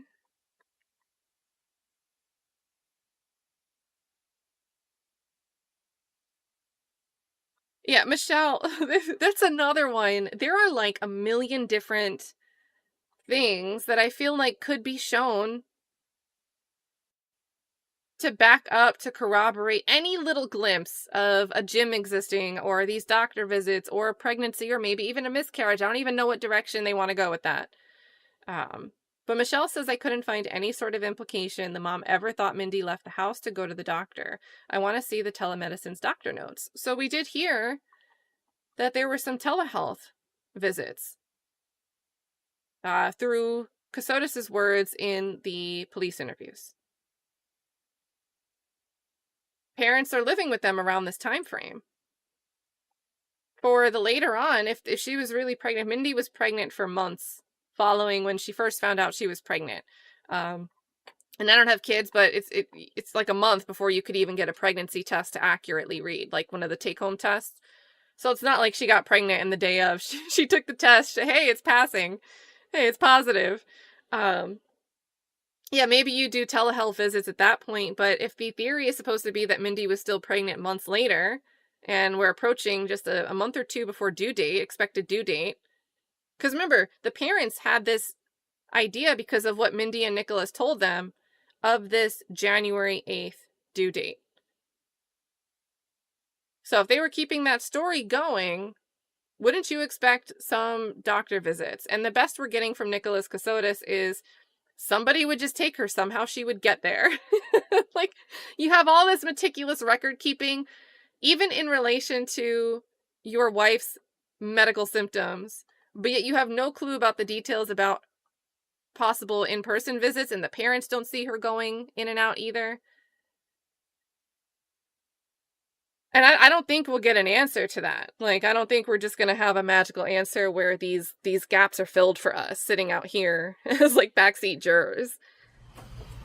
There we go. We're back, guys. We'll go ahead and bring our jury in. Thank you. I am Shout says, hello, fellow court addicts. That's right. Mel, I'm leaning towards maybe they really thought she was pregnant and had a early miscarriage. Because you're going to hear when you get to the interviews, it's hard to listen to, but pay attention to what he says in an interview about like this July bleeding time frame. I can't wait to watch you react, Mel. Is the judge snacking? All right, guys, so if you missed this morning, this is cross-examination of the defendant that we're about to get into. We'll start the oh no counter. Maybe I'll remember that we're doing it.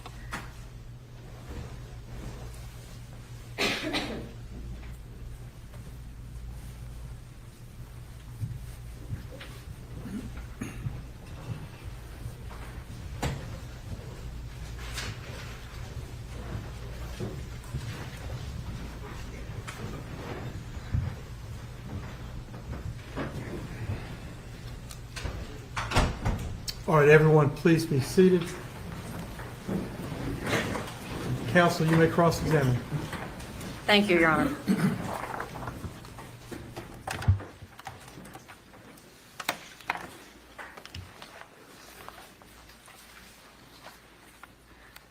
Good afternoon, sir.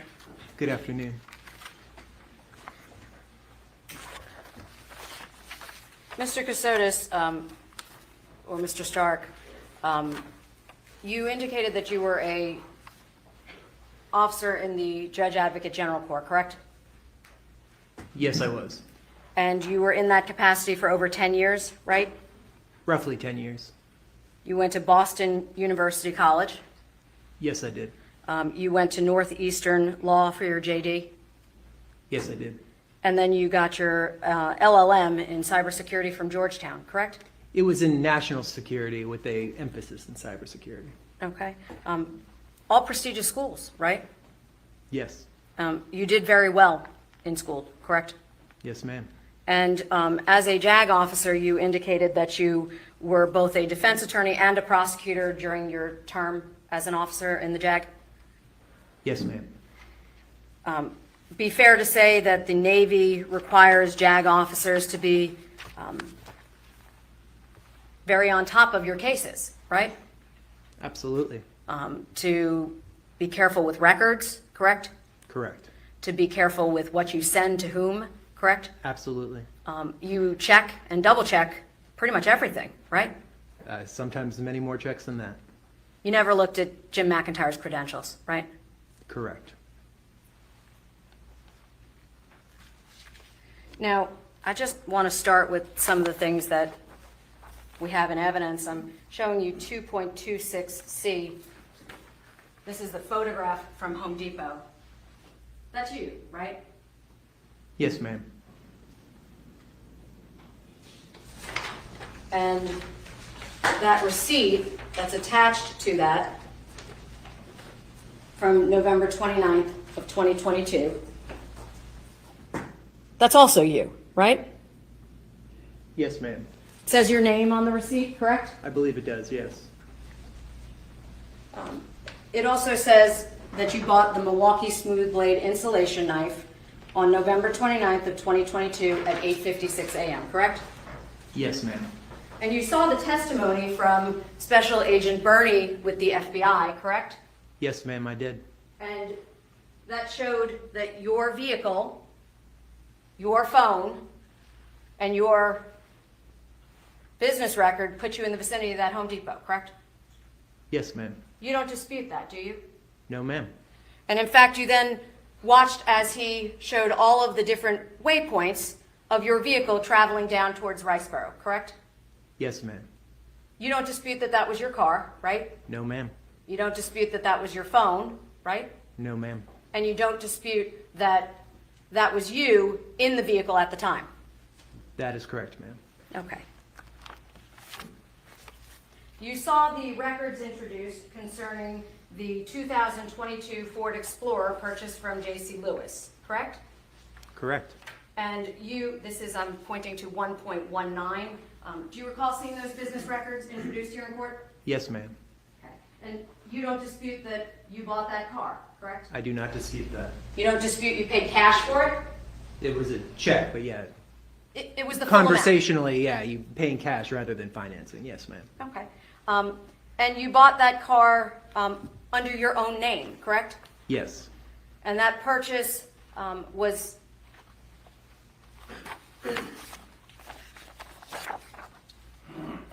believe it was July 27th of 2022. right, correct? Yes. Okay. And when you bought that vehicle, that did not have a police intercept package on that vehicle, correct? I don't believe so. I'm not sure what a police intercept package is, though. Right. Because if it did, you would have paid extra for options, right? Right. I mean, there were options on there that I did pay extra for. I assume that anything else would have been also additional.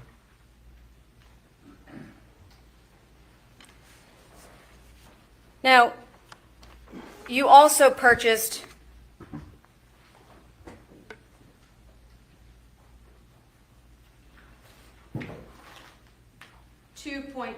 35C. Not this specific kit, but one that looked just like it, correct? I believe so, ma'am. This was a 7-piece deer processing kit, correct?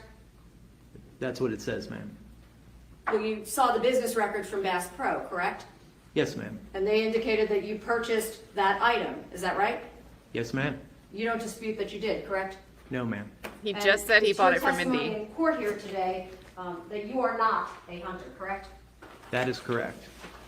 You were not going hunting on November 29th of 2022, correct? No, ma'am, I was not. And just so we're clear, I'm going to show you States Exhibits 1.21, 1.22, 1.23, and 1.24.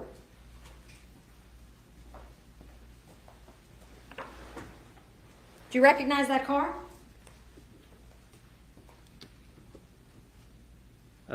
It looks like the same make and model car that I had. And you don't dispute that you were down in a large wooded area on November 29th of 2022 at the time referenced in that photograph? I don't really recall where I was, ma'am, but You don't recall where you were? right. Okay.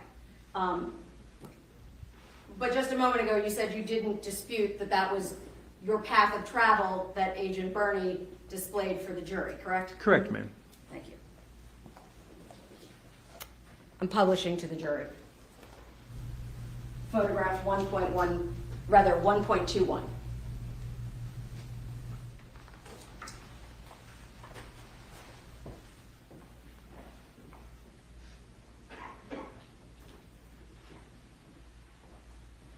You saw Agent Sands testify, correct, concerning 1.117? Yes, ma'am.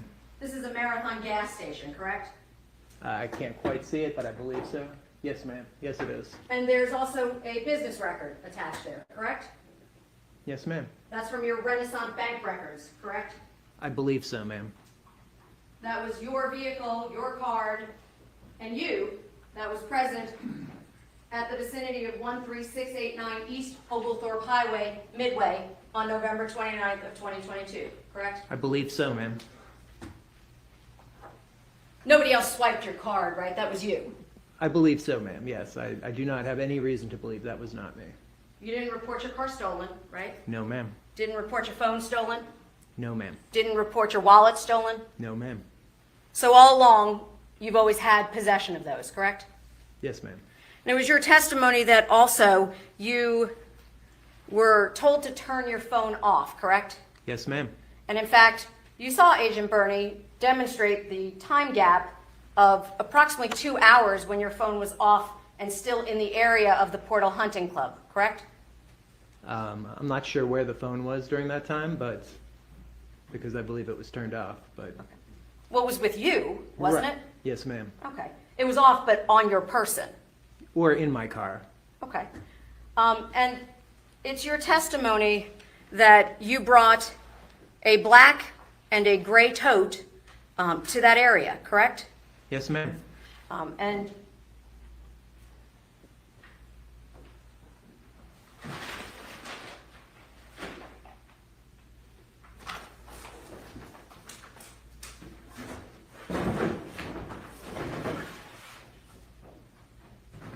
is it your testimony that's not your tote? Yes, ma'am, it is. That is your tote. No, ma'am, it is not. My testimony is that it is not my tote. So the other one, the gray one, that's also not your tote? I would call that the gray one, ma'am, but I believe that that is also not my tote. Just so we're clear.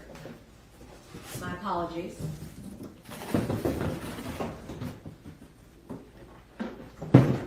These two totes are not your totes? That is correct. There are two random black and gray totes that showed up on November 29th of 2022 in the vicinity of the Portal Hunting Club, and they're not yours? Objection, asked and answered. Overruled. I'm not sure when they turned up, ma'am, but they are not mine. I can explain why if you would like. You know how the process works, Mr. Kassotis. Okay, ma'am.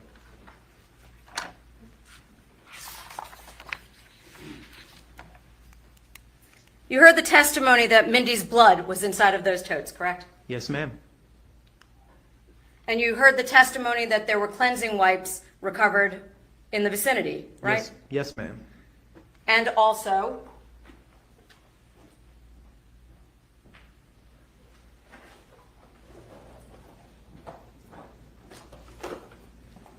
the knife. Yes, ma'am. So to your testimony, this is not the knife you purchased on November 29th, 2022 at Home Depot. That is definitively not the knife that I purchased at Home Depot. Did you see the cleansing wipes on the knife at the photographs at the crime scene? Yes, ma'am, I did. To your testimony, you didn't clean this knife off, right? That is correct, ma'am. I have never seen that knife before. It was introduced as evidence. Oh my gosh. This knife just happened to be there in the vicinity of the same black and gray colored totes that you referenced in your interview to law enforcement, correct? I don't believe it just happened to be there, ma'am, but it was there. And it was your testimony, correct me if I'm wrong, that you bought the deer processing kit to give to somebody as a gift? Yes, to Mindy's younger brother, Matthew. It was important to Mindy that you get him something he liked, right? I believed so, but though I now have reason to question whether those messages were coming from Mindy or not. But you don't have any reason to say otherwise other than that you're guessing, correct? Correct. But something so important to Mindy, you just left it at the house when you moved out, right? I was extremely upset when I moved out, and I left a lot of things there. So that was a yes, you left it at the house? Yes, ma'am. You never gave it to Matthew? No, ma'am.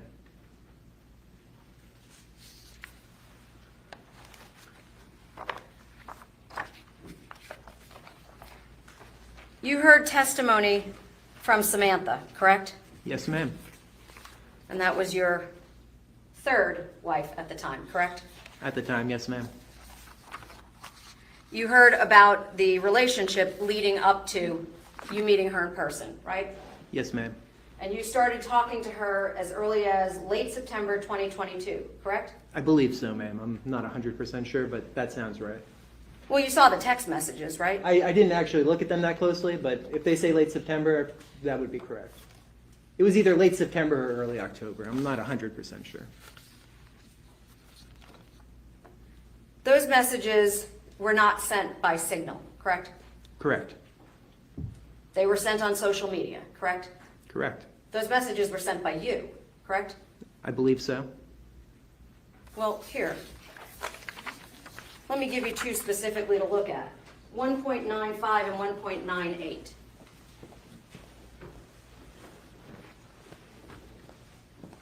Let us know when you've finished looking at them.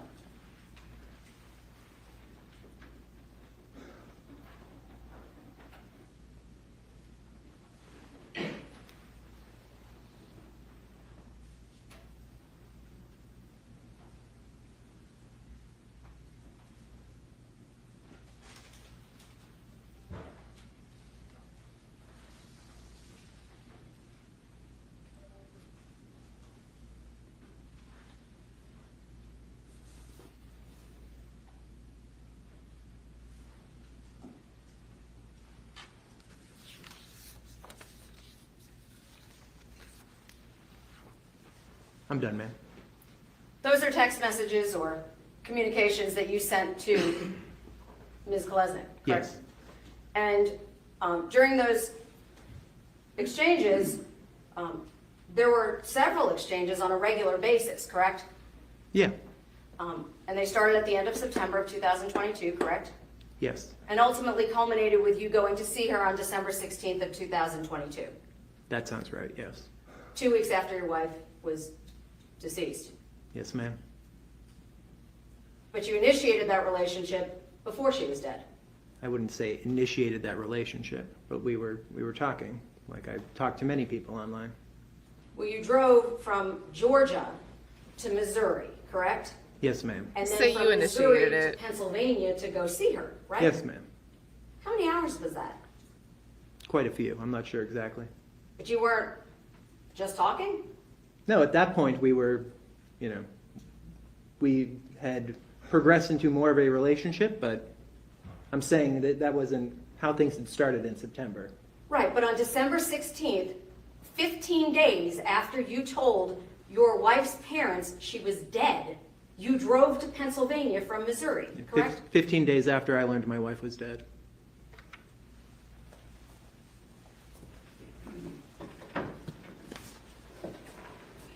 October 22nd of 2022, you told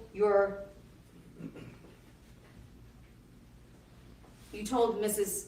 Kolyesnik, or Miss Kolyesnik, on 1.95, she had an undiagnosed heart issue that was aggravated by her pregnancy, correct?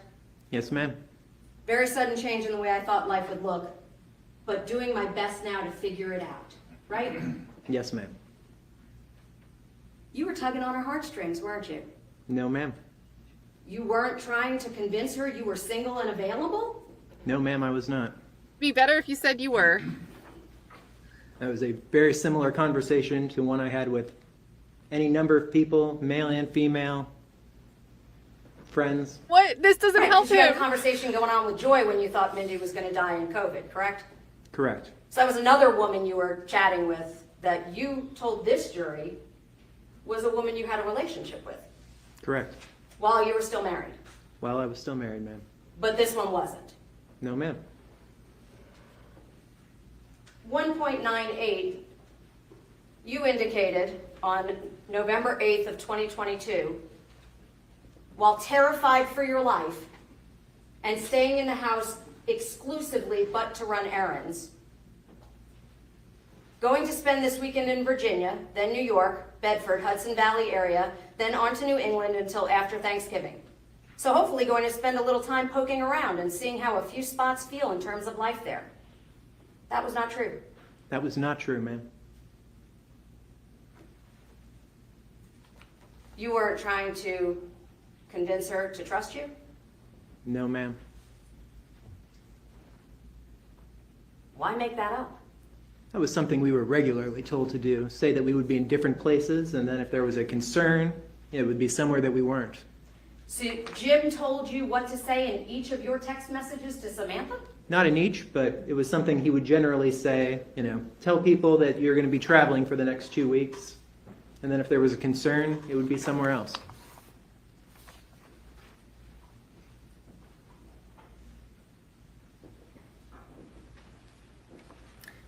After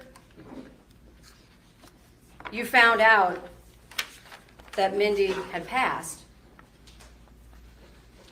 you testified to this jury you never got a single document of any sort from the doctors, correct? That is correct. You just told this jury that you were a JAG officer, correct? For 10 years. I was. You checked every detail, right? Yes. Verified everything, right? Yes, ma'am. You didn't get a single document at any point in any of the time Thank you, after her idiot. death? No, ma'am, I did not. Death certificates, 1.68. They're registered with the state of Georgia. You're aware of that, right? I am. You never got a single copy of a document from a courthouse? No, ma'am. I asked about it once, and I should have followed up, but I did not. You yourself as an attorney never got a single document. No, ma'am. I didn't have any reason to have a document, and so I failed to follow up on it. You were on trial for murder, correct? Ma'am, I was not. In anticipation of today, in your testimony, you knew you were on trial for murder, correct? Yes, ma'am. And you didn't bring a single court document with you. Get Well, him. ma'am, I believe the testimony is fairly clear that I was lied to about Mindy's death, and that I did not have a document because there were no documents. You worked for APIS Security, correct? I believe so, ma'am. No W-2, right? At some point I saw a W-2, but But you didn't bring one. no, ma'am. I believe there was one in Discovery, but I don't recall. You do. You believe there was one in Discovery? I believe so, ma'am. Can you tell us what document that was? I can't recall. I believe it was a tax document. Was there a W-4? I don't recall. I'm not sure what a W-4 is, ma'am. An I-9? No, ma'am. No tax documents? No. I-9s are for immigrations, proving that you're a citizen, so. What about tax records? You got paid, right? It was paid into a trust, ma'am. So you have 0 records reflecting being paid by APIS Security, correct? Well, I have the records that you provided to me during discovery, but 1.84. You provided Samantha with an employment verification, correct? yes, ma'am. You indicated you worked for them February 12th, 2018 to present. That was January 12th of 2023, correct? Yes, ma'am. You never got a single paycheck? Not paid to me, no. So for 5 years, you worked for a company and got 0 money handed to you. Handed to me, yes, ma'am.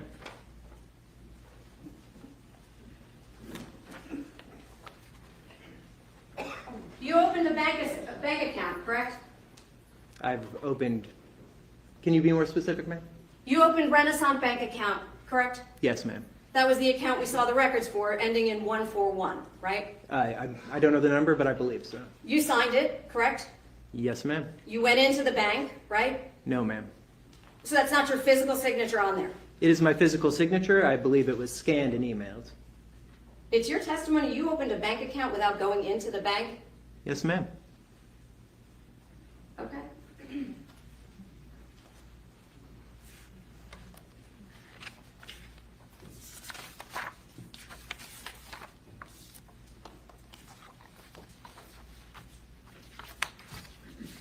You provided Samantha with a driver's license, right? With a photograph of one, yes. 1.86. This is the license you sent her, correct? Yes, ma'am. I'm showing the jury 1.111, which is the same photograph, correct? Yes, ma'am. Okay. You're aware that there are no records in the state of Georgia reflecting a change of name to Stark. I'm aware of that now, ma'am. Well, you would have had to change your driver's license, right, sir? Yes, I assume so.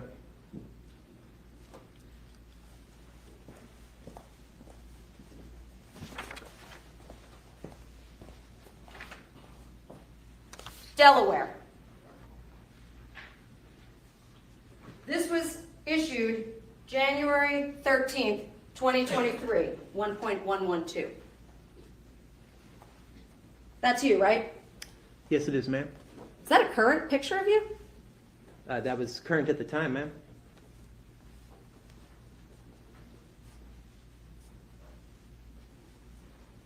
Publishing to the jury. It's your testimony that you got one under the name Kassotis because of a glitch at the DMV? It wasn't a glitch, ma'am. Well, you testified that the Social Security Administration told you it would update in 24 hours your name change, right? They said likely 24 hours, though there was a chance it would be sooner. So sooner still, right? I hoped it would be sooner. That's why I went back to the DMV that afternoon. Right, but in 1.106, you went on January 4th to change your name, correct? Yes, ma'am. So it's your testimony that from January 4th of 2023, some 9 days later, it still hadn't updated? No, ma'am. So there's a difference between the court document, which you go to court to get, and then the Social Security office, which you have to go in there and bring a copy of the court document to start that updating process. Right, but you said you went the same day as you went to the Missouri. No, ma'am. I said I went to the Social Security office in Delaware after I returned to the Delaware area from St. Louis. You submitted driver's licenses for Delaware, Pennsylvania, and a name change in Missouri, all within a week approximately, I was trying to update my driver's license, yes. in 3 different states. No, ma'am. I had gotten a name change in Missouri, which had been our plan from the beginning. I was splitting my time between Delaware and Pennsylvania at the time, and I had gotten one license in Delaware that was not the correct name. I was going to be spending the next part of the next week in Pennsylvania, so the next business day, it was a holiday weekend. It was Martin Luther King Jr. Day. I went on that Tuesday into a DMV in Pennsylvania, and I got a license with what is now my legal name. You remember it was a Tuesday, correct? Yes, ma'am. But you don't know your wife's doctor's name. I Was never given her doctor's name. You didn't ask? Ma'am, she wanted... I asked you a question, sir. No. Did you ask? I did not ask. She was 8 months pregnant, you said, correct? Correct. You never visited her at the hospital, Yeah, I was told not to. and you listened? Yes, ma'am. First child, right? Yes, ma'am. Desperately wanted kids. I wouldn't say desperately wanted kids, but I wanted kids. You'd been trying since Heather, right? Yes. Well, How on many and years was off. that? You know, Mindy and I didn't start trying to have kids immediately, but... Well, you testified there was a miscarriage in the middle, correct? Yes, ma'am. That miscarriage was in, gosh, July of 2021. So for years, you had been trying to get pregnant. Yes, ma'am. And your wife was finally 8 months pregnant and terribly ill, correct? Yes, ma'am. I believe And- so. And you never went to see her. No, ma'am. I was talking to her and checking on her, but I did not physically go there because I did not think it was safe to. Well, just in your testimony earlier, you said texting, not talking. Yes, ma'am. I use them interchangeably. I'll be more clear. You never spoke to her. No, is ma'am. what you're I tried getting. to multiple times, but we couldn't get a good enough signal to have a conversation. And when you couldn't get her, you didn't go see her. No, ma'am. You're an attorney at the time of all of this, correct? I don't believe I was at that time. No, ma'am. I mean, you don't forget how to be a lawyer, do you? No, ma'am. I hope not. Right? So when you filled out this paperwork for the Missouri change of name, you indicated that you did not owe anybody any judgments, That was my understanding. Yes, ma'am. that there were no cases requesting money pending against you, correct? Yes, ma'am. Yet you stood in a court of law in front of a judge who told you when to be back to settle what was owed to Miss Thomas, correct? Yes, ma'am. And you didn't go. I didn't go because I believed that was already settled. You're an attorney at the time, right? Yes, ma'am. At that time, I absolutely was. You know if you don't show up to court, what happens? They would, if I still had a hearing there, if I had not paid that money, I would have been held in contempt. You called Heather to confirm she got paid? I did not, ma'am. And nor did she call me, nor did she come to the house that we had shared that I continued living in for 9 months afterwards. You have been exchanging a series of emails back and forth with Heather for days leading up to that court hearing, correct? I don't believe I had. No, ma'am. It's your testimony you didn't. No, ma'am.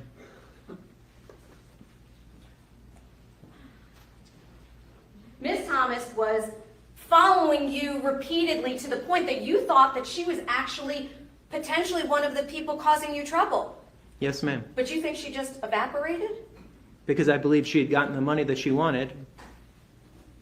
Then tell us why she would be a danger to you. At that point, I no longer believed that she was a danger to me. When was that? That was shortly around the time that I believe the payment had been made to her, and she stopped contacting me altogether. Never came by the house, never called my phone. But you just told this jury that Jim McIntyre was looking into it for you. He was, and he said that he had determined that Heather was not involved and that he had wired the funds. Let's talk about your marriage license. The application, 1.92. Absolutely. You listed people that are not your parents, correct? At the time, I believed them to be my parents. They're sitting in this courtroom now, right? Yes, my parents are. You don't disbelieve that Linda and Wayne Kassotis are your parents? Not anymore, no ma'am. And with all due respect to your father sitting here, that's the man you moved 100+ times because you were afraid of? I wouldn't say 100+ times, but yes, ma'am. We moved probably 50 times because I was Good terrified. question. Well, the 2 times that you just talked in direct testimony, you said 15 to 25 times twice, and then moved countless other times, correct? I wouldn't say countless other times, ma'am. Well, your recollection was every time you moved a week, right? You could tell this jury when you were in each different place, correct? Yeah. I have because we move so often, it's actually pretty easy for me mentally to remember where we were when, because oftentimes we were only in a place for 2 days. So if you remember the 4th of July happened while you were in that house, you know when you were there. But you don't remember your wife's doctor. No, ma'am. Let's just be clear, 2.32. This is Mindy, right? Absolutely, ma'am. During your interview with law enforcement,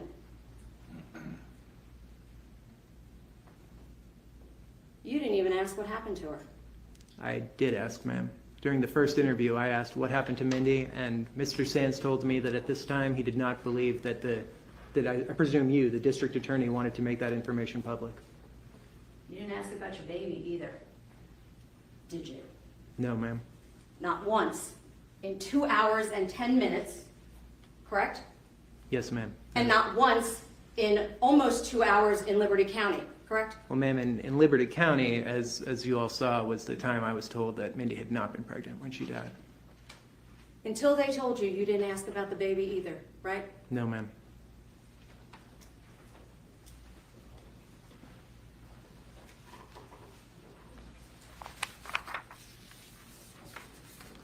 You told your in-laws that your wife died December 1st of 2022, correct? Yes, ma'am. Immediately after I was told, I went back to the house and told them. And then the next day you went and got your car washed, or was that the same day? I'm showing 1.110. I don't recall what day that was, ma'am. Well, that is your car, right? Yes, ma'am. So after you found out your wife was dead, you went to the car wash. Is that right? Apparently, ma'am. Well, that is your bank record, right? Yes, ma'am. Yeah, at some point I went and got my car washed. I don't recall getting my car washed, but I may have. It appears I did. And you went and picked up some beer, right? Yes, ma'am. I was drinking probably a scary amount at this point.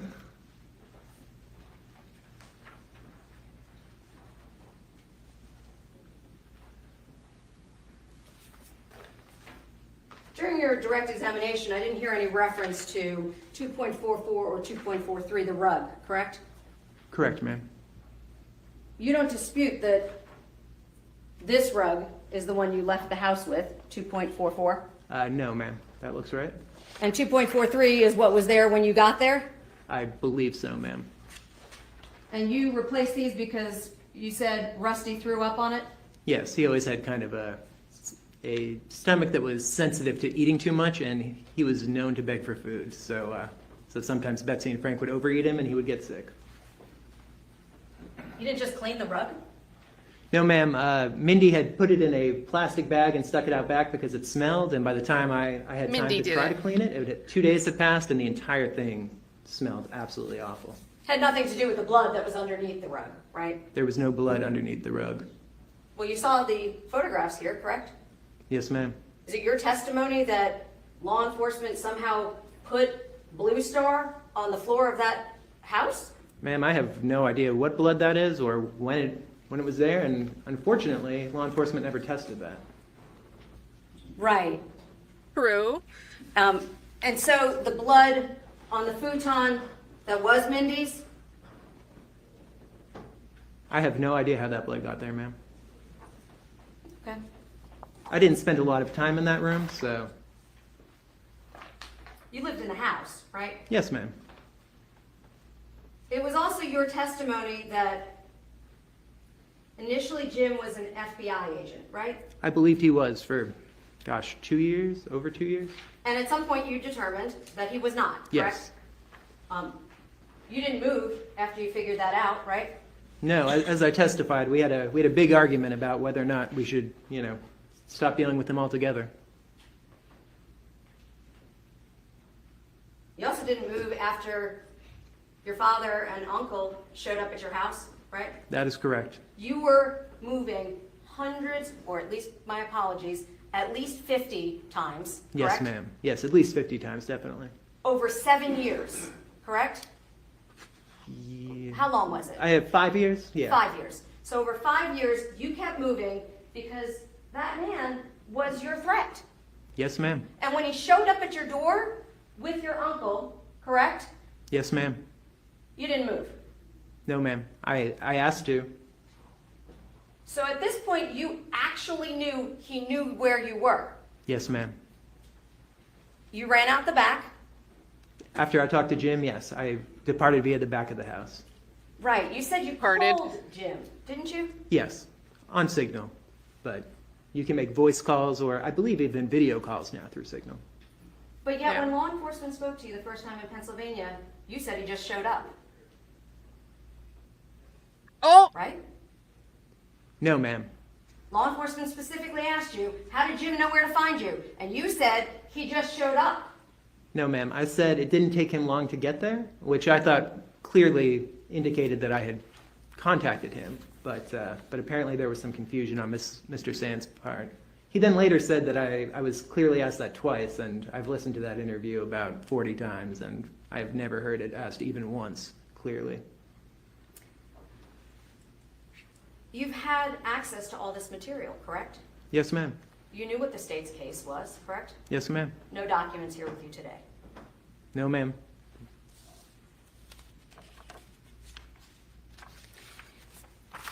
You indicated at some point that it was very important for you to figure out who of Mindy's friends would need to know, correct? Absolutely, ma'am. And you reached out to each of them, correct? I did.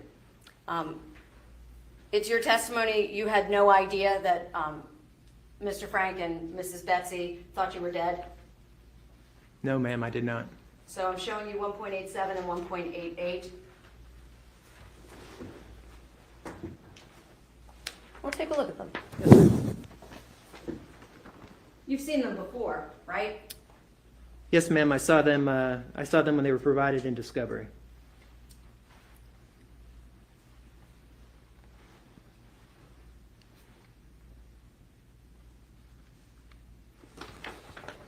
Did you see the email address on that? I do, ma'am. Yes. That's Apis Limited, correct? Yes, ma'am. That would be the same address that you claimed was Jim McIntyre, correct? I believe he had an APIS, but I'm not sure that I did not regularly email with him personally, so I believe at some point I saw an APIS limited address for him as he was reaching out to Frank and Betsy, but Well, you just told the jury you worked for Apis Limited, right? yes, ma'am. I believe so. You got that employment verification from Marcus Jones at Apis Limited, correct? Yes, ma'am. And you believed you were working for Jim McIntyre, right? Absolutely, ma'am. That he was preserving all of your funds in a trust, right? Yes, ma'am. Did you bring the trust documents here? No, ma'am. In order to start a trust, Mr. Kassotis, as an attorney, you know that there are actual documents you need to sign, right? Absolutely, ma'am. You never preserved any of those? At some point, I lost them. I don't know exactly when. Okay. But I had them, and I provided them to Miss Thomas on at least one occasion. Actually, when you went to court, you didn't provide the court with anything, did you? I don't believe I was asked to. That would be a no? Yes, ma'am. That would be a no. But you told the court you had $32 million. Absolutely, ma'am. Did you ever ask Jim to show you a copy of the check that he sent to Heather or the wire to pay her off? Absolutely. I saw bank records showing a wire transaction to her. And you saved all those? No, ma'am. I believe I've been pretty clear about that. Well, Heather was all but, from your description, stalking you for the money, right? She was energetically looking for it. Yes, ma'am. Okay. So energetically looking for it, you didn't think it was important to hold on to a copy of those? No, ma'am. As I said, I stayed in that house for another 9 months. The house that Heather and I had shared when we were married, and never heard from her. She never stopped by. She never called my phone. I assumed that was over and done with. At that point, you had moved and changed your name and your driver's licenses in 2 additional states, correct? No, ma'am. This is years before that. Okay. Now,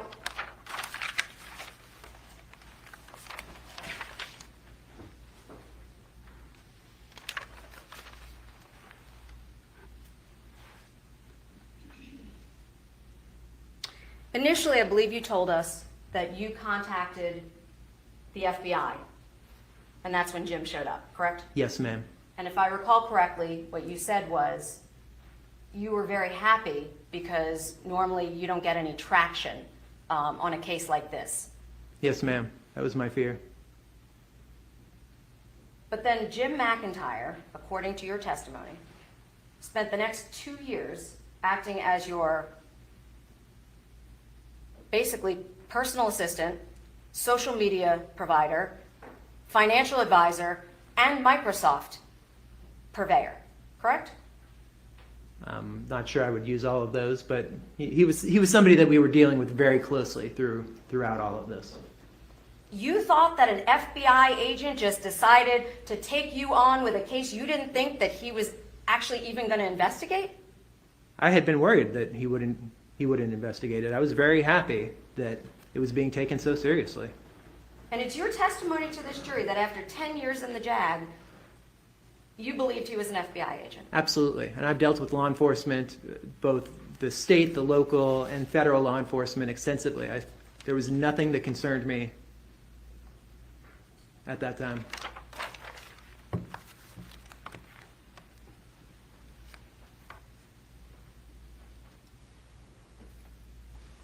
So let me make sure I get this straight. Initially, you thought that the risk, based on your testimony, was because of the Washington Post article. Absolutely, ma'am.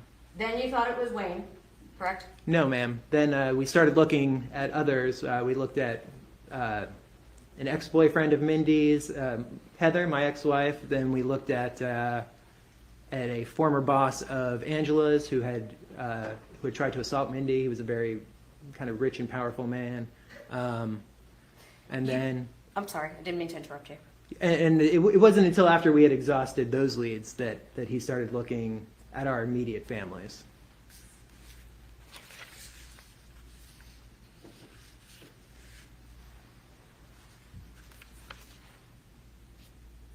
Looking at the jury, nodding. He just gave a little nod. So when Jim McIntyre, you determined, did not work for the FBI, he promptly told you how he knew to come and see you and Mindy, right?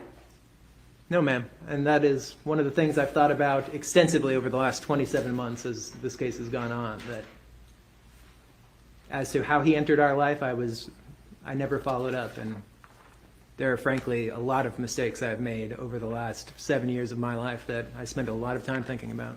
He just showed up at your house and said he was the FBI. Yes, ma'am.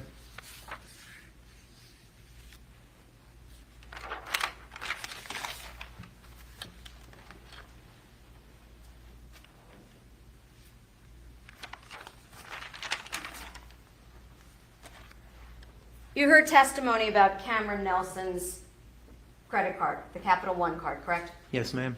It's your testimony that all of those charges were being made by Jim McIntyre? The majority of them, not all of them. The Uber Eats purchases that came to the house in Savannah, those are done by Jim McIntyre? We were never in Savannah while anything was being charged to Cameron's card. Are you sure? Yes, ma'am. Okay. And all of those transactions, the Uber car rentals, were those Jim McIntyre too? The Uber car rentals? Yeah, Uber. I don't know anything about those, ma'am. You never took an Uber on a credit card? I have taken Ubers before. I have never, during this time, I never took an Uber, no. So if the bank records show you taking Ubers and going places, that wasn't you? That was not me, correct. Okay. You have an Uber app on your phone, correct? I do now, yes. So it's your testimony you never had an Uber app on your phone in 2022? In 2022, I did. I'm sorry, I thought we were talking about Miss Nelson's credit card. Are I we asked- talking about my bank records or Miss Nelson's? I'm just not clear. I'm talking about your bank records. Oh, okay, yes. My bank records, yes. There were times I took an Uber. But you told this jury you were afraid to leave the house, right? Yes, ma'am. Every time I went out, it was scary. But you fought through the fear and jumped in an Uber? If I had things that needed to be done, then yes. I thought it was my job to take care of those things. You didn't call Jim and say, hey, Jim, I need a ride. Get me to this location. You're my security detail? No, ma'am. Sometimes he would drive me places, but for regular errands, no. That was something that I dealt with. Either I had Mr. Frank Mebane drive me, or I would call an Uber. Right, because on November 29th, you clearly went to Home Depot by yourself. right? Yes, ma'am. At that point, I had a car, so I was not taking Ubers anywhere.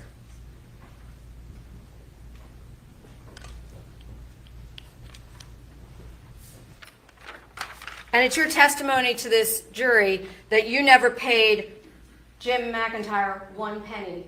For how many years of service to you? I believed that we were both benefiting from this. That's not what I asked you. I asked you if you paid him. No, I did not. So in all of the years that he worked with you, you never paid him. No, ma'am.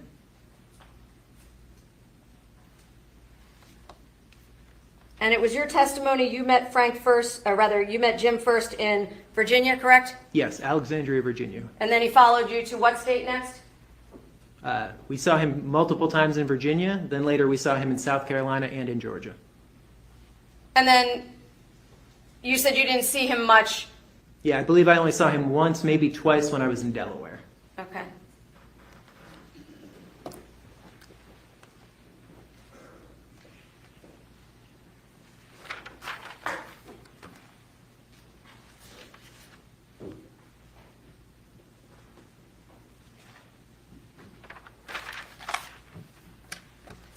It was your testimony to law enforcement, or your statement, I should say, to be clear, that Jim McIntyre handled your finances the entire time. Yes, ma'am. That included setting up all of your Airbnbs, correct? Yes, ma'am. Except the one in Savannah, because you bought that one, right? Yes, ma'am. And there were two at the very beginning, one in Alexandria and one in Charlottesville that I set up personally. Well, and don't forget the one in Hilton Head that you got for Frank and Betsy afterwards in your name too, right? Yeah, that wasn't an Airbnb, but correct. I did set up that rental. In the name Kassotis, right? Yes, ma'am. While you were still afraid that people were coming after you, and your wife now was already dead, Yes, ma'am. and you're still using your name Kassotis. That was my legal name at the time. Yes, ma'am.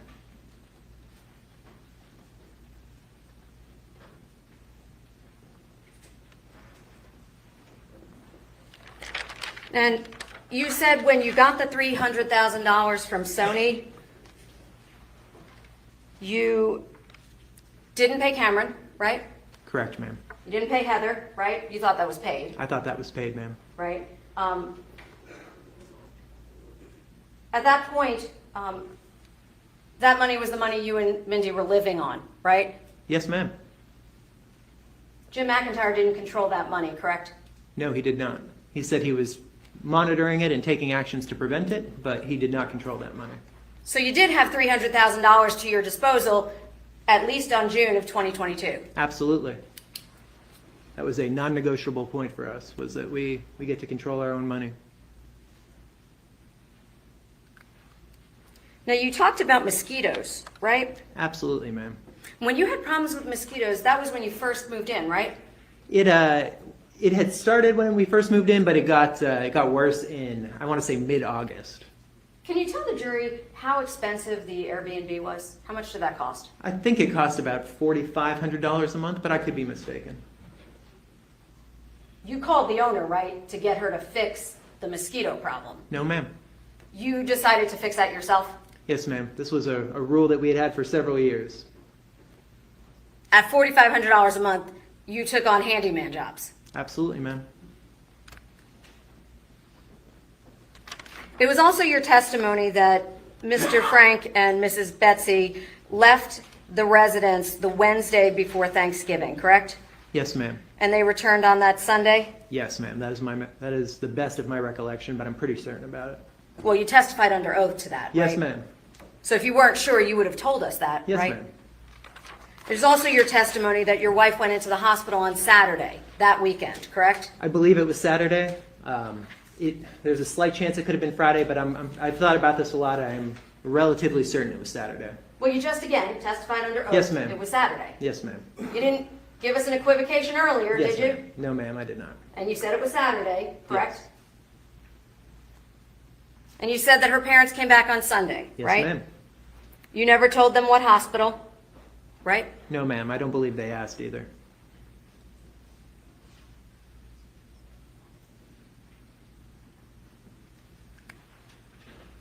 And then it was your testimony that you talked to Mindy Monday, Tuesday, and Wednesday, correct? I believed I talked to Mindy. Okay. So that was a yes. Yes, ma'am. I am uncertain. I think I've been pretty clear that I don't know if it was Mindy or not. It was a message from, Mindy's Signal account. But you could have called her on the Signal account, right? As I said, I tried to call her, but she didn't have a good enough signal where she was, so we couldn't hear each other.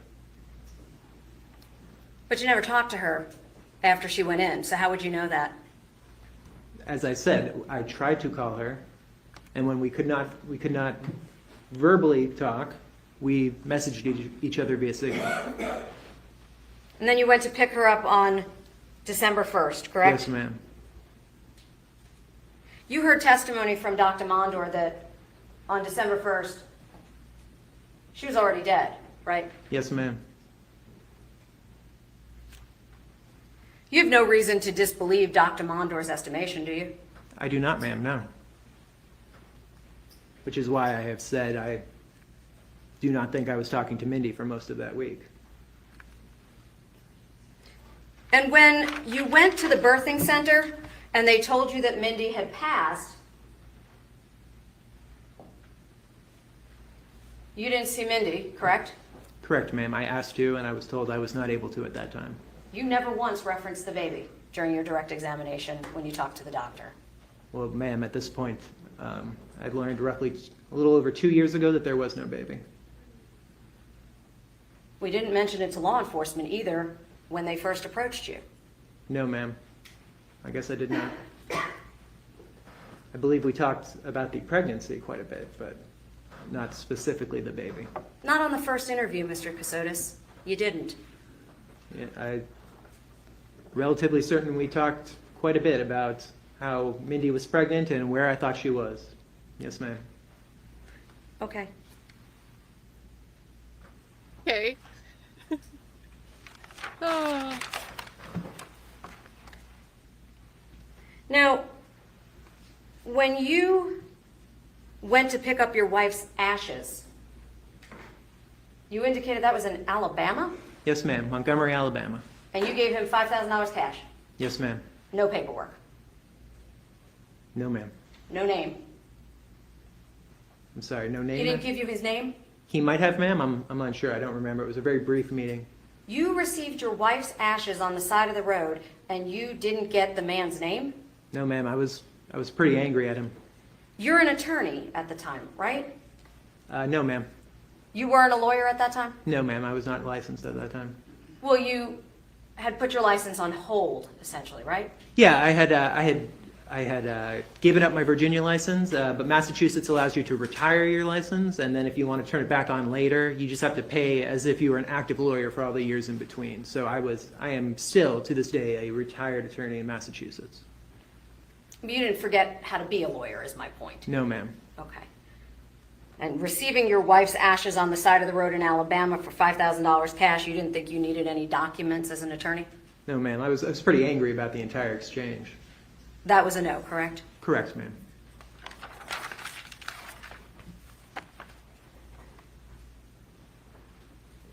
And I just want to make sure I understand, your car burst into flames in the condition we saw it in this courtroom on your way to purchase a house, Yes, ma'am. and you never bought the house. No, ma'am. That's a real estate transaction, correct? That is a real estate transaction. Yes, ma'am. Those require written documents, correct? Absolutely, ma'am. You lost $50,000, you said, right? I did, ma'am. You have no records of that? Ma'am, you have all my banking records. You can see the EMD coming right out of it. Right. And your testimony is you don't have a record reflecting anything concerning that transaction that day? Ma'am, you have all of my electronics, and that's how all these documents were. They were e-signed.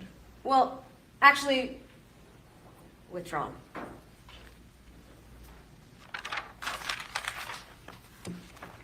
You never bought the house, right? Correct, ma'am. Because you had a check for $860,000, I believe you said, correct? Yes, ma'am. That you said burnt up, right? Along with parts of me, ma'am. And when Investigator Frost said to you, what was so important that was in the car that you opened the door? Do you recall that? It was my phone, ma'am. Not the check for $860,000. No, ma'am. In that moment, all I was trying to do was call for help. You didn't care care about a check for $860,000? I absolutely cared about a check for $860,000. At that moment, I was trying to call for help. I did not realize that my car was about to burst into flames. Detective Frost had to tell you about the check, didn't he? No, ma'am. I remembered the check. I thought we were talking about something else.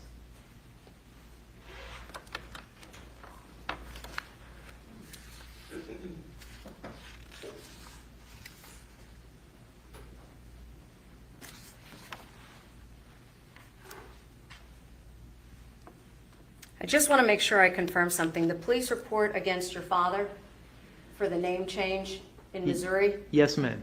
that was September 30th of 2022, the incident, correct? I believe so, ma'am. Yes. When you are a victim of domestic violence, as alleged, that allows you to seal the name change, correct? Yes, ma'am. If you had not had a police report reflecting the need to seal it being domestic violence, you couldn't have gotten it sealed, right? Well, ma'am, I thought there were many other reports at this time, but yes, I did rely on that one when I got it sealed. Yes, ma'am. You submitted it, right? Absolutely. Along with my medical records, I believe, from the assault in Virginia. Oh no, there's a phone in court again.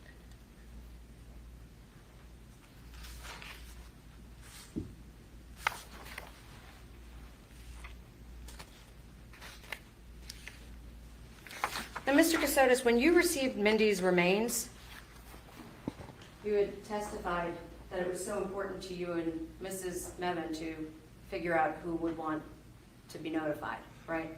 Yes, ma'am. You promptly called them to schedule them to be present when you distributed her ashes, right? No, ma'am. I have just one moment. Are we gonna get redirect? Jim is getting cooked right now. And while we're paused, big shout out to Justice Serve TV. We love you guys.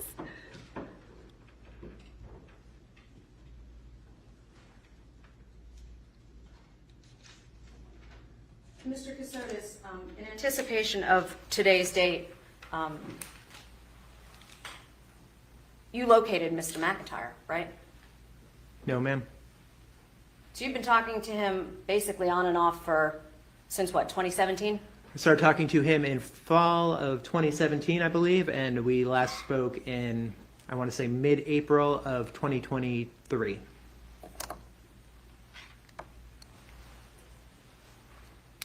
And the records for Apis Limited, you subpoenaed those records in anticipation of court, correct? No, ma'am. You know what a subpoena is as an attorney, right, sir? I do, ma'am.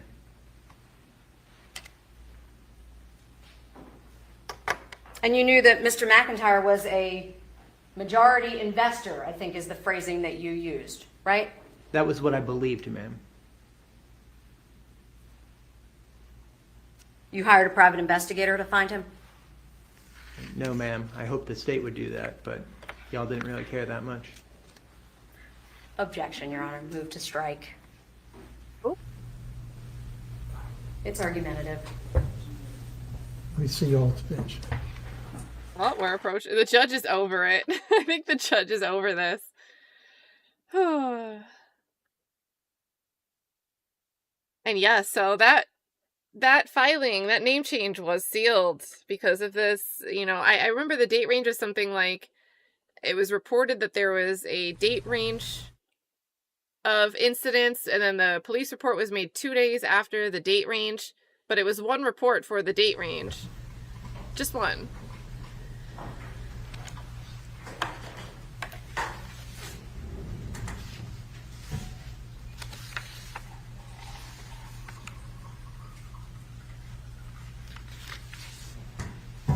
Look at Doug.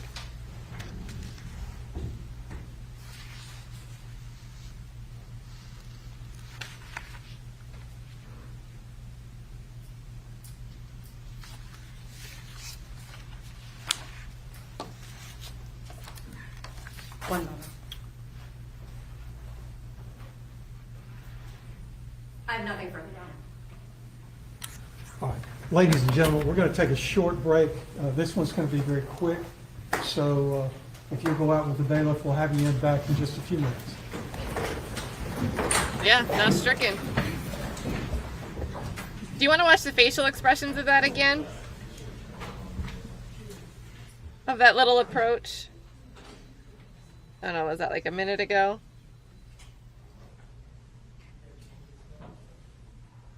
You've been talking to him basically on and off for, since what, 2017? I started talking to him in fall of 2017, I believe, and we last spoke in, I want to say, mid-April of 2023.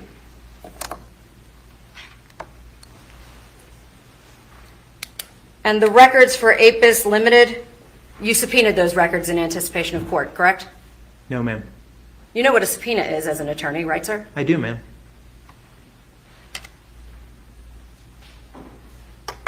And you knew that Mr. McIntyre was a majority investor, I think is the phrasing that you used, right? That was what I believed, ma'am. You hired a private investigator to find him? No, ma'am. I hope the state would do that, but y'all didn't really care that much. Objection, Your Honor. Move to strike. It's Look at her. argumentative. Let me see y'all at the bench. Look at Doug! Look at Doug. Oh, why won't it rewind for me? Just go back. Argumentative. Move to strike. Let me see y'all at the bench. Oh, Dougie. I mean, you asked the question, lady. You asked the question. So we'll get caught up. They said it was going to be a short break. That was not stricken from the record.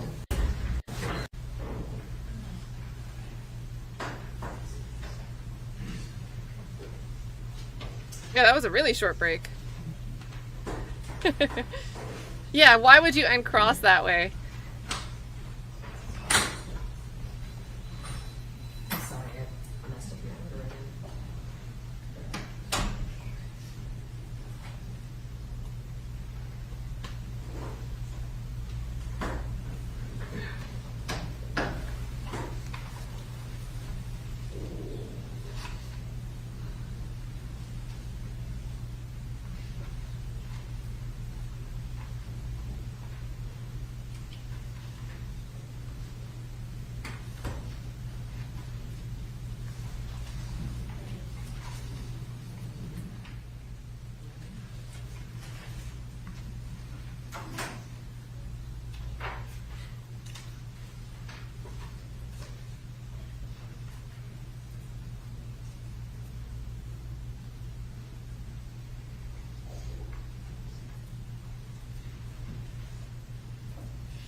Bring it back in.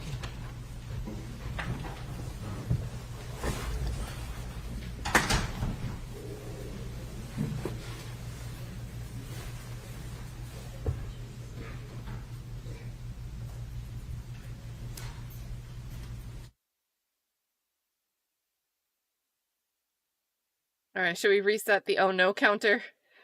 We'll clear that out.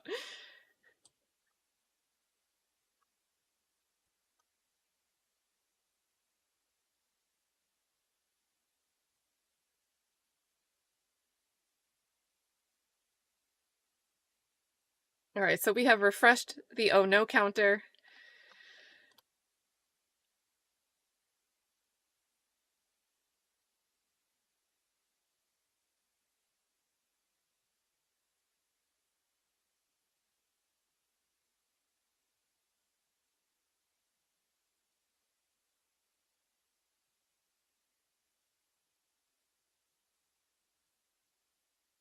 Yeah, Idiot Win says, Mindy launched a podcast? I tried doing a quick search for it, can't find it quickly. Are they talking? No.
All right, jury's coming back in.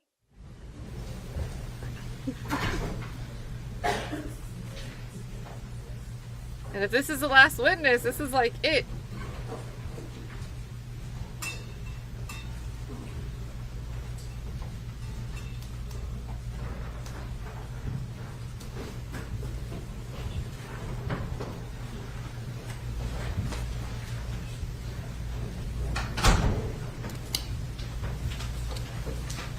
Why do you believe these are not your totes? Hey, These are not your totes. We had That's these. law We had crime. our totes for. hold on. I'm pretty sure that's law and crime doing that, but let's double check. We'll try court TV. Or is that his first question? Why do you believe these are not your totes? All right. These are not your totes. We had these. We had our totes for years. We moved with them over 50 times probably. They were outside in the back of a truck, sometimes getting rained on. The stickers look pretty We're new gonna on switch, the sides. chat. I understand it's kind of hard to tell because these have been, I think, dusted for. We're going to switch over to court TV. All right, so they're a little bit behind. We might not have missed any questions there, but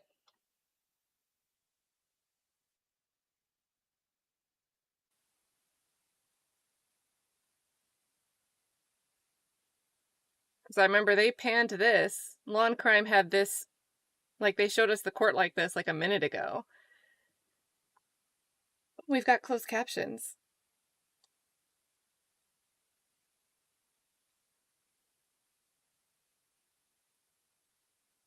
Yeah, moving a lot, I'd be like, if I had to move 50 times, I would be like, forget it, let them find me.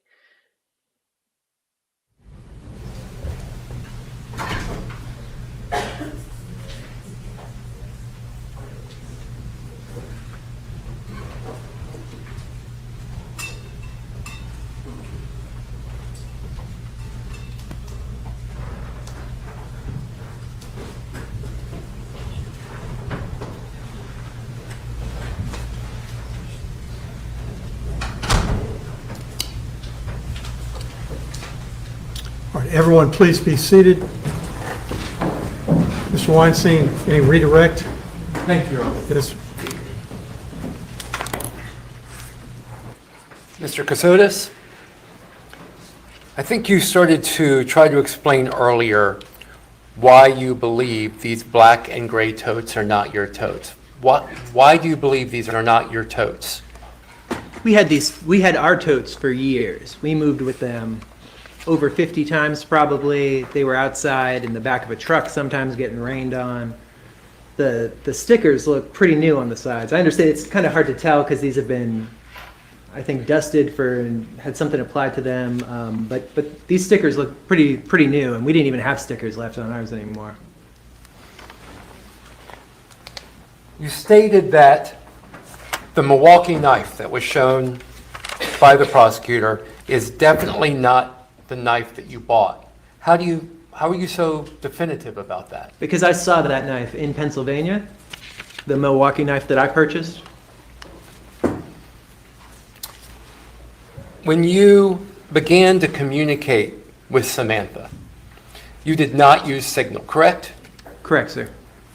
Why didn't you use Signal to communicate with Samantha when you used Signal to communicate with everybody else? I use Signal to communicate with people in my life who really knew me and who I was, frankly, knew what was going on, knew more where I was, what I was dealing with. People I was making what I viewed as small talk with, I did not use Signal.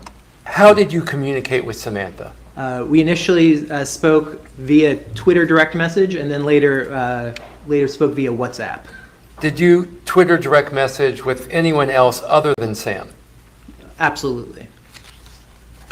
And I believe you said WhatsApp. Did you use WhatsApp with anyone other than Samantha? Yes, though not as many people. WhatsApp is another encrypted messaging app. I believe it's owned by Facebook. Most people I spoke with off of there, or I spoke to on WhatsApp, would also have been people I spoke to on Signal. So, but there were, I don't know, 3, 4, 5 people somewhere in there that I spoke to on WhatsApp. The prosecutor brought up that you did not receive any paychecks from Apis Security, correct? Yes, sir. How did you get paid from APIS Security? My understanding was that the payments were going into a trust until such time that it was safe for us to receive the money. Renaissance Bank, you say you did not go into the bank to open that account. That is correct. How did you open that account without going into the bank? I was given the name of Mr., I believe his name is David Anderson. He's a manager at the Dunwoody. I don't know where Dunwoody is. I think it's up by Atlanta. The Dunwoody branch of the Renaissance Bank. He dealt with a friend of mine, and she said that he would be somebody to help. I needed a bank account, and he was nice enough to do it. I had to send him my identification, the signature form, but he set it up over the phone. Later, I went into Renaissance Bank multiple times, but in different branches. But I've actually never met Mr. Anderson because I never made it to Atlanta. When did your name change become official in Missouri? January 4th, 2023. Where did you go into Social Security in order to have Social Security change your name? Wilmington, Delaware. And when did you do that in Delaware? About a week later, we were just talking about the dates. It was the date I got my Delaware driver's license, but I forget. It was roughly a week later. So just to clarify, the same day or a different day in Delaware? You went to Social Security? I went to and the Social Security and DMV on the same day in Delaware. It was the end of a week. I believe it was a Friday.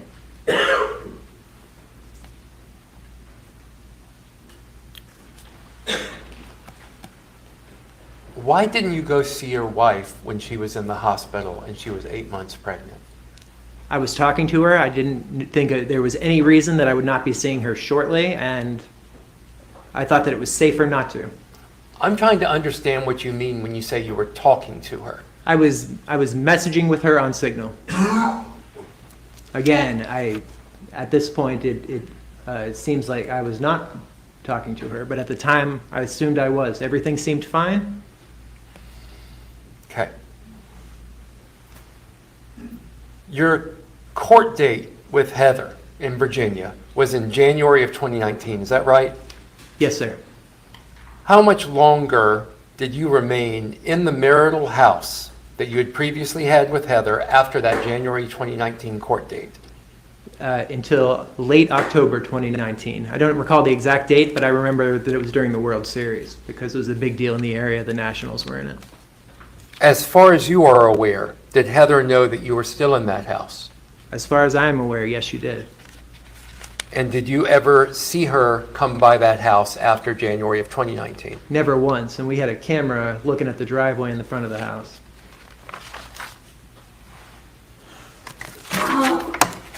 We heard that you did not move when your father, Wayne, showed up at your house in Savannah, correct? That is correct. Why didn't you move? We spoke to Mr. McIntyre about it. I wanted to leave, roughly 5 minutes after I saw him. He said that we had to calm down and think about things. He said that whatever the leak was, it was related to one of the delivery services because he had come to the address in Savannah, which was not an address we received mail at. We would sometimes get packages from Amazon, but never mail. Our mail went either to Atlanta or to Florida. So he said since he came there, it was a delivery address for an online service, either a DoorDash or an Uber Eats, something like that, maybe Instacart. He said that we were going to change what we did. We were going to change our rules on how we lived physically, and that I was going to have to go out more afterwards, which didn't really please me, but to pick up food, to do grocery shopping, to pick up meals for us. Did you make any changes around that house after your father showed up? Absolutely. What changes did you make? For roughly 2 months, we were not allowed to park in the driveway. We were forced, both me and Mindy and Frank and Betsy were forced to park our cars down the road. When I went in and out, I had to go out through the back, walk all the way around the block to my car so it wouldn't appear that I was coming from the house. We kept all the shades facing the house or the street drawn at all times. We were not allowed to turn on extra lights other than the lights that were on that morning. There was one on in the kitchen. So anything facing the front of the house we had nothing else. We were all living in very dim, through some very dim nights. Mr. Frank III was told that he had to leave that his car had to leave the house between, I believe, about 1 and 3 every day. That they did not want the car in the area, which meant that he was not around during those times. He could have, I guess, driven somewhere and then walked back, but he was in a lot of pain from his hip at the time. And the bathroom on the far side of the house, where we had the laundry, it was the little addition that kind of jutted out. We were not allowed to use the washer or the dryer after 8 o'clock at night. And if he went in there at night, he had to use his phone. He was not allowed to turn on the lights. Who is he? I'm sorry, he is Frank III, Mr. Medvin. That was the bathroom he tended to use most. Because of his hip, it had a little bit more room for him. You testified that you have a college degree. Yes, sir. You have 3 years of law school for a JD. Yes, sir. You have 2 years of an LLM degree, a master's in law. Yes, sir. Why were you so convinced that Jim McIntyre was FBI? I've asked myself that a million times, sir, and I believed him. I saw no reason to believe him. You know, it never occurred to me that after Mindy and I put online reports to the FBI that anyone else would show up at our house other than somebody trying to help. If anybody showed up. I mean, my real concern was nobody was going to come, and we were going to be dealing with this on our own. But We heard that you never paid Jim McIntyre. that is correct. Yep. Why not? Well, for the first 2 years, I believed it was his job to protect us. And after that, when we talked about our relationship, I believed that there was a dual incentive there, that he was, he gained in having me working for him, and things were going well on that front. And I gained in him helping us out. I thought it was mutually beneficial. And I'm sorry to jump around. That's okay. Why did you perform your own maintenance in these Airbnbs that you were paying so much money for? Yeah, when we arrived in Hilton Head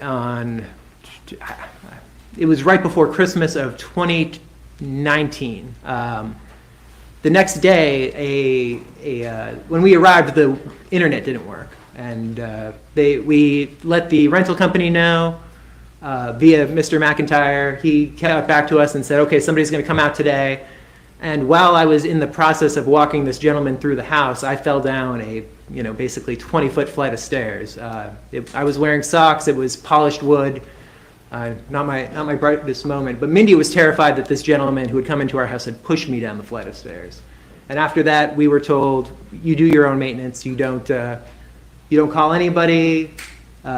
We don't want to risk something like that happening." So throughout our time in Hilton Head, when we had issues, when even long afterwards, when I was in Pennsylvania and a house would have some sort of maintenance issue, it was just something that I got into the habit of taking care of myself.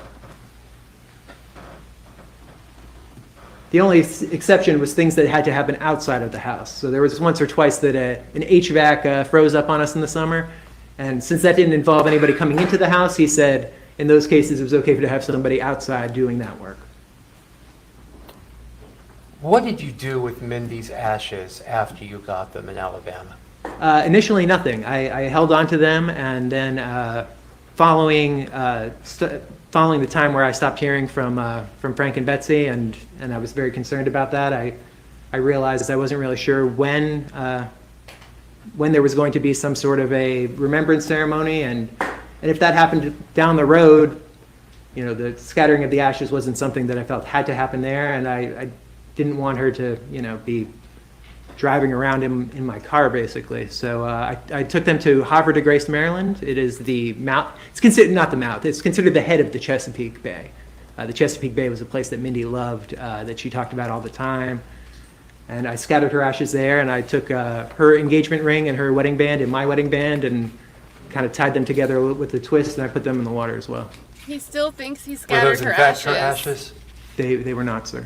How do you know they were not? I've been told that her remains were found elsewhere. I had that realization during my first interview with Mr. Sands. You're a fiction writer. Yes, sir.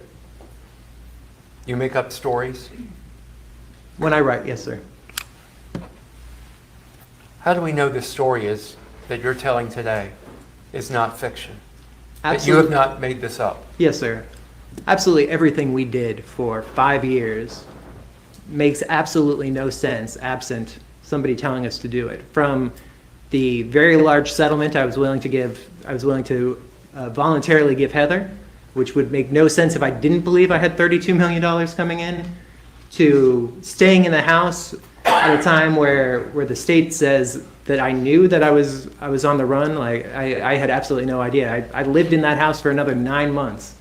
I never saw any sign that, that there was any issue with Heather, to putting a $50,000 EMD on a house that I believed that there was money coming to buy. I mean, I don't know how many of you have ever been to Lancaster, Pennsylvania, but you could probably rent a very nice house there for 2-3 years with $50,000.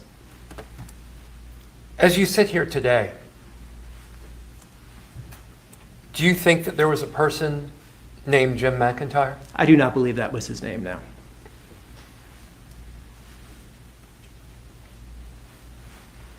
How does that make you feel?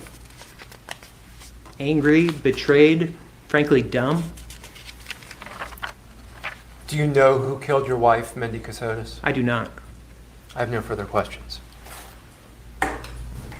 Recross. I just have one question. You indicated that at some point you put a camera in after the incident with your father, correct? Yes, ma'am. In Savannah, let me be Yes, clear. yes, ma'am. And that camera was pointed towards the road, correct? Yes, ma'am. And that camera did not record? I'm not sure, but I don't remember it recording. Well, you told law enforcement in the interview it didn't record. Yeah, that is my understanding. Or Nothing that was else. my understanding at the time. It's been several years since I saw that camera last, so. But you saw the interview. Yes, ma'am. Yep, I believe my memory was fresher then, and so. Nothing else, Your Honor. Sir, you can step down. Thank you, sir. That camera question was a bit of an oh no. He's got his cup of water. Well, chat.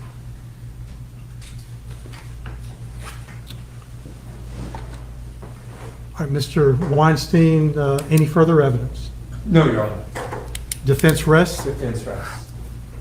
Anything in rebuttal from the state? No, Your Honor. All right, so the evidence closes. Yes, Your Honor.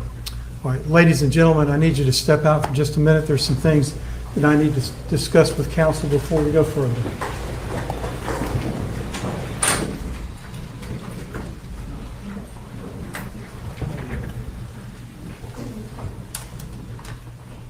The whole chat.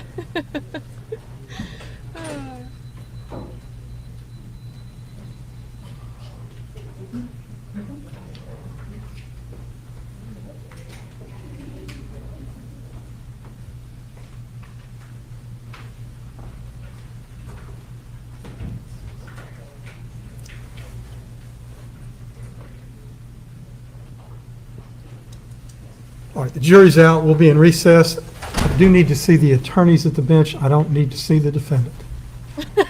He said, stay over there. He said, stay over there. All right, so that's the conclusion of the presentation of the evidence in this case. I mean, we could have been going through It's only charges and closing arguments, but instead the defendant took the stand. And here we are. And it's been all day. It's been, if we take the lunch break out, it's like 4 hours of testimony from Kassotis on the stand. So, and honestly, I'm pretty surprised Doug got up there and was able to do what he did with redirect at all. Like, I don't know. Yeah, we can do a quick poll. Put a 1 in the chat. Guilty, 2 not guilty, 3 special fried rice. Oh. And we'll see what you think. Courtney thinks the judge has heard enough of Nick Jim. Oh, are they going to end up ending the stream? We'll have to see. Yeah, I don't know if again, I want to nitpick and have some issues at the things that the police, the investigators overlooked. They looked at somebody and they said, that's all we're going to look at. We're not going to look for other cars. We're not going to see if maybe this Explorer was there even on an earlier day to make sure we can place the dumping of the body within a proper range of the time to colonization from the entomologist. We just didn't look outside that span. So there's criticisms there, right? That could have been a lot of reasonable doubt for defense to work with. And then even today we had the commentary from the judge that he had some concerns about 2 of the counts in relation to the tools used in commission of a crime, the 7-piece deer hunting kit, and then the shovel. So we had, and it's only 2 of 12 counts, but still we had some, I don't know if you got there, state, but I'll let the jury decide. Commentary from the judge outside the presence of the jury. And now we just have, I think the testimony today got us some information on the record that he was very, very analytical about the health of his wives, his marital partners, both with Heather, with wanting her to take the medication for her PCOS, and then this spreadsheet, which he said he took extensive notes in this spreadsheet of Mindy's symptoms of different things at different points in time. We didn't really have much context there, and now that's like a weird thing that I'm thinking of. I've seen you guys comment on it in the chat. I would imagine at least a few jurors are thinking about it, that maybe there was a moment of anger and anguish and just a reason that Nicholas Kassotis would be mad enough with his wife to want to kill her. All coming from today's testimony. So let's see this poll. We got a lot of numbers here. We got a lot of 3s for the special fried rice. Everyone's going for the rice. Other than that, there's a lot of 1s. We got dizzy with the rice. Lots of 1s. Rice. Guilty, guilty. There we go. We got a not guilty. 3 and 1. 1 and 3. There we go.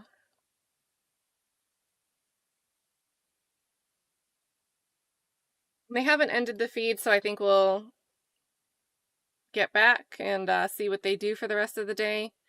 The judge was cut off, but it sounded like he was saying something about how it's only 2:30, as in he doesn't want to end court for the day.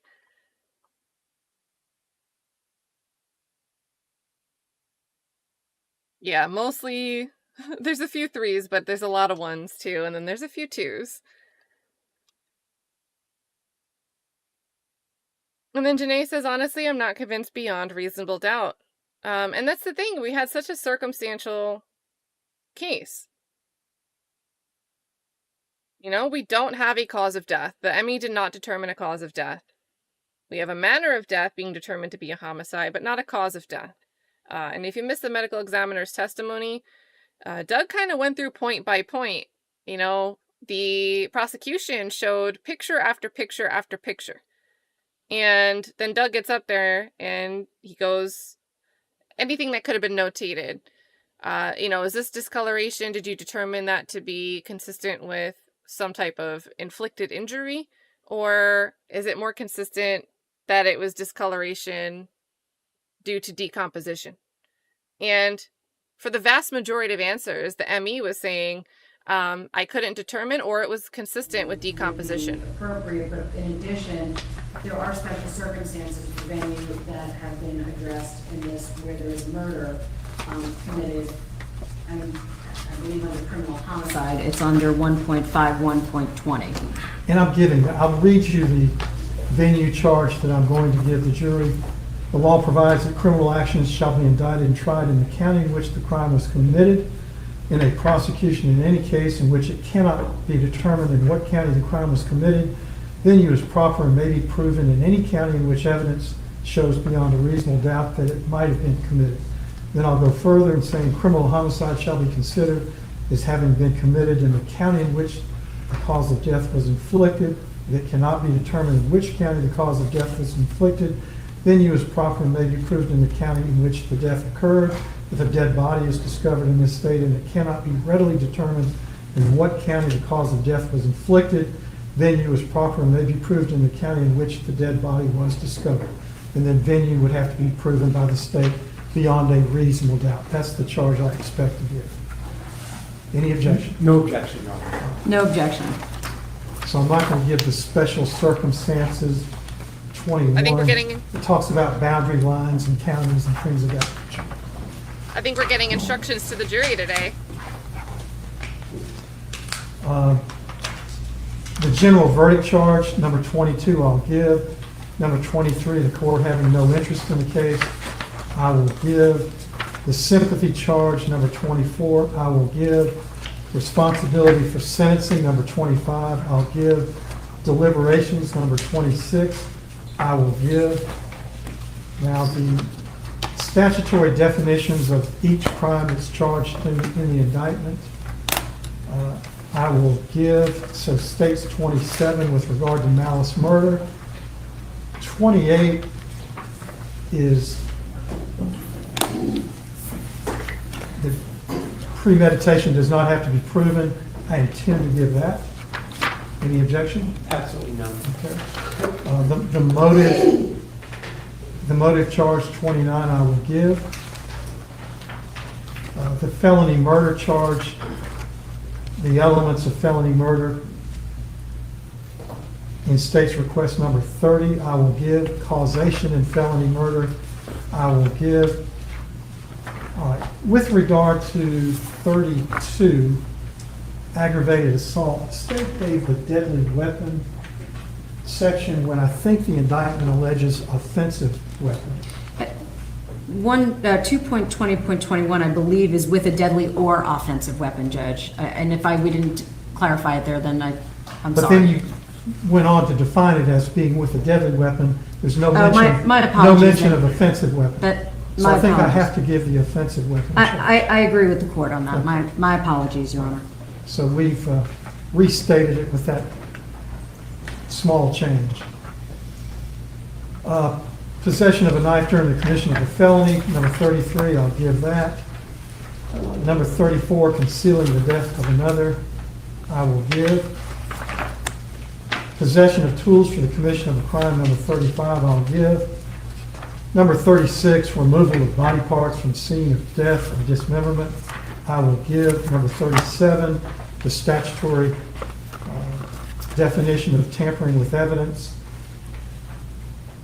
I will give with the exception of C. Thank you, Your Honor. I was going to We're not going to give subsection C that are the exceptions for law enforcement.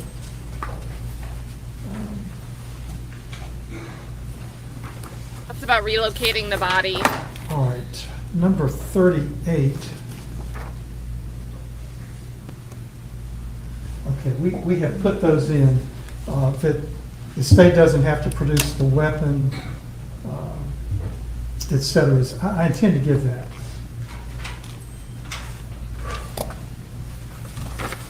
Number 39, polygraph is out. I would withdraw that, Your Honor. 39's out. Number 40 is out regarding raising certain defenses.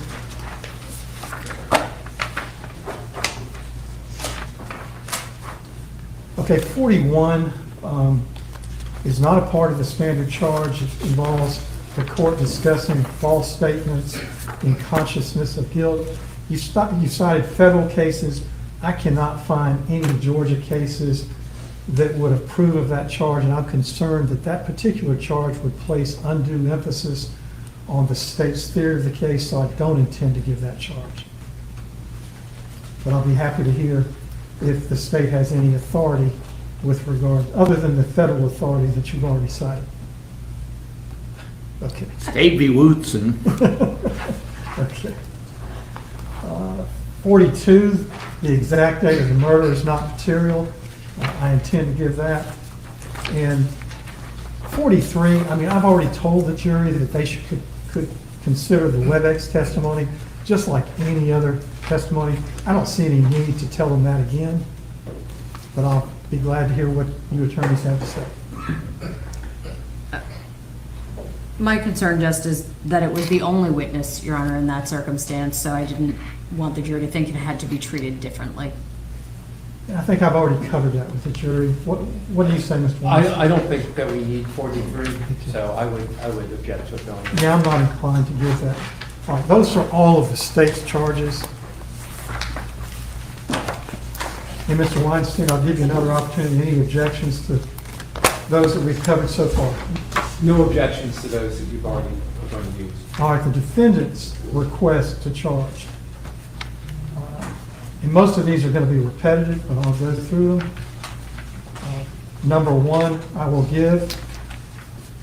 Number 2, I will give. Number 3, I will give. And every defense wants grave suspicion, and I'll give it. Thank you. Number 5,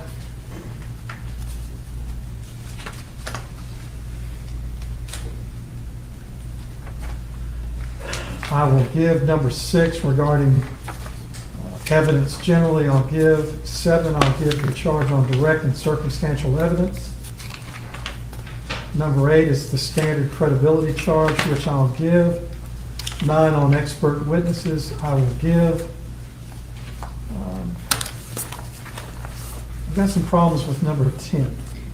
First of all, Your Honor, there are no felony criminal There convictions, aren't. so that in and of itself is not appropriate. Character for untruthfulness is not And that's part. also not present. I'm just going to give the general impeachment charge. That's fine, Your Honor. All right.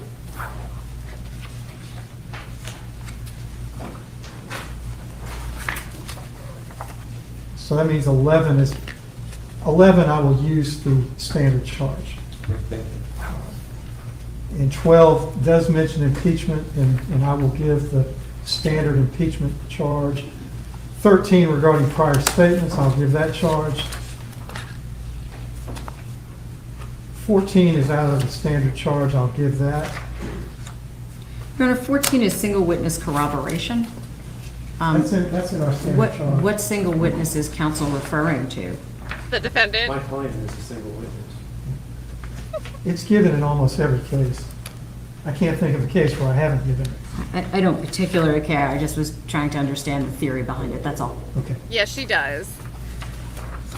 15 doesn't apply because the defendant did testify, so I won't give 15. That long convoluted charge on statements made by the defendant, I'll give that. And that would encompass 16, 17, 18, 19. Brings us to 20, which is the DNA charge. We do have a DNA charge in there. So I intend to give a DNA charge. Number 21, good character is not a part of this case, so I'm not going to give that. 22, definition of crime, obviously I'll give. 23, regarding intent, I will give. 24, no presumption of criminal intent, I'll give. Number 25, presumptions and inferences, that's a part of the standard charge, I'll give it. The mere presence I'll give, but that will be in connection with the grave suspicion charge. 27, the malice murder definition, I will give. 28, with regard to premeditation, I'll give. 29, motive, I'll give. 30, felony murder, I'll give. 31, causation in felony murder, I'll give. All right, number 32, there's a request for a lesser included on voluntary manslaughter, which I do not intend to, I don't believe there's any evidence of any provocation or anything close to voluntary manslaughter, but I'll hear from counsel. Now, that was put in out of caution because I didn't know what would happen So today. you're withdrawing that request? I am.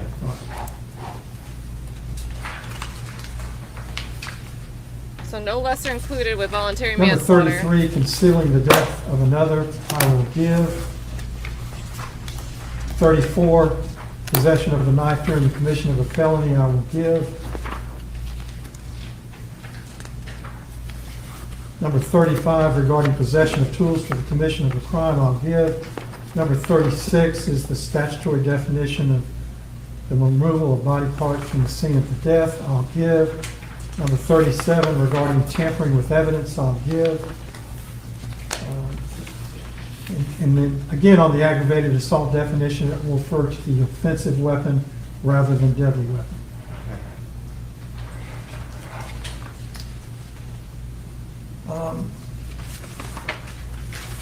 Then you have a request on actual and constructive possession. I assume both sides want that?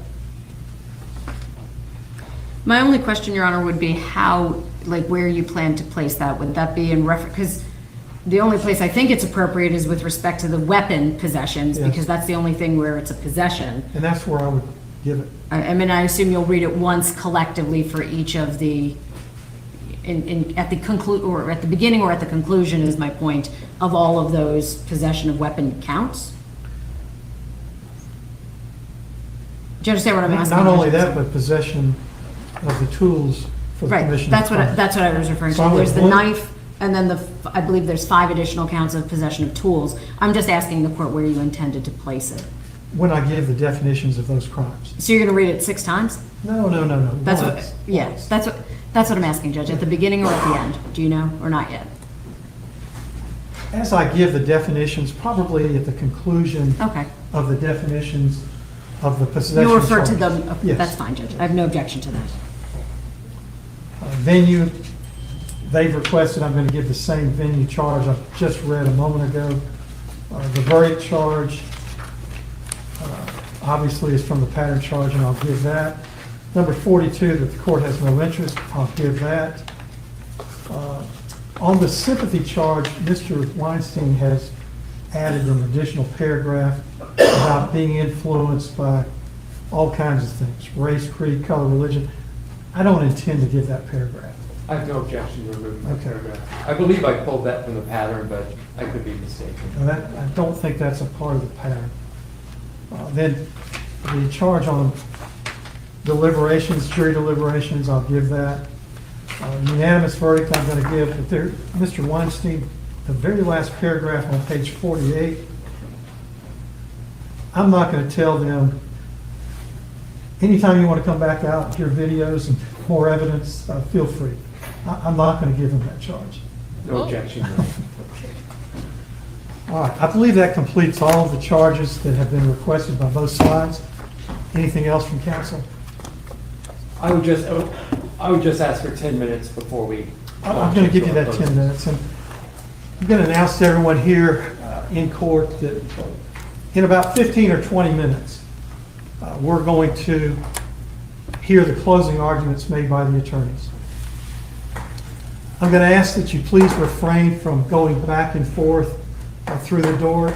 If you want to be here for the closing arguments, I'm going to ask that you stay here. If you leave, I'm going to ask that you not come back. But the closing arguments will probably take a couple of hours. But out of respect for the parties and for the attorneys in the case, I want to keep the clutter down to a minimum. And at the conclusion of the closing arguments, what I expect to do, that'll probably get us close to 5 o'clock. What I expect to do is adjourn for the day. Come back tomorrow morning. I will then give the charge of the court explaining the law to the jury and allow them to begin their deliberations. The charge of the court normally takes about 30 minutes. So that is the schedule that I anticipate following. And so we'll come back in about 15 minutes and hear the closing arguments made by the lawyers. All right, thank you. Thank you.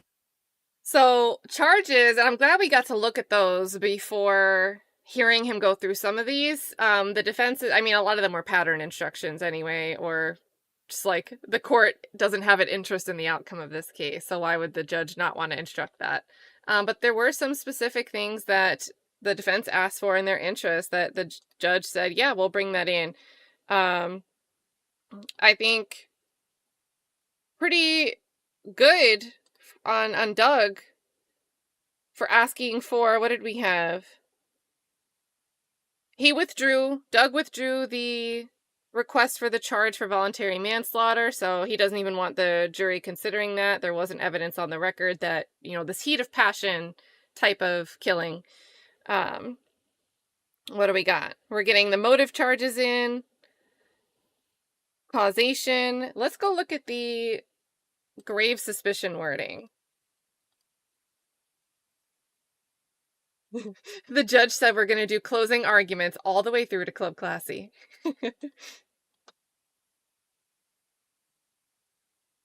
All right, it's taking forever to load up this document, but if we can pull it up before everyone comes back in, we'll look at that grave suspicion language.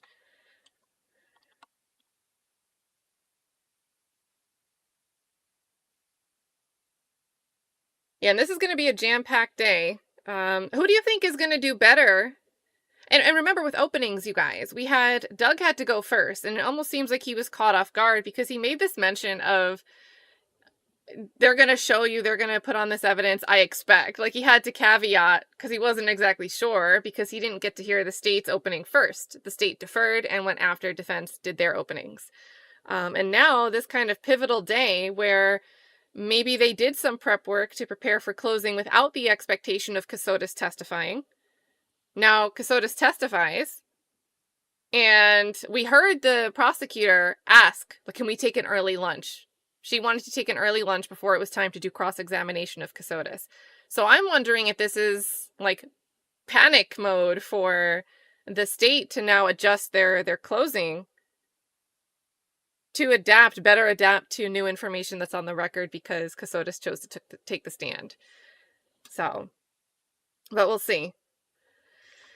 And Neri says Doug is great at closing arguments, but I'm not sure what he could possibly say that would help the case at this point. I think he's going to lean into the reasonable doubt. This, that couldn't be the same knife because we heard from my client. This charge, and who knows how much the jury will pay attention to it, but the single witness charge. And we heard the state had an issue with that, but they didn't want to look like they were fighting it. But the judge said, yeah, I'll give the single witness charge. And what that means is if a single witness testifies to something, you don't need to seek other corroboration. If you find it believable, you can believe it without further corroboration just because that one single witness testified to it.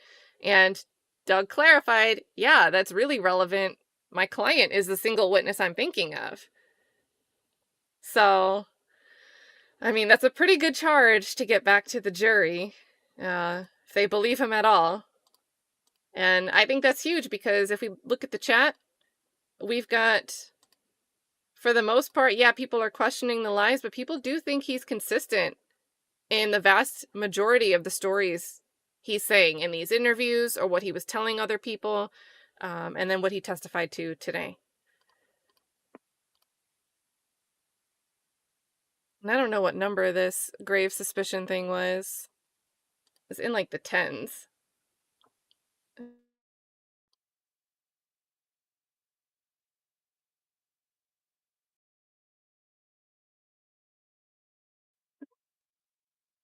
I think I broke the screens. We're back. Let's see. Maybe before this one?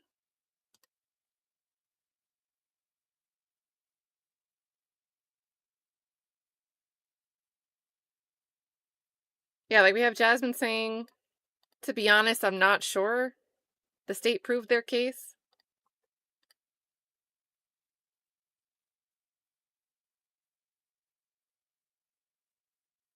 All right, so here's finally number 4, grave suspicion. This is how the language reads. Facts and circumstances that merely place upon the defendant a grave suspicion of the crime charged, or that merely raise a speculation or conjecture of the defendant's guilt, are not sufficient to authorize a conviction of the defendant. So let me zoom this in so you guys can read it, marinate on it. And I know somebody in the chat's thinking of Judge Beverly Cannoni with the grave concern. But let me know if you have any thoughts on this. Again, I have the court feed in the background, so I'll hear when they come back in, and we'll hop back over. Also want to give a big shout out to Sleepy Inn said, afternoon, Cat in chat. It's great to see you. It's been a while. Let us know your thoughts on this case. Another huge thank you to Idiot Wind. We were watching the testimony, so it's like an hour ago. She very generously gifted 10 memberships. So big thank you here to Idiot Wind. And I'm not sure if Idiot Wind is caught up in real time, but we've gotten some feedback as Idiot Wind is going through earlier parts of the day, and it's been really interesting to watch in the chat. Oh, and yep, so Brittany's saying that's literally the state's case.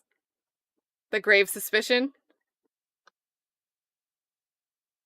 Yeah, and Neri says that the MVP for the state was Nick. Yeah, do you guys think Nick is a better witness for the defense or for the state? We'll do a 1 in the chat if you think he's a better witness for the defense, or a better witness 2 for the state.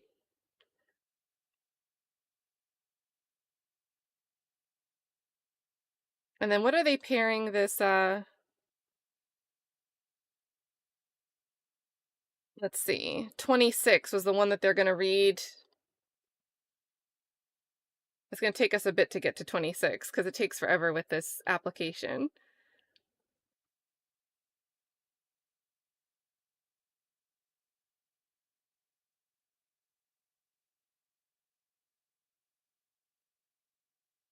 Yeah, we got a lot of 2s. Better witness for the factual license 3. But a lot of 2s here. Better witness for the state. We have a couple 1s coming in. Better witness for the defense.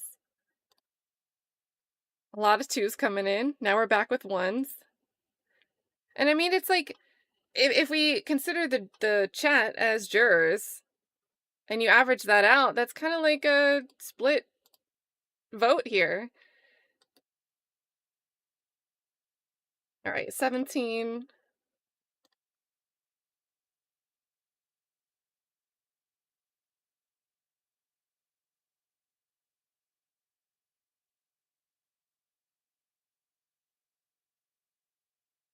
All right, so this is the charge that we heard that the judge is going to let in, but read it with the grave suspicion language.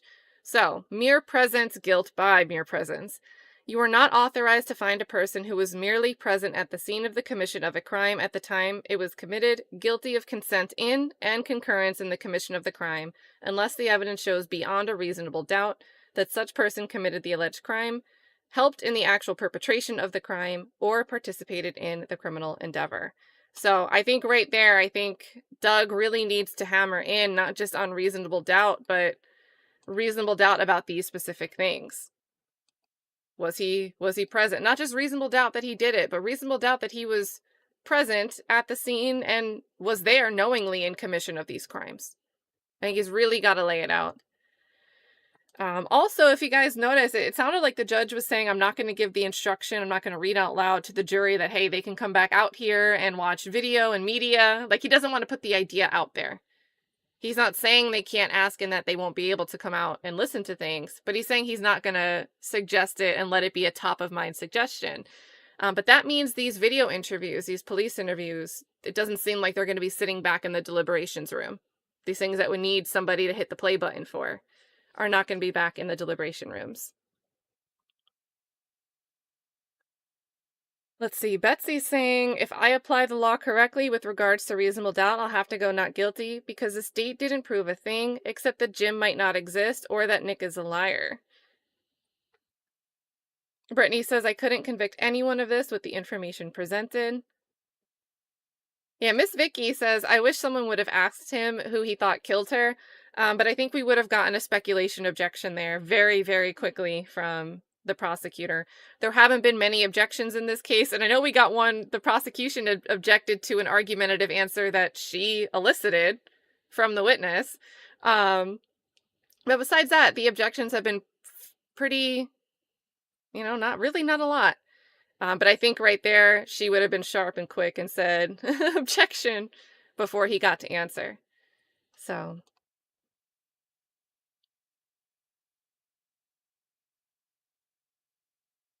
Well, I think it was more, did he ask? All right, maybe I forgot. If he knows who.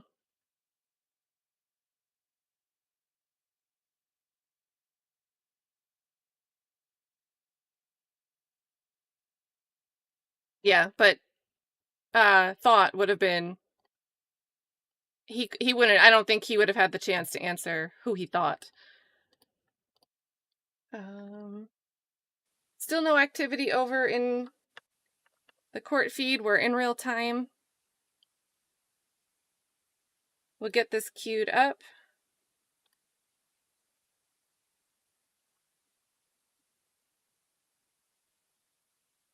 Update the banner here so we're not thinking that we still have the defendant on the stand.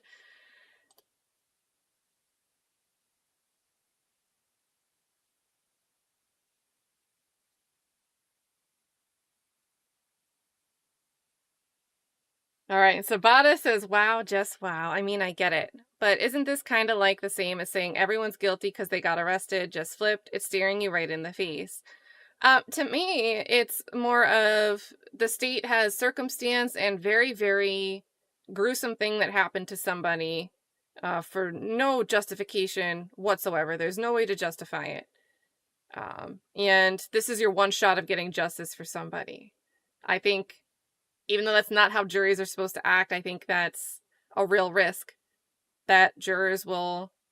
Who else could have done it if not him? His car was there. Do we believe his explanation for being near the scene?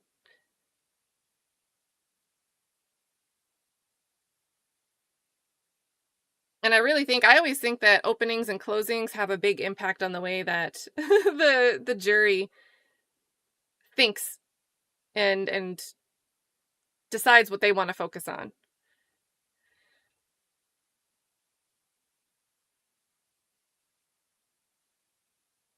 Oh, congratulations, Big Dog Fluff, having a baby. Congratulations to you guys. Hoping for super, super healthy baby. Come give us an update when you have the chance. And congratulations. Yeah, I love this advice too. Congrats. Drive safe, don't panic. That's good advice.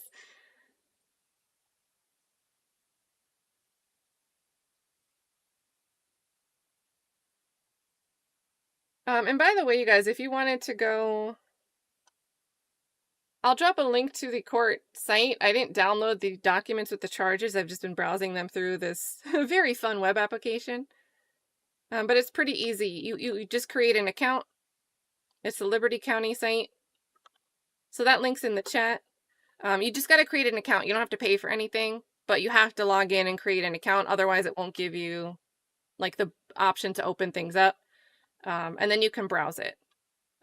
You could buy it if you want to browse it in a more digestible format, but we did it. We got the job done.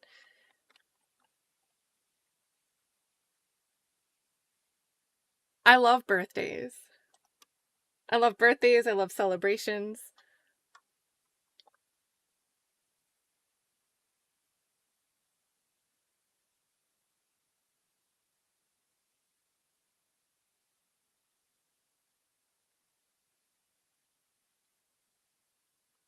Then I have a small update. If we go back to the Relly story, not much of an update, but I'm loving it.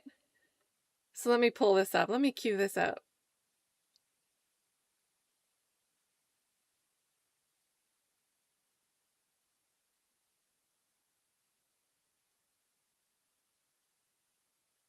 All right, so earlier on lunch, we talked about Terrell Efron, ASAP Relly, and how he's now representing himself. I thought this was great and wanted to share with you. I'm assuming this is Takapina, but I don't know because it's coming from the law firm account. But it says the laugh emojis, and I thought the criminal trial was fun. So yeah, we've got these civil actions still ongoing here. Next hearing is going to be September 8th. We'll readily be waiting an update on that. Very excited to see. It's going to be Relly versus the attorneys. So that'll be a time.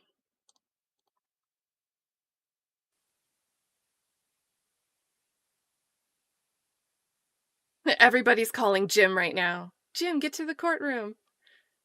Yeah, I think it's safe to conclude it's Joe. But just in case.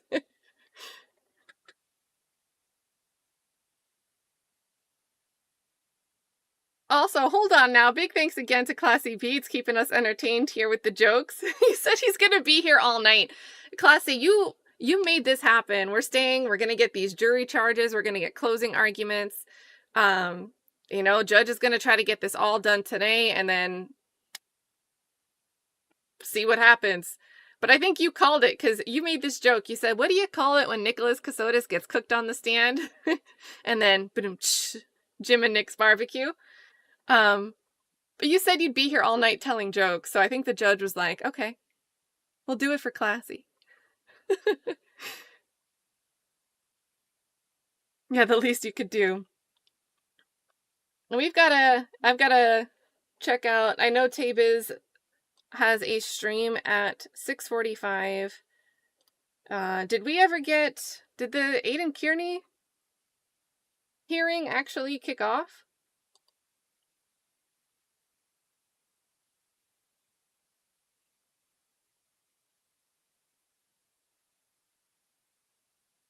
I'll say it's hard sometimes to keep up with updates on certain things when I'm up here on stream.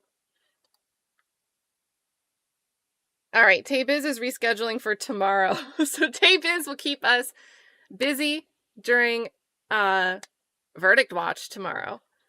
So let me get that link. It's in the description if you're on Replay Crew. But again, if you're interested in learning more about the Mickey Steins case over in Kentucky, Tabiz TV has got it going on.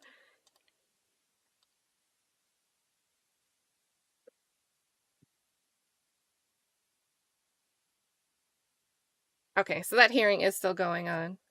Wait, now that it's paused anyway.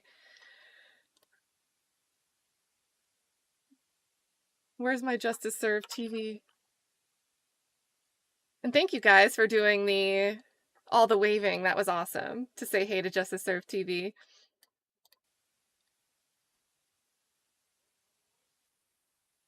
Oh, we have motion.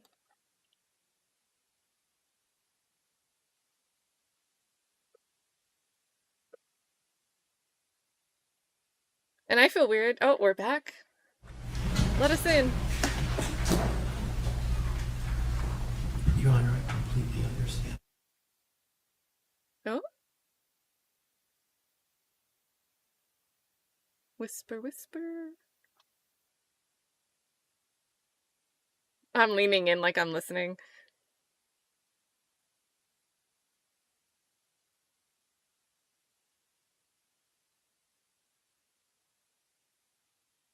Does Kassotis want to call someone? Well, no, they can't. They...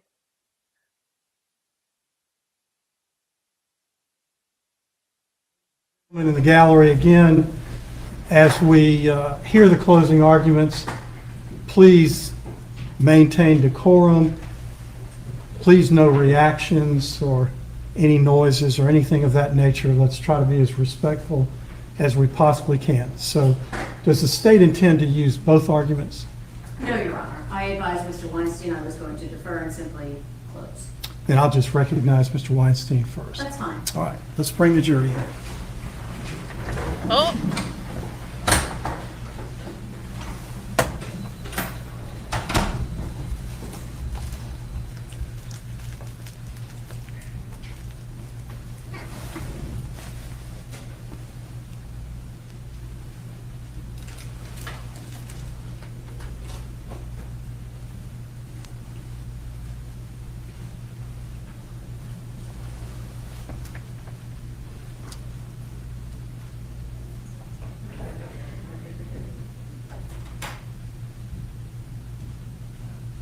Are you ready, you guys?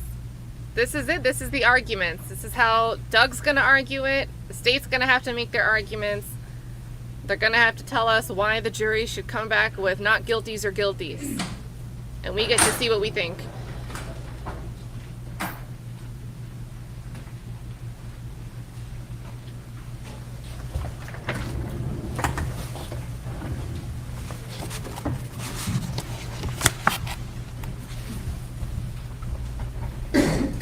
Doug getting a reasonable doubt demonstrative ready.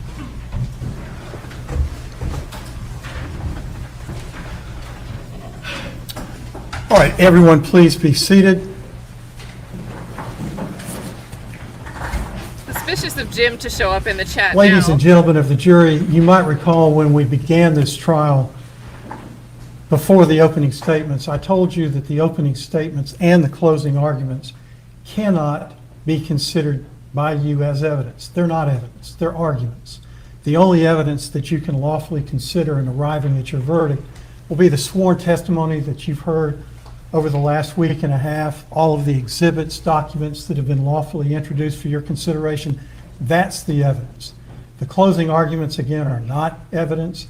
They're intended to help you see the case in a light most favorable to the respective party, but they are a very important part of this case, and I ask you to pay close attention to the arguments. At this time, I'll recognize Mr. Weinstein. You may proceed for the defense. Thank you. Here we go.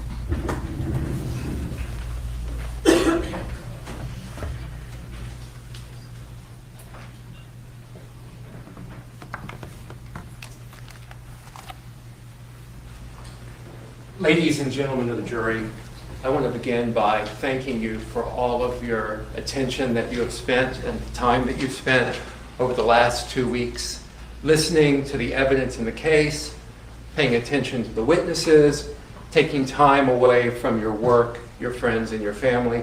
So I want you to know that we certainly appreciate that. And I think all of us appreciate that. So thank you. Nicholas Kassotis has lied to many, many people. He has left a wake of emotional distress amongst a number of his friends and family. His parents, Linda and Wayne, who you've seen throughout this trial behind him, were shut off by him because he believed that, for some reason, his father Wayne was after him. He told people all kinds of lies about his parents, that they weren't his real parents, that he was abused growing up, that his real parents were somewhere in England, that he was kidnapped, taken to the U.S., caused tremendous pain to them. He caused pain to all of the friends that he lied to for those years. And you heard from them. Cameron. On top of the pain for Cameron, he took $200,000 of her money. So you can find, beyond a reasonable doubt, that Nick Kassotis lied to people. That Nick Kassotis took advantage of people like Cameron. You see and you heard what Nick Kassotis did with Samantha Kolyesnik, his third wife. Told her lies. Married her under false pretenses to such an extent that the state of Pennsylvania granted her, or the Commonwealth of Pennsylvania, granted her an annulment, which, as she told you, was very difficult to get. He treated her terribly. You can find beyond a reasonable doubt that he did that to Samantha. There's no doubt about it. You've heard a lot about Jim McIntyre. I'm sure the state will talk a lot about Jim McIntyre. But this trial is not about whether there is or is not a Jim McIntyre. This trial is not about whether you believe that there's a Jim McIntyre running around or you believe that Nicholas Kassotis committed these crimes beyond a reasonable doubt. This isn't a trial about Jim McIntyre. This is a trial, unfortunately, about Mindy Kassotis and who killed Mindy Kassotis. So I'm going to ask you to look at those facts. Look at the facts that the state has presented and make your decision based on those facts. The GBI did an incredible job in investigating the death of Mindy Kassotis. Agent Sands is a fantastic agent. His partner, I'll call him the partner, did a fantastic job at the crime scene. But they very quickly zeroed in on Nicholas Kassotis. And as far as their investigation of Nicholas Kassotis, it really could not have been more thorough, could it? They pulled all of his bank information. They looked at credit cards, Airbnb documents, a host of exhibits that you will all have access to, showing all of his movements, his GPS movements of his vehicle, everything about Nicholas Kassotis. But what else did you hear? Nobody's perfect. And as great as Agent Sands and his team are, they didn't follow everything, right? Jim McIntyre. They had a number of leads on Jim McIntyre's all over the place. What is the Jim McIntyre lead they followed up on? The one that was convenient. The one that was over here in Savannah, near the law office where Miss Mebane worked. That's the one they followed up on. The crime scene. They picked up a cigarette box that was in the road, halfway between the location of Mindy Kassotis' torso and one of these totes over here. They picked that up. What did they do with it? As far as the evidence that's been admitted, nothing. No follow-up. Why no follow-up? Why no analysis? Why not look for DNA on the box? Maybe find leads? Because they had already decided. As soon as they saw video from that camera of the husband's car near the scene of the body, the investigation for suspects was effectively over. That was it.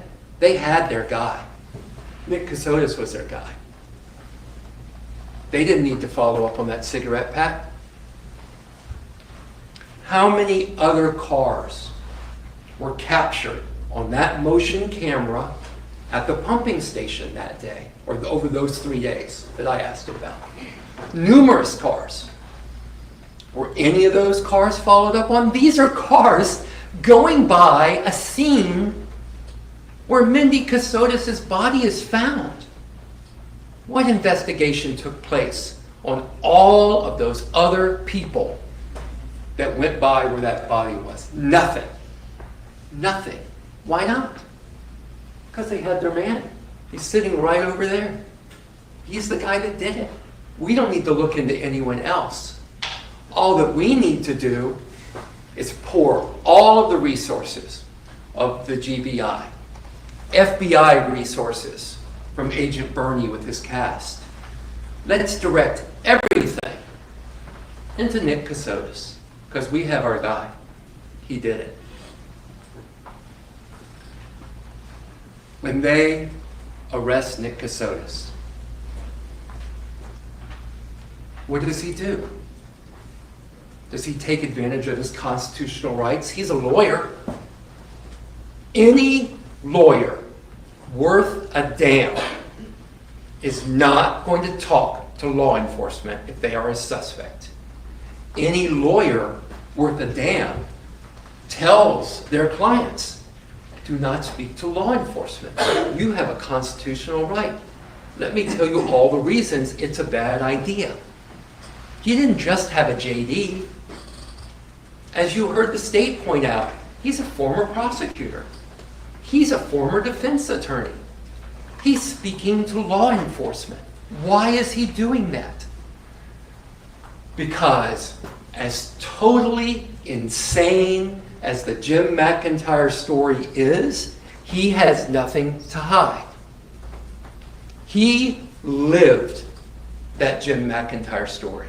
He lived it. This isn't a fiction that the writer, Nick Kassotis, makes up upon arrest. He's good. He sold a story to Sony, but he's not that good. He's not that good that he could make up a story and then retroactively have lived it. He lived the Jim McIntyre story for years before the arrest, for years before Mindy Kassotis' murder. They actually lived like that. Mindy lived like that. Both Mindy and Nick told people the same story about security details. I don't know whether Mindy necessarily said Jim McIntyre, but they discussed it. They lived it. He didn't make it up later. So when he's arrested, and when Agent Sands and now Investigator Frost go up to Pennsylvania, go up to Lancaster County, and they want to speak to Nick Kassotis, he speaks to them. He doesn't have anything to hide. As a matter of fact, it seems to me he's trying to figure some things out. What's going on here? I thought my wife had died. I'm being arrested for her murder. This is nuts. This is this crazy Kafka-esque world that he is living in, or he is tormented, played with by someone calling themselves Jim McIntyre. Moving 50 plus times? Who voluntarily does that unless they believe there's a real threat on their lives? So he talks to them. He talks to them. Now the state's going to claim that he's inconsistent in what he says and what Nick Kassotis says. Go in the back. I'm not concerned about any of this evidence. I want you to go back there and spend as much time as you need. Look at everything they have against Nick Kassotis. Look at it all. Study it in detail. Don't rush. Take your time. Take your time. Because his story, what he tells people, is pretty much the same from the first interview in Pennsylvania to the second interview down here, where he's clearly exhausted from having flown down. Tells pretty much the same story. He gets on the stand here. He tells pretty much the same story. Why? I believe it was Agent Sands, or it could have been Investigator Frost, that said, you know the story about Tom Sawyer, it's easier to keep the truth straight. Lies are hard to keep straight. That's true. That's true. And there's a few inconsistencies, but there's been a lot of time. But he tells the same story. He is open with them because he has nothing to hide. Because he did not kill his wife, Mindy Kassotis. So he talks to the investigators. Now, I used to be, for 25 years, purely a civil litigator. And if you are a civil lawyer, you're doing commercial disputes between parties, one of the things you dream of, you love it when you get it, is to be able to depose the same person twice. A deposition is kind of like an interrogation like you saw. Hopefully y'all have been fortunate enough to never have been deposed. I pray that's the case. It's an unpleasant experience. But you know what you really want to do? You want to be able to depose someone twice. Why is that? Because you depose them the first time, you get all that information, you sit back, you think, well, what didn't I learn? What didn't I ask about? Maybe I can catch some things that are inconsistent. And if a judge gives you the chance to depose them a second time, you have lived a charmed life. That's a wonderful thing. Now, Nick Kassotis was not really a civil litigator. As you heard, he did criminal. But he sat down for a second interview. What a golden opportunity for law enforcement. They've been able to think about all the questions, all the other things that they may not have asked about. They've got more research now. It's been a while. It's been a week or so. They ask them again. They put huge pressure on Nick Kassotis during those interviews. You saw the second one, you heard the first one. I know it's harder to follow the audio. It's not as riveting. But I saw y'all watching the second one. You saw the pressure they put on Nick Kassotis.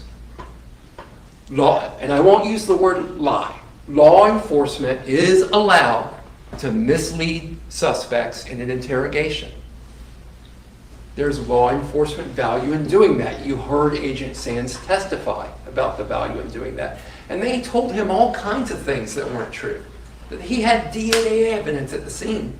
There's DNA there. You need to just confess, because we got you. Get it off your chest. DNA. Go ahead. Logging trunk identified you. Someone saw you there. Confess. Why all the pressure? Why all the pressure? Because the actual hard evidence they have that Nick Kassotis killed Mindy Kassotis is incredibly weak. I think you're looking at pretty much all of it right here, stacked in this corner of the courtroom, right? They've got these tubs.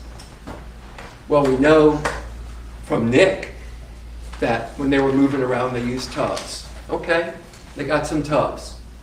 But what do they have that they talked about since opening?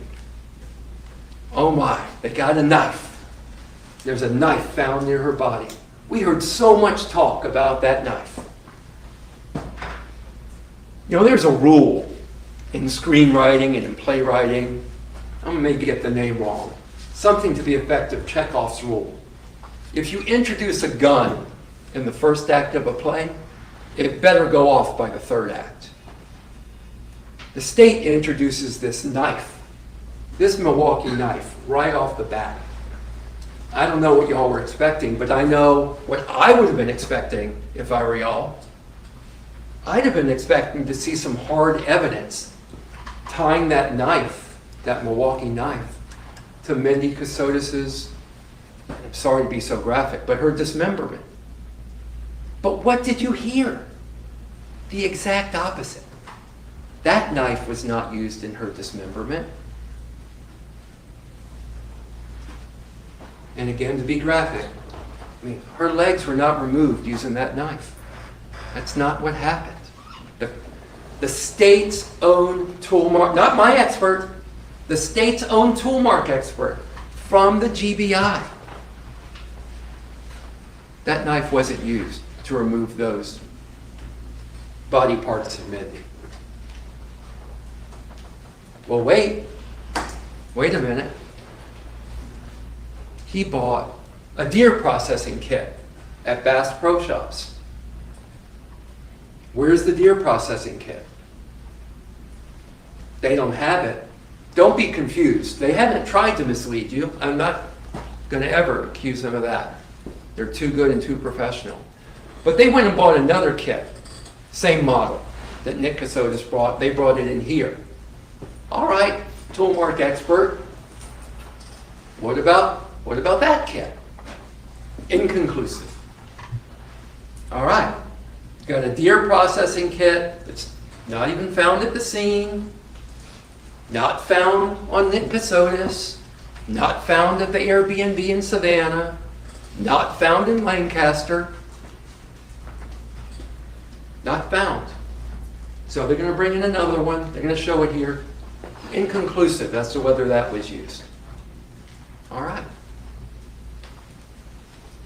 Well, they must have more than that. Oh, they do. They have more than that. They have his car. His car's at the scene near where her body is found.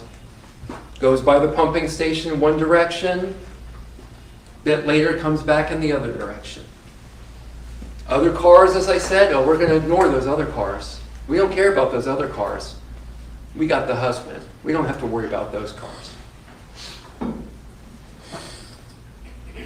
The Airbnb in Savannah. Okay, there must be something there, right? You don't arrest a man unless you got more than that. You don't do that to somebody. All right. Airbnb. What do they have there? There's a futon that has some of Mindy's blood on it.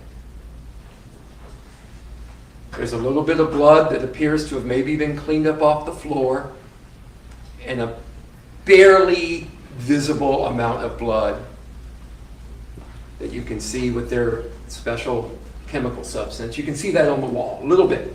Not enough to photograph. It's so light you can't even photograph it. But you heard testimony they found a little bit there. But you know what else you heard?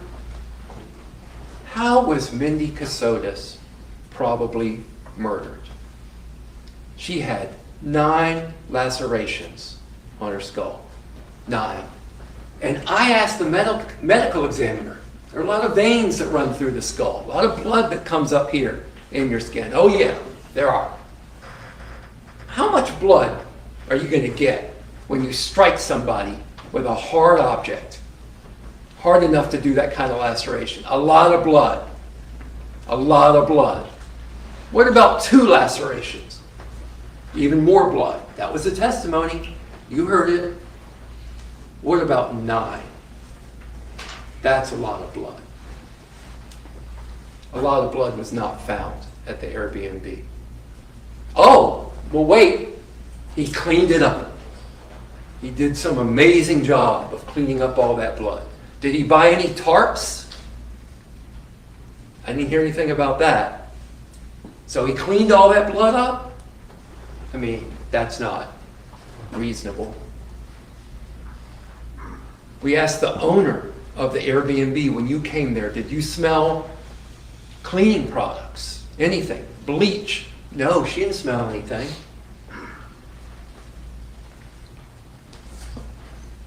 All right. Let's keep working for the state. What else do they have? Well, he's a big old liar, right? Let's see. And a deadbeat, right?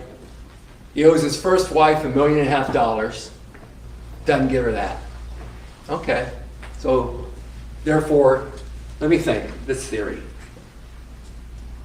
He owes his first wife $1.5 million, so he kills his second wife. How does that work?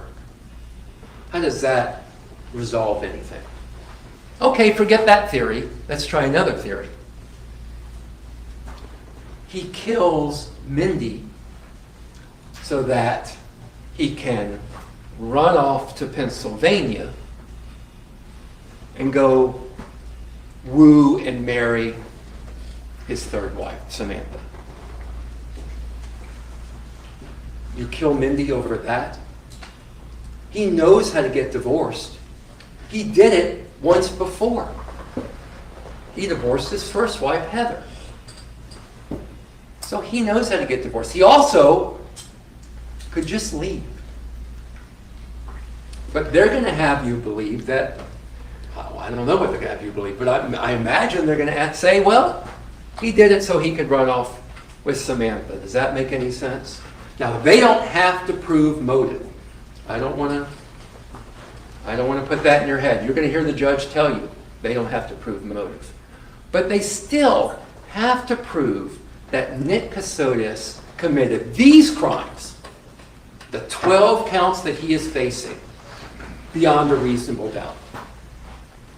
That is an incredibly high standard, beyond a reasonable doubt. You may be sitting here right now thinking, I think he probably did it. I think he probably did it. Dad, he's calling us out. That's not high enough in our country. Tell him. Probably did it doesn't work. I think it's more likely than not that he did it. I really, really think he probably did it. That's my gut feeling. That doesn't cut it either. We have protections in this country. The state has an incredibly high burden to meet. They have to work so hard because they have got to show guilt beyond a reasonable doubt. You'll hear the judge explain all of this to you. Now, I'm not going to stand here and tell you, well, all they have is circumstantial evidence. Like if you watch movies and TV, you'll hear people say, oh, it's just circumstantial evidence. You can absolutely, as you'll hear from the judge, convict people on circumstantial evidence. But that circumstantial evidence still has to show guilt beyond a reasonable doubt. And they haven't done that. They just haven't done that. So he's charged with murder. Malice murder. They haven't shown you that he murdered Mindy Kassotis. They've shown you he was near where the body was at some point. But they don't have a weapon. They don't have to have a weapon, but they don't have a weapon. Where's the weapon? They don't know where she was killed. They don't know where she was dismembered. All they really have are questions. But they're going to want you to think they got all the answers, or most of them. Now, what are they going to say, I anticipate, about the answers they don't have and the questions that remain? Oh, we don't have those answers to those questions because my client did such an amazing job of hiding things, confusing things, obfuscating, So good and so bad. trying to keep that evidence around. Well, that argument works no matter who is sitting at the defense table. It doesn't point to Mr. Kassotis. That's an argument that can be made to convict any innocent man. You need to only follow the judge's instructions. Look at the evidence you've heard in here. Look at what you can take in the back and decide based on that whether he committed malice murder or felony murder. I think you're going to have difficulty doing that. And the reason why is, frankly, he didn't do these things. Let's look at the other charges. Aggravated assault. You're not going to see evidence that he assaulted Mindy. Now, the state may say, well, just look at the lacerations on her head. That's evidence that he assaulted her. But keep in mind, when the state makes their arguments to you, no one is denying that Mindy Kassotis was horribly murdered and grotesquely dismembered and tossed away. But that is not the only thing they have to show. They have to show beyond a reasonable doubt that Nick Kassotis is the one that did that. Concealing the death of another. Someone tried to conceal her death. No denying that. You don't do the terrible things that were done to Mindy Kassotis unless you're trying to conceal someone's death. That's why you do that. Possession of a knife during commission of a felony. Well, I don't think they've shown any kind of a felony from Nick Kassotis. A knife? Yeah, he had a knife. We all have knives. He had a knife. He bought that Milwaukee knife. That who knows where it is now. Mr. Kassotis says it burned up in his car. He bought a knife. Was that knife that he bought used in the commission of a felony? Not that the state has shown. Not beyond a reasonable doubt. The deer processing knives, again. Did he possess those? At one point, he bought them at Bass Pro Shop. During commission of a felony? Not that the state has shown. Tools for the commission of a crime? No. No. Removal of body parts from scene of death. You heard from Agent Sands they don't even know where the scene of death is because how horrible this murder was. Tampering with evidence. Obviously, evidence was tampered with, but there's not sufficient evidence to show that Nick Kassotis was involved in that beyond a reasonable doubt. Now, you may think I'm clinging to beyond a reasonable doubt, but I point to that because that is the standard that we have. That is the standard that this judge is going to instruct you. That is the high burden that the state has.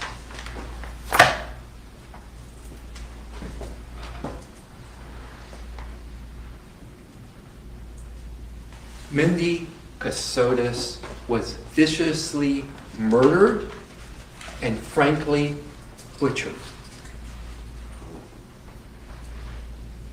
Everyone He shouldn't have should said be that.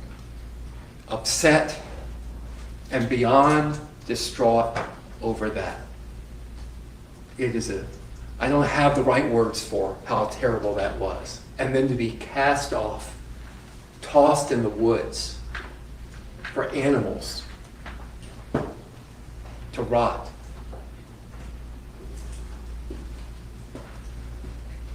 Your emotions likely are and should be running high. But I'm going to ask you to do what to me could feel like the impossible. I'm going to urge you to do this. Set the emotions aside. The state has only presented you with one person that you can make pay for Mindy Kassotis' death. My client, Nick Kassotis. So I understand the instinct for justice. I understand the instinct to want to have someone to blame, to want to have someone to hold accountable. But what I urge you to do, is to really serve justice. Really serve justice. And listen to the judge and decide, has the evidence that has been presented to you by this amazing team of prosecutors and investigators, has that risen to the level of proof beyond reasonable doubt in any of these charges? I think that if you can set aside that emotional gut reaction that we all have, especially when seeing these horrible photos, and candidly, logically, rationally assessing the evidence, you will not be able to find guilt beyond a reasonable doubt. Thank you for your attention, and again, for all the time that you've committed to this case.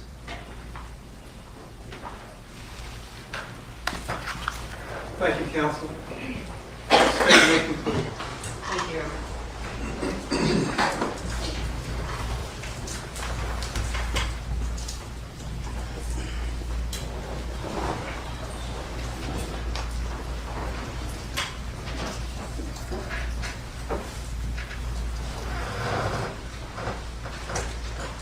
I want Idiot Wynn to catch up with us so bad.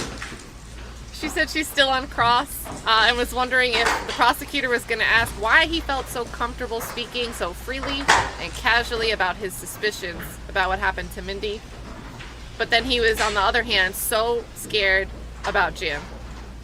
And I think we're going to hear, we're on closing, she's going through cross, but I think we're going to hear the prosecution lean into this in their closing. Oh no, not I submit to you. Oh no, no, no, no. So big thank you again for the 20 here, Idiot Wind. She said she was on 1.5.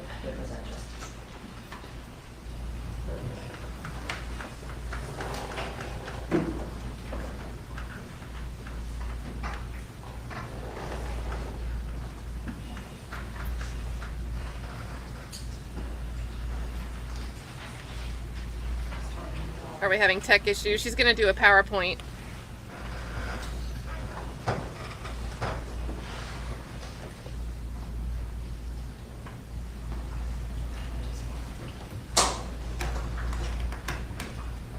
Try again.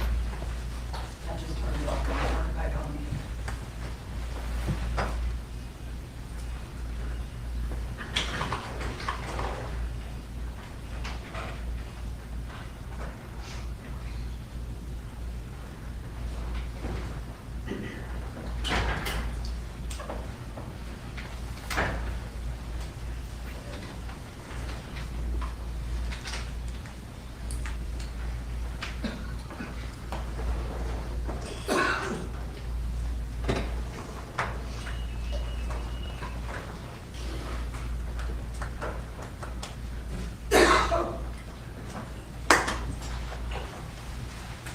It's not going on, it's just flipped back off. Giving this to me now. Okay.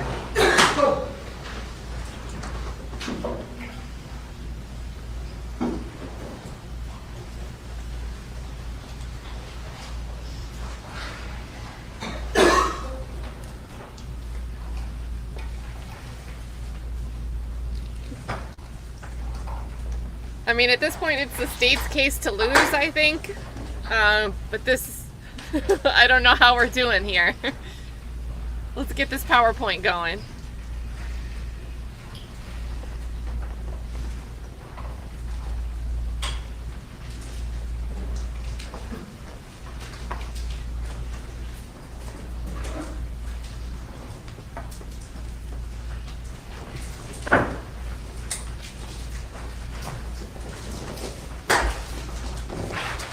Please no stories about Randy's donuts.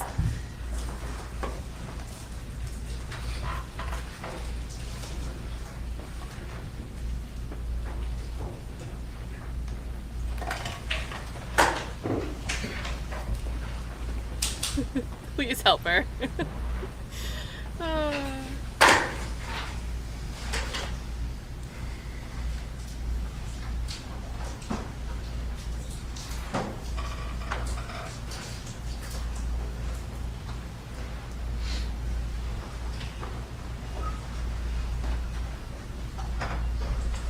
Just giving Idiot Wind a chance to catch up.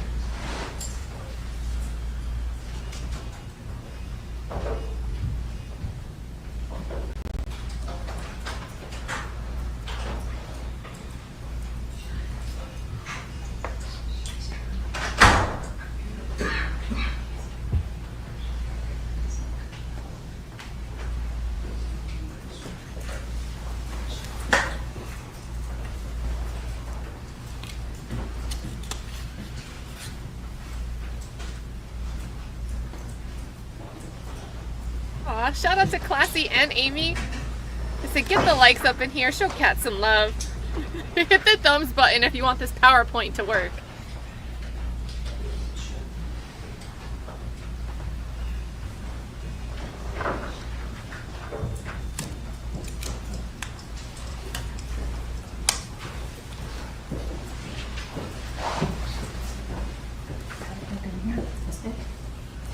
It showed the one it shows my name exact case. Oh my gosh.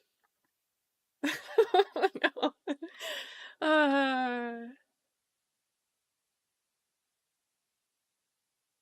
Oh, guys. It never fails. Every trial has to have a little bit of this going on. Yeah, and they have an overhead projector. They have this cool drawer that they can pull out and, like, prop things up. But she wants it to be a PowerPoint. I mean, to me, that's a little bit of a crutch, but maybe it's because she's going to show... She did show a bunch of images during opening. So... She won't be submitting anything anytime soon, it seems. Yeah, Amy E. I think somebody first mentioned his face, he would do a facial expression that looked like a Sesame Street character, and that made me think of the Muppets with Beaker. And now I can't unsee it when he's doing the frown.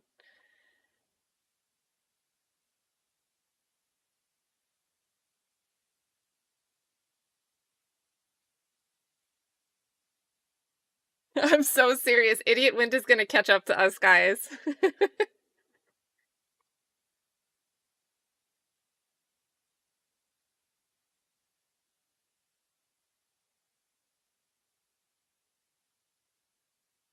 Get some, looking for the checkered flag emoji.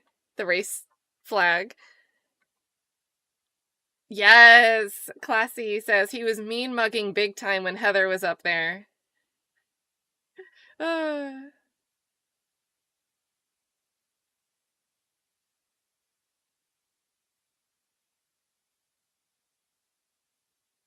let's see. She tried to start this. I put a little timestamp for 6:49. And this stream is currently at 6:54 and 33 seconds. So we're almost at 5 minutes of her doing this. Always helps to have two. Okay. May I? All right, counsel, you may proceed. Thank you.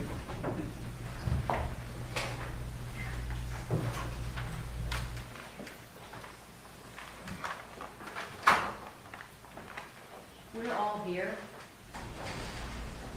because of Mindy. Every single one of us is here because of Mindy.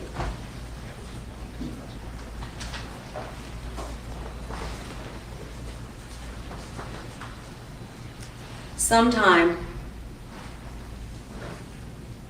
the weekend over Thanksgiving, Saturday into Sunday, 2022, everything changed. For every single person that testified. Everything changed. Mindy, have you ever been to a pond and you drop a rock in the center, or if you were a kid, you used to skip it? You'd see the ripples, right? You'd see those ripples go out from where you dropped the rock. All those witnesses were ripples. And he dropped the rock. He killed her. He took her from everyone. A bright light, kind, good-natured.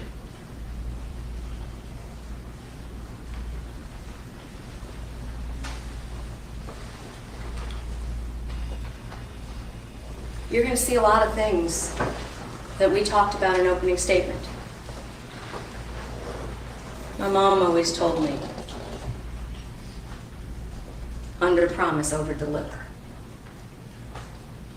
Under promise, over deliver. You kind of overpromise in That's what we've openings. done. December 2nd, 2022, at about 4:50 in the afternoon, several hunters found the horrific discovery. The rock. Not the yelling. Those hunters are ripples. Never the same. They were out there hunting Thanksgiving weekend, big hunting season in Georgia, deer, right? And they come across, I'm sorry, a headless, legless body of a woman. Law enforcement had no idea who she was for months because of him.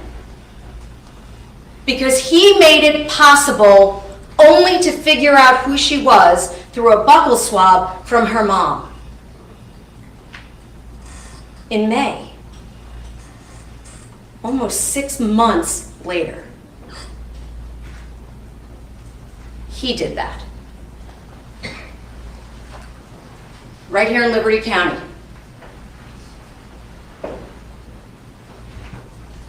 And he dumped her in the woods. And I submit to you, he dumped her in the woods because that was a great place to hide a body. The problem is when you're not from Liberty County and you don't know Barrington Ferry Road and you don't know Jones Road and you don't know where they meet in McIntosh, you don't know there's a camera on the water tower. You don't know that there were logging trucks. You saw the logging trucks going down the road. Counsel would have you believe that Agent Sands and his team should have identified any possible human that went down that road. How is that relevant in any way, shape, or form to who would have had access to Mindy? Now, all of you promised me during jury selection you would not check your common sense at the door. You'd bring it with you, you'd evaluate the evidence, and you would use your common sense.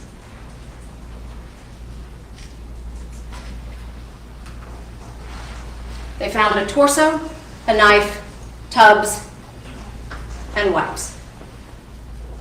all things he had access to, all things he purchased close in time to when this happened. He bought a shovel at an Airbnb that he paid $4,500 a month for. And he's doing their handyman work. He's fixing mosquitoes for a solid 5 months. Totes that he said in the interview, black and gray. Common sense. He didn't know what was recovered at the crime scene. Black and gray. The real killer knew what color totes to put out there before he gave a statement? Common sense.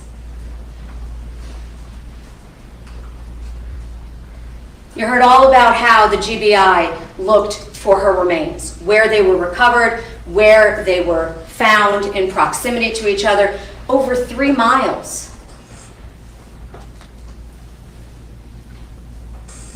And he buried her head.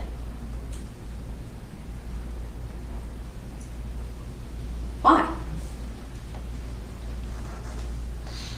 I submit to you, because that's the last thing he saw. He just didn't want to see it anymore. Some random person decides only to bury that. That doesn't make any sense. The person that buries the head is somebody that loved her. So he said, right? Loved her so much that he was clearly cheating on her. He admitted that on the stand. Heck, he told you, Joy, that was another woman. Very inconvenient to start a new relationship when you got a pregnant wife. He told you he thought she was pregnant, right? But I submit to you, ladies and gentlemen, Nicholas Kassotis, he didn't believe she was pregnant. He wanted kids so badly. He wanted kids with Heather, right? He wanted kids with Mindy. He even went with Samantha Kolyesnik. Within days of their marriage, they went to a what? A preconception appointment. He wanted kids, and he found out Mindy wasn't pregnant. Because if Mindy was pregnant, you know what he doesn't do? He doesn't kill her, because he wanted kids. He found out she wasn't. That's the problem. Now, the judge is going to instruct you, I don't have to prove motive. The law does not require it. But it's human nature to wonder why, right? Like, we want to know why. And I submit to you, that's what the evidence showed. He wanted children. He wasn't getting there. He needed another option.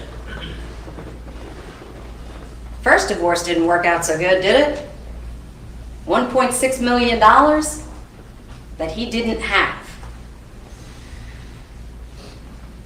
And the moment he came into money, what did he do? Me. I'm taking care of me. All the family Okay, members. Cameron, who he got on the stand and said how much he respects, admires, emulates. He gave her 0. The knife. State doesn't work on suppositions. We don't guess. We don't present you with, we think, could be, maybe. Facts. Evidence only. Toolmark expert. State requested it. Defense requested, hey, look at this. How come? She told you. Lauren Satcher told you. You cannot test that knife on flesh. And she said that that was power tools to cut the legs, unfortunately. But ladies and gentlemen, I submit to you, murderers don't generally say, hey, let me leave my murder weapon at my crime scene. But what you might leave, as a prosecutor, is a wiped off, cleaned up, latex hand-wearing gloves and cleansing wipes. Because that's not evidence. You can't catch me if I cleaned it off. And there he is. See, he had to admit things because we had them. The problem is, he didn't expect us to have her so soon. Now, if you're not from South Georgia, just off the road, not far enough. You need to be out in the water. But her body was heavy, that portion. I submit to you, if you look at the photographs, you'll see the weights. And I'm being respectful, because she deserves that. But look at them. Her torso and arms was very heavy. You couldn't get that far enough out. You didn't plan on us finding her that fast, is the problem. And in case you didn't believe that he was there are the records. That legitimately triangulates directly over Home Depot. His credit card, his car, and his phone. And if you recall during opening statement, I said to you, pay attention when he says, I did not know my car had phone. In fact, I would say his eyebrows went almost up to his hairline. Because at that moment, Mr. Kassotis realized, oh, they got more stuff.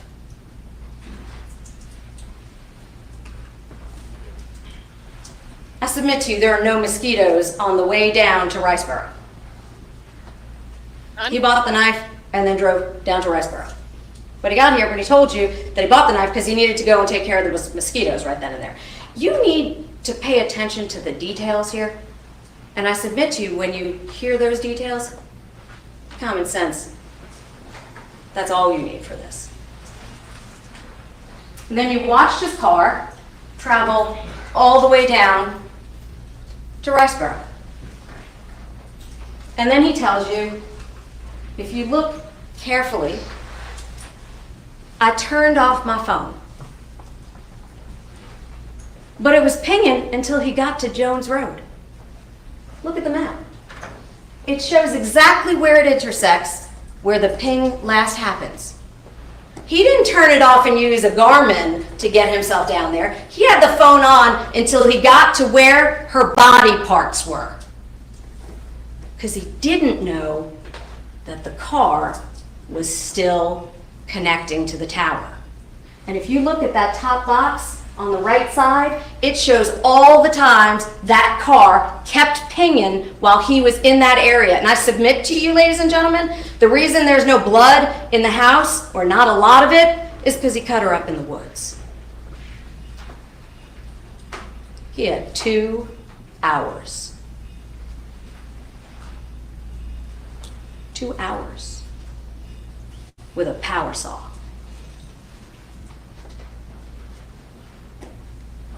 No one else had access to her.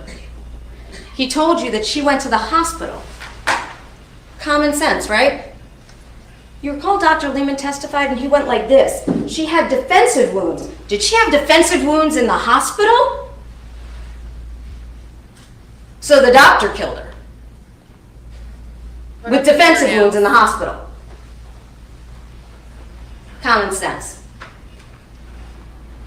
And in case it wasn't just me saying it, Agent Bernie showed you specifically the drive test to show that his phone, his car, his person, he admitted he was there. I'm not asking you to guess. He told you he was there. The defendant got on the stand and said, I was in the car.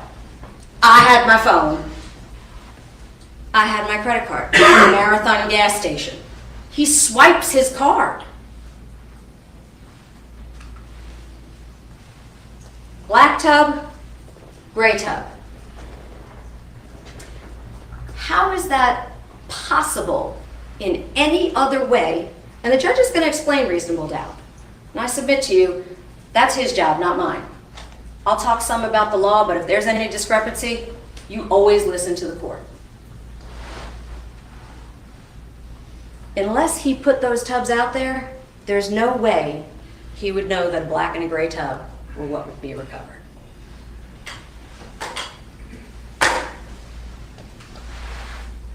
And then her blood's in it. Facts. That's evidence. The 3rd, the 5th, and the 7th, they find the rest of her remains, and they find the second tub. And you see them here. And all the efforts they made to figure out if he left any evidence behind. They brought up DNA, and did we or didn't we test this, that, or the other thing. You heard the DNA analyst say the only sample that they found that had more than one DNA profile was the futon. The futon in a house that's an Airbnb, lived in and sat on by Mr. Kassotis, Mr. Frank, Mrs. Betsy, and Mindy. So if I found DNA belonging to the defendant, the argument would be, well, he lives there. Doesn't mean he killed her, right? But now it means, well, he wasn't the one that did it. We showed you where the remains were tossed. I submit to you that's evidence of concealing a body. I submit to you that's evidence of dismemberment. I submit to you it's tampering. You saw those wipes that were used to wipe down the knife itself. They wiped, there were at least a dozen of them in the crime scene photographs. They had to search 30,000 acres. Helicopters, drones, dogs, people. Mr. Glover went out and looked for her. Because you bring people home. All of her. You drop that rock in the pond, every one of them is a ripple.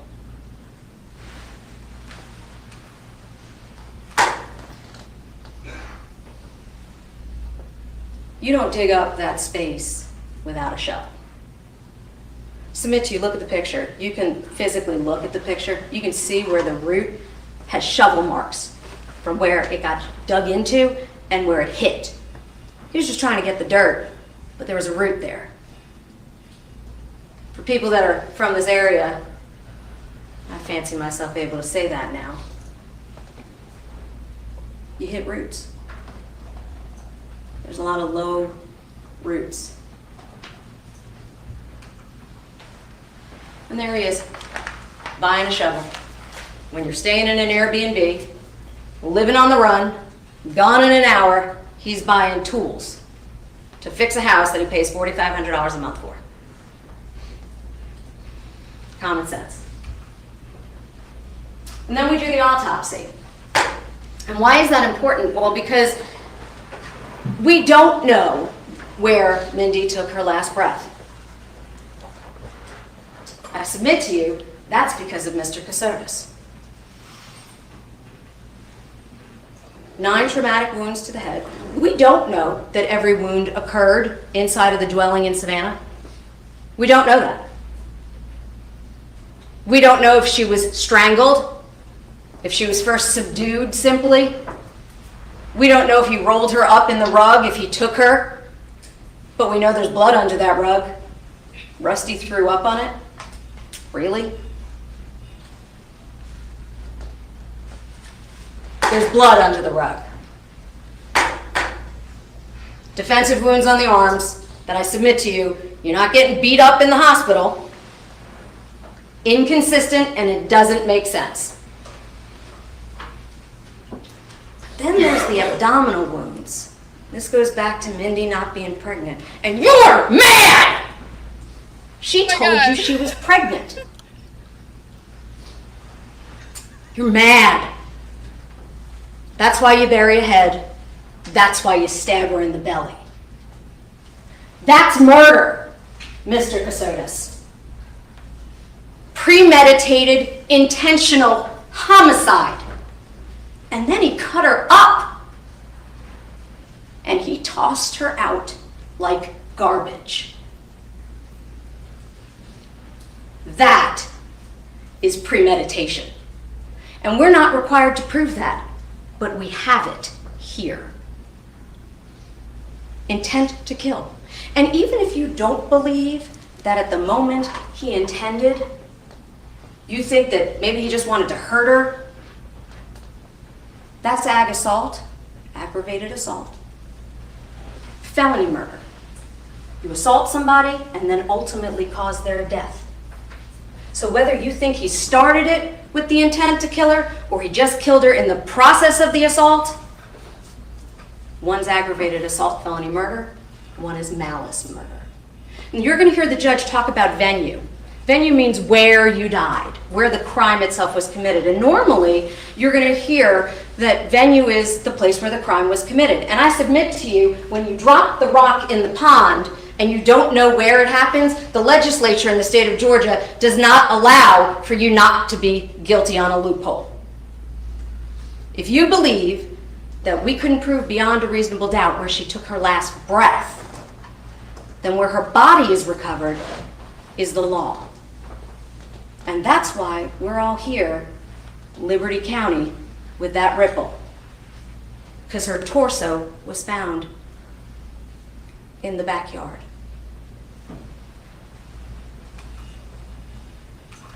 It took us almost 6 months to figure out who she was. Counsel would have you believe that everybody was like, oh, Nicholas Kassotis, that's who it is.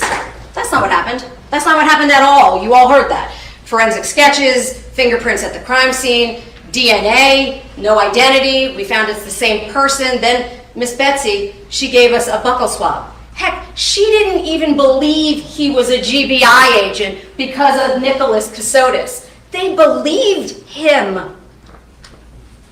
And I submit to you, in hindsight, my other half said don't use any sports references. I'm not really good at it. Oh no. But where I come from, it's called Monday morning quarterbacking. Right?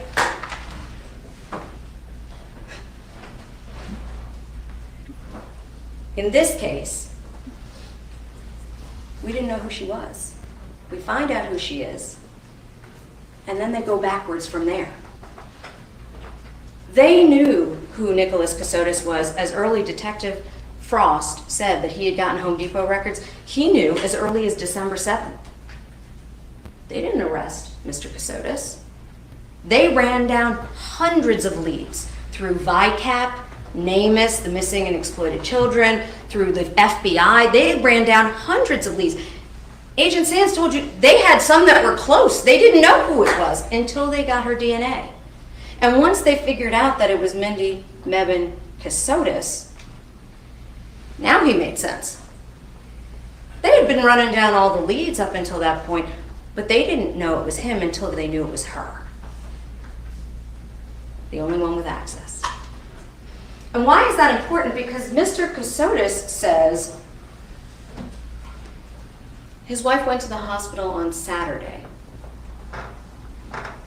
And he tells Joe West, she died Sunday.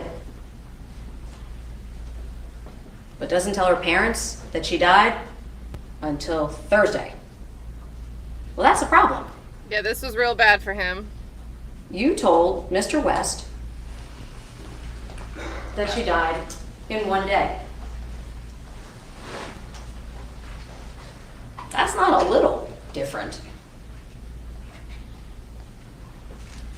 That's Mindy. And I think that's important. That's Mindy. A friend, a sister, a daughter, a wife. And I submit to you, Mindy loved Mr. Kassotis. And she didn't want to lose him. I submit to you, she wasn't pregnant. Mr. Kassotis told you that he and Heather divorced because she told him she wanted kids but didn't really. That's what he told you on the stand. Mindy knew, I submit to you, that if he found out that she wasn't pregnant, she'd lose him.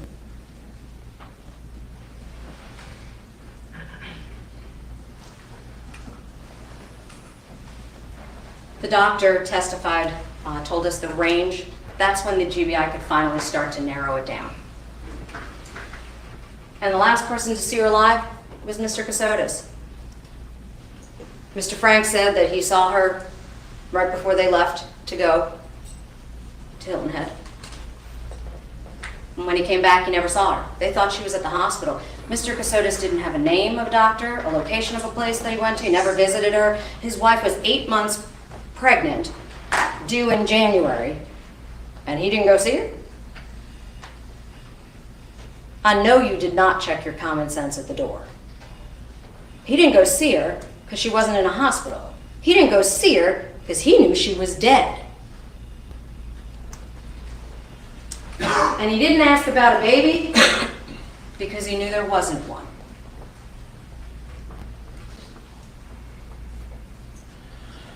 You heard those statements. He talked about a ring. I think ladies and gentlemen of the jury will know that wedding engagement rings are different for every lady. Bands are different. He claimed she was mistakenly cremated. And then he gave them back her bands. That's not possible. Because he conveniently tossed those in the Havre de Grace with no one present. All these people that needed to know that Mindy was gone, he didn't invite a soul to share her scattering of her ashes. How does that make sense? And then every day in the days following, telling her parents that she was gone, he is on the move. Quick, quick, quick. We go from Georgia, Georgia, Georgia, all the way down to every state across the Northeast and all over, not here, in a quick rush effort to now not be Nicholas James Kassotis. And I submit to you, he knew Heather was still looking for the money. He's an attorney. You think he didn't get proof of $1.6 million paid? He didn't get a single pay stub, a single document, a single anything. Now, to be clear, it is the state's burden to prove our case. But when a defendant chooses to testify, you evaluate their credibility the same way you would any other witness, and the court's going to instruct you how that works. And I submit to you, not a word he said, not a word of that makes any sense. Jim McIntyre with the FBI, 2 years, he didn't think they were going to pay attention to his case at all, but he thinks a 2-year commitment from a FBI agent to become his personal security team, not a penny. Common sense in this courtroom, please. We follow the knife. We talked about it. Then he burned up the car. I submit to you, ladies and gentlemen, that Mr. Kassotis is an individual that capitalizes on opportunity. He had a check that he couldn't cash to buy a house with Samantha. He didn't have access to any money, he told you that. But he was getting an $860,000 check that poof went up in flames. I submit to you, because he didn't have that money. He was telling Samantha, we're getting a house. But when he had to actually buy it, he didn't have the money. Car goes up in flames. He testified or asked questions about a recall on a police interceptor vehicle, not on his Ford Explorer. A recall that doesn't apply to the vehicle he purchased. And at first the knife was in the car, then it was, well, I think it might be somewhere else. I mean, you didn't find it there, there's another place. Well, I saw it in Pennsylvania too. And we saw the house. And I submit to you, ladies and gentlemen,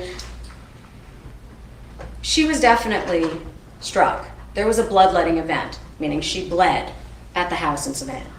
We know that. We saw her blood. But I submit to you, her body was put to rest here in Liberty County. And we know that because we saw the evidence. Blood on the wall, blood on the futon, blood on the floor. And then we followed the car, and it was Nicholas Kassotis that happens to be the one driving right past the camera. Man, unlucky. I submit to you, he didn't bank on that camera. It looks like loads and loads of woods. If you're not from here, that's what it looks like. That tiny little pumping station. That pumping station, I submit to you, solved a murder.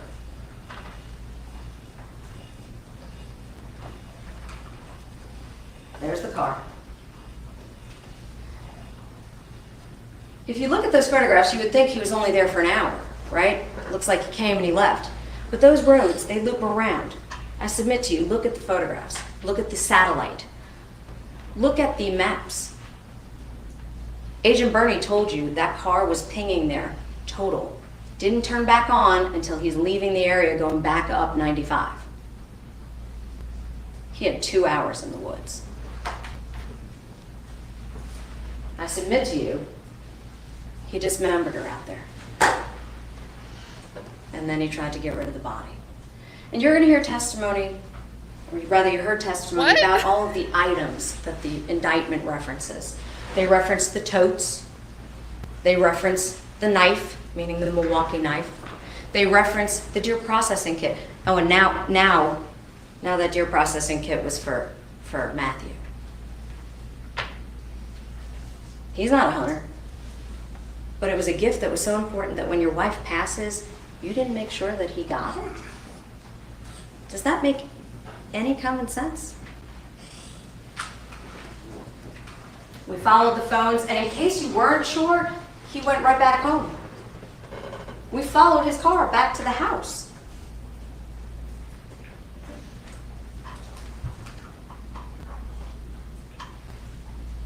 Y'all listen to the statements from the defendant.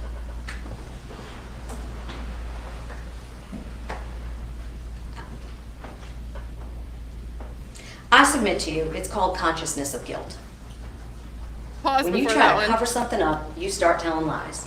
The problem is, and Agent Sands said it, when you tell a lie, it's hard to keep up with them, because then there's another hole that you got to plug up, and you got to keep telling more lies to cover up the first lies. And Agent Sands said to him, it's like a puzzle. You burned some of the pieces, you threw some of them away, but I submit to you, y'all can still see the picture. He told them she was alive when he knew she was already dead. He told Samantha she was dead before she was dead. He told people she died in different ways.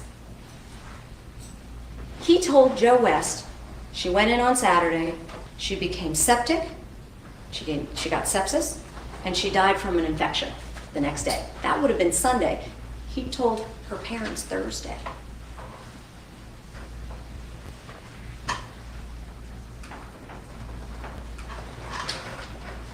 I made a list of some of the things that were inconsistent. Your recollection is what governs.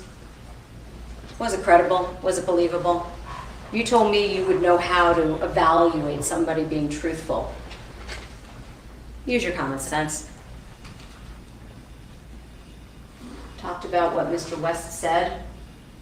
But on December 1st of 2022, he tells her what Mr. West said. But on December 1st of 2022, he tells her parents that's when she passed. And then he tells some people she was cremated. Actually, he tells law enforcement that, but he doesn't tell the family.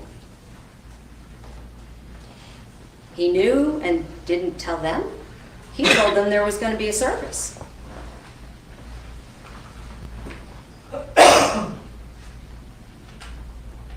He didn't have any reason to think that date range was not right when Mindy's body was out there.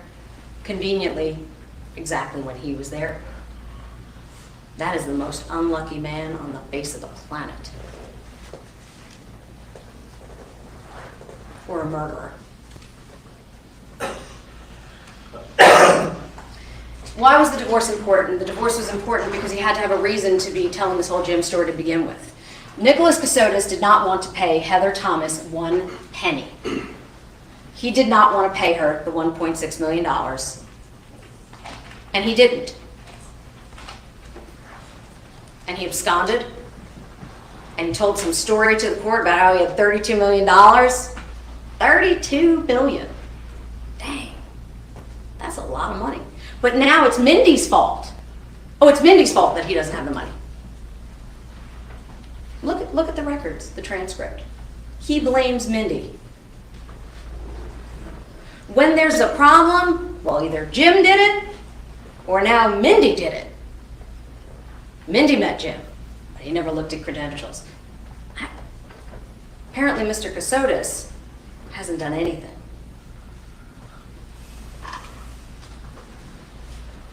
Nothing paid, ever. Cameron, nothing paid, ever.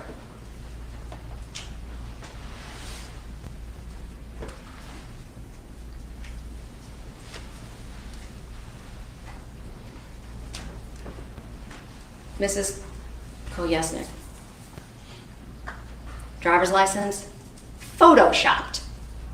There was no Georgia Nicholas Stark driver's license. That, I submit to you, is manipulation. He needed another option. Look at it. It's not even the same font. Oh, that is really bad. They got engaged. But even worse, I submit to you, if you heard and you listened carefully to Samantha's testimony, she said at the end of November he had her tires fixed, and then he sent her flowers the next week, maybe the first week of December. When he found out his wife was dead? Really?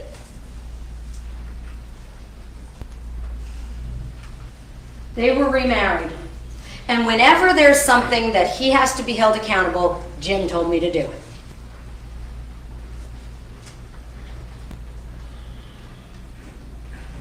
Can't find a person that doesn't exist, I submit to you.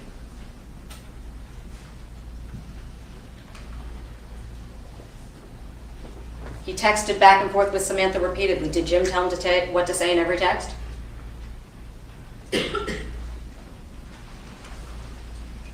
I submit to you there is no Jim. Jim started as a convenient reason to get away from Heather, to not pay the money, and he convinced Mindy. I submit to you, ladies and gentlemen, Mindy believed him. So did Cameron Nelson. So did Chris Chaplet. So did Mindy's parents. So he was close. a decorated lieutenant. I forgot what rank he said, in the Navy. 10 years almost with the JAG. 2 tours. Of course they believed him. That's that Monday morning quarterback thing. It's easy to look at it now when you see all of this in front of you and say, who would believe that? People that didn't know all that. People that thought Nick and Mindy were telling them the truth. Mindy believed him. I submit that to you. And she didn't want to lose him. There's no ring. There's no Jim. And there was no baby. And he didn't ask about it because he knew that. I submit to you, that's why he stabbed her in the belly. Here we go, we're getting to that belly.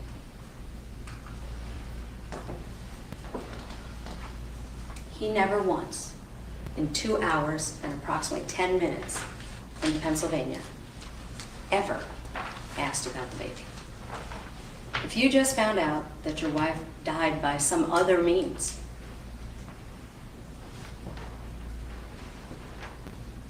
because he already knew.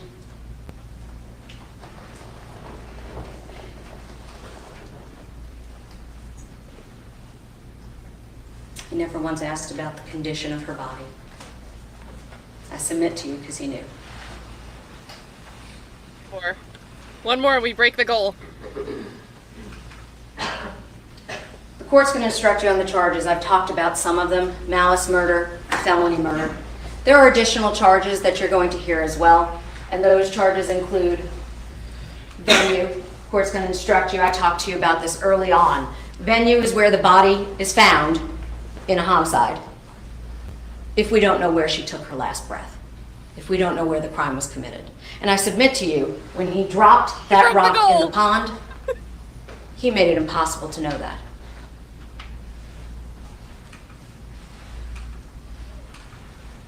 Concealing the death of another. I submit to you, you saw all the ways he did that.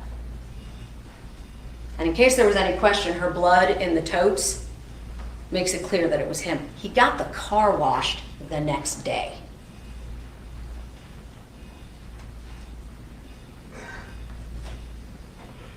But he didn't do it. Possession of a knife during commission of a felony. I submit to you, ladies and gentlemen, counsel's not wrong about one thing. He didn't use the knife on the bones. Or at least we can't say for sure. Because we don't guess as the state. We ask experts to analyze evidence, and then we submit that evidence to you. Good, bad, or indifferent. You got the whole case.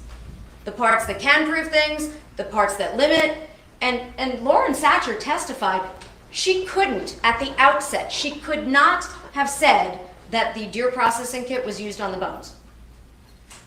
She knew that. The only thing she could have proven at that point was exclusion. State doesn't make assumptions. We get evidence. And that investigation kept going long after Mr. Kassotis was wrongfully arrested, is what he would submit to you, that they just focused on him. I submit to you that's not true. And the evidence shows that. Then there are the possession of the tools for the commission of the crime. I submit to you that the Ford Explorer was used to drive her body there, otherwise it wouldn't have needed a car wash. I submit to you that the insulation knife, unfortunately, was used on her physical body, not on her bones. He had to gain access to it. I submit to you that the deer processing kit 11 months. was purchased the day before. He drives down to dump her. And he's not a hunter. And for the very first time, we're hearing that he bought a deer processing kit for Matthew.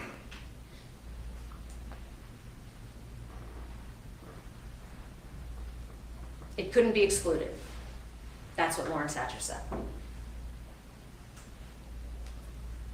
The tubs and the shovel. We know the tubs were used. Her blood was in them. The shovel, I submit to you, look at the photograph. And obviously removal of body parts from the scene of the death. I submit to you, ladies and gentlemen, her body was clearly moved about. She died at some point, and her remains were dispersed. And the tampering, if you read the indictment, it's very clear, it's specific as to what the allegation is. It's the effort to clean up or get rid of biological evidence.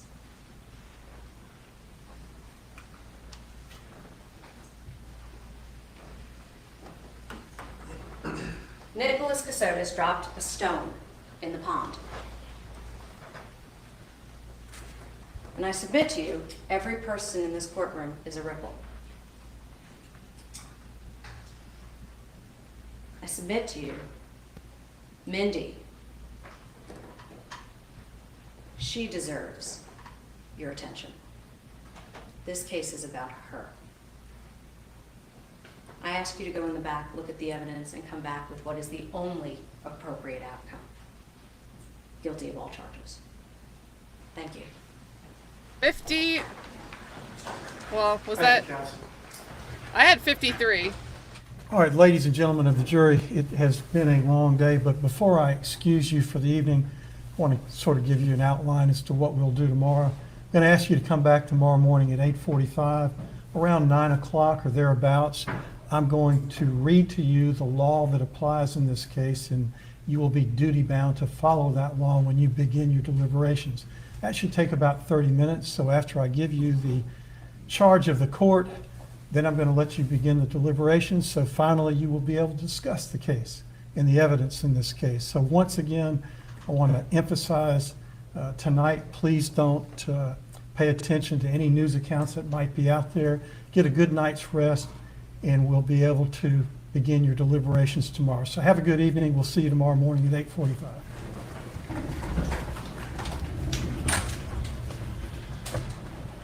That's 94 I submit to use between opening and closing. Oh, guys.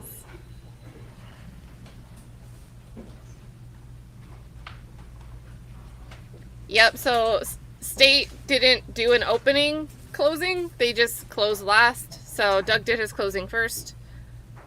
And then state did their entire closing afterwards. Yeah, I think the I submit to you is Jury's been crazy. excused. We'll adjourn until tomorrow morning. Thank you. I think the jury is going to come back. I don't know how quickly it'll be, but I think the jury is going to come back with guilty. And I think it was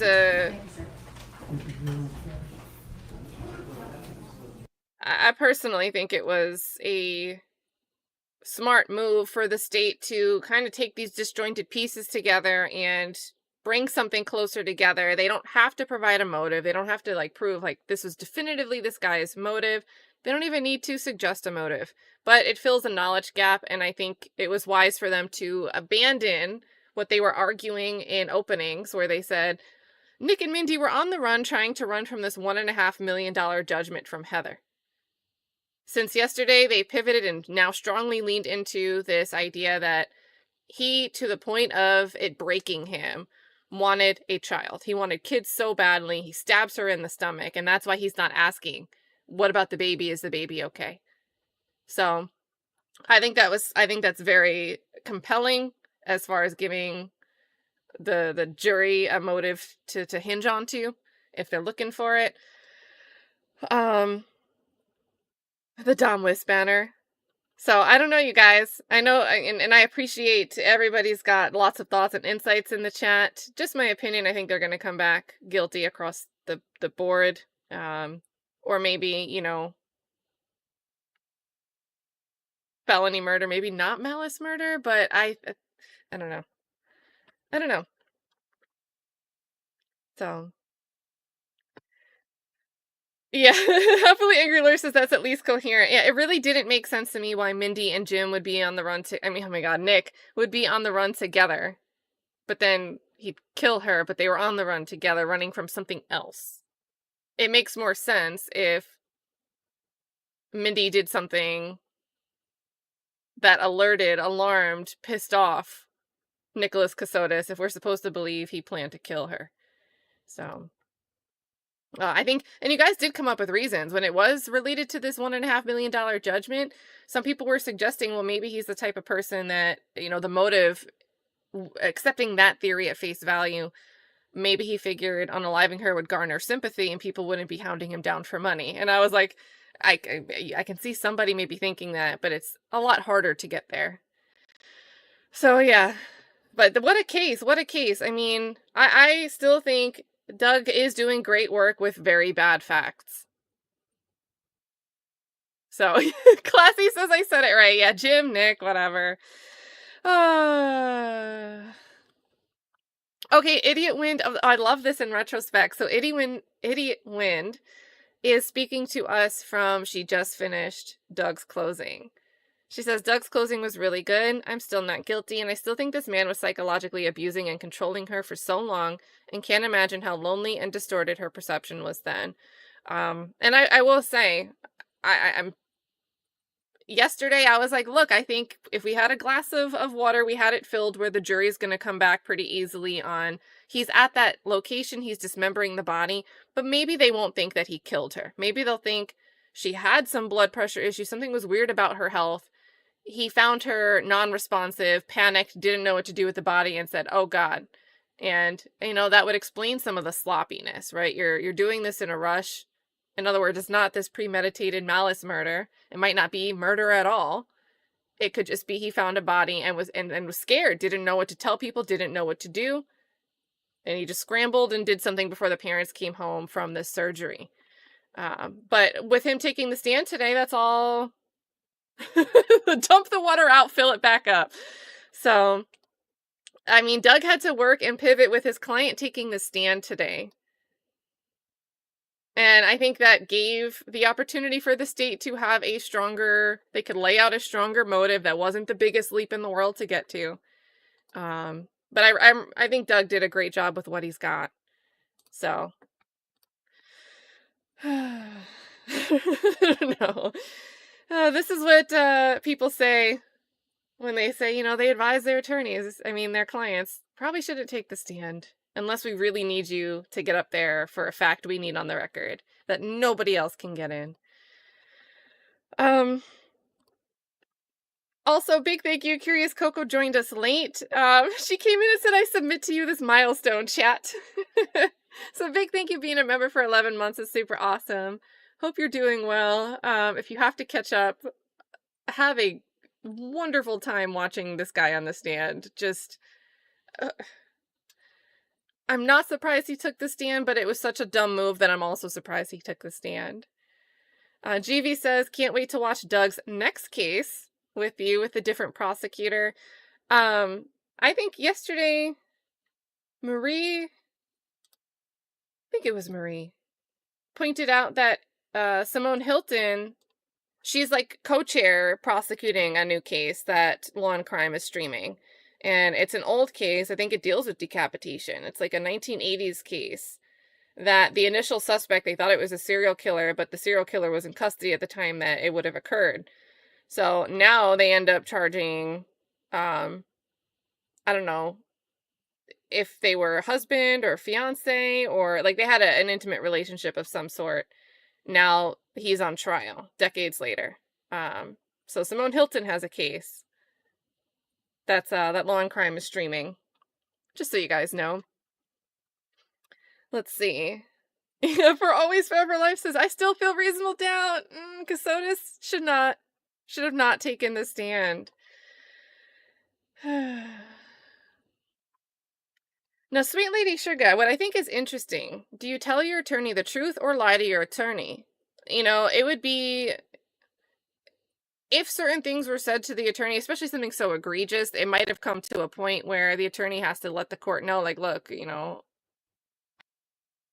this is messy. I can't continue representing this client. I have to withdraw. But for smaller details, there might be issues if Doug already knew because his client told him something. There might be issues with him being able to ask certain questions. But in my opinion, Doug was able to ask a ton of questions of his client. And part of that, I think, is the consistency. He had the benefit of the consistency. He didn't have to worry about, I only know that because of some privileged communication. Nick was blabbering for like 6 years. So Doug had the opportunity there. Oh, yeah. So, yeah, guys, tell Jim, the Honorable Jim in the chat, Happily Angry Lawyer. He says, hey, we need to do that habeas Batson stream soon. Yeah, that'd be a good time. I love a good Batson, and Jim found a case where we actually have a successful Batson challenge. And Batson challenge, you guys, is, somebody's trying to strike a juror, and we think that they're using a reason that's not allowable. They're using it because they're, a protected class. We want to strike this juror because of their race.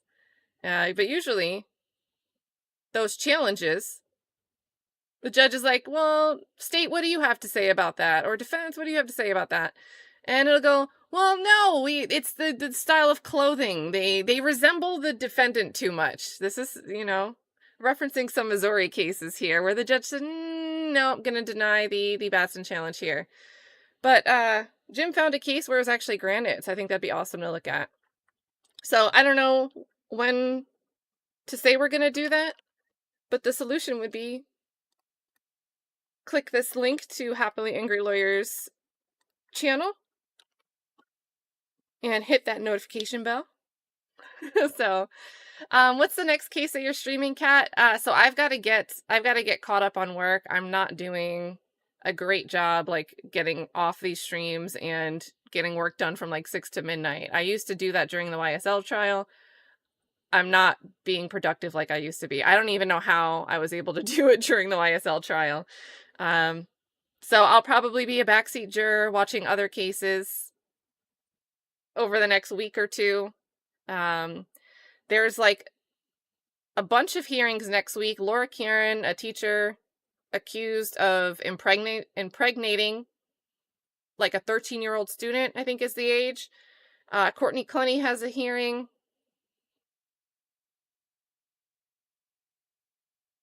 Docketed? Okay. Happily Angry Lawyer says Tunk's appeal got, I'm going to assume, docketed, not rock'em socketed, yesterday. So we'll be filing our brief within the next 19 days. So we will be covering that. If Jim's doing it on his channel, we'll all go over there and watch. Of course, whatever you're comfortable speaking about on stream here, you're always welcome to come up and talk about it. Oracle Cat, my fellow cat, thanks for hanging out today. And thanks for the kind words. And then let's see. There's a Jeff hearing or heading?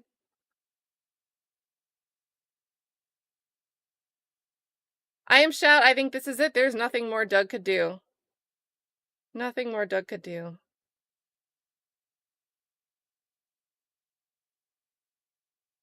Nicholas Rossi being recommended by Brooklyn. And is crazier than this trial? No way. No way. Hold on. All right. The Fugitive Unmasked. What? Extradited fugitive who faked his death begins rape trial in Salt Lake County. So I have no background on this case, but that's a mouthful. That's a lot to digest.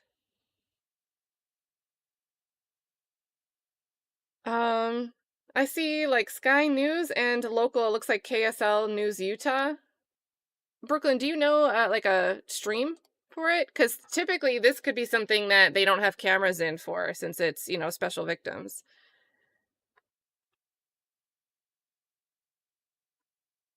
Yeah, okay, docketed.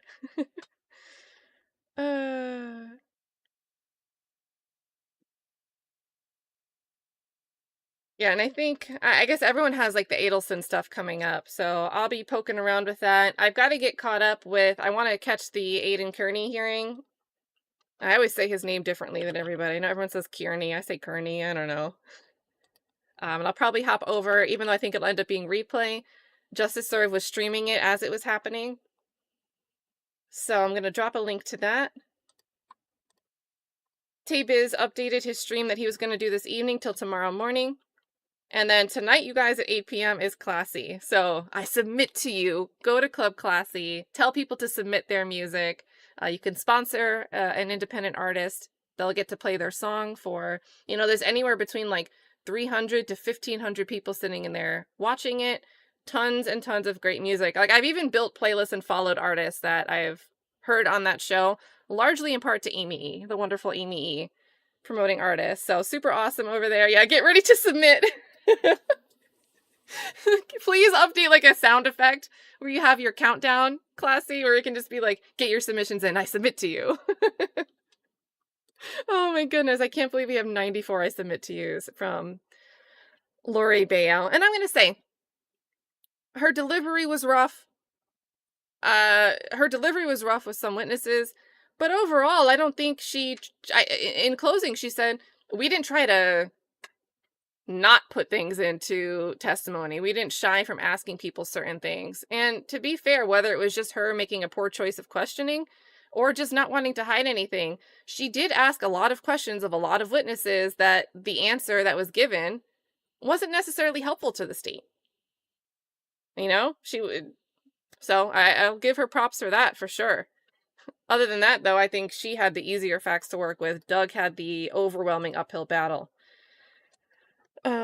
Wait, this is, do I have the right link? Okay, this is the Kearney hearing, I think. Let me repaste this one, because I think I forgot to paste that link. And then now let me go get the Club Classy stream. And Classy, I don't know if you talked about it this morning on your show, but I guess you might be talking about ASAP Rally, all the updates, other roundup of cases. You guys, I'm promoting this music show with Club Classy because it's tonight. It's like the next thing happening. But Classy does a show every morning, has been following this trial, but also does a roundup of like a million different things that, props to you for being able to keep up and put a good show together. I get lost with just one subject. So make sure you hit the subscribe button so you catch all of that stuff. It's not just the Club Classy. Also, I wonder if Idiot Wind is getting through this, let's see. Yeah, she's getting through the closings. All right, you guys. Anywhere we should redirect to that's live right now? We'll go over and say hey to somebody. And not for nothing, guys, I've been trying to catch up with, like, Richard Allen transcripts, Delphi. And it's a lot. It's a lot. So I'm trying to catch up with a lot of cases that already occurred. So I'm a little nervous about committing to anything future moving. But anything good, we'll talk about anything going on in Fulton County, especially relating to anything Jim's working on. I want to do more content on some post-conviction cases that I've been looking at. I think that's a space that it's hard to get attention to, the post-conviction space, because it's not televised. We don't have crazy witness testimony happening. We don't have attorneys arguing on camera. We miss a lot of that. So it's just harder to get the spotlight, like the entertainment value factor up for the post-conviction space. But those stories, that area, I think is extremely important. So we'll figure out some post-conviction stuff we can talk about as it pops up. And then redirects, let's do...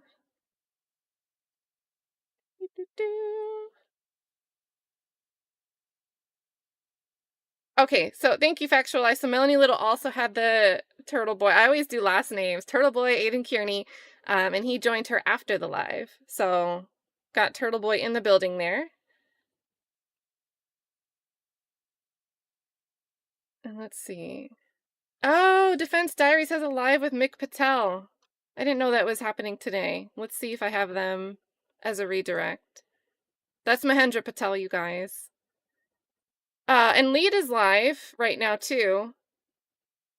Lead is talking about the Sha'Carri Richardson, I think, assuming like the apology and the arrest at the Seattle airport, which, a little bit of trivia there, but that's the same airport where we heard that Amber Heard got arrested for, an assault charge against her first spouse, Tassa Van Ree.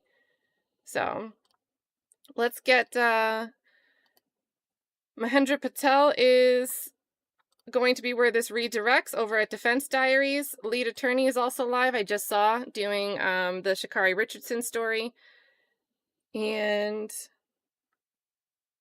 okay, so the I submit to you counter, you guys, we got to what, 53 in closings and 41 in openings. Oh my goodness, what a mess. What? Broken Baker says Aiden got Jen McCabe's text from January 29th. Oh my. Oh, Jen McCabe. Make sure you guys check out Broken Baker as well. He's obviously not live right now, but you've been doing like daily streams, so... And he just got done. He just got done doing the hearing. It said 55 minutes ago, so you can check it out there as well. I've got is that today? Nick Starrow's doing Solomon Anderson. Guys, there are a million cases going on. Solomon Anderson is the brother of Zachariah Anderson. That's in the post-conviction space. So that stream will actually be... Okay, that just ended. So I'll drop a link to it. But I'm telling you guys, there's a ton of cases. And I'm loving to see that it's not just we've got one case everybody's watching, but everybody's trying to pay attention to the whole system and keep eyes on things and raise an issue when we need to. Oh, man.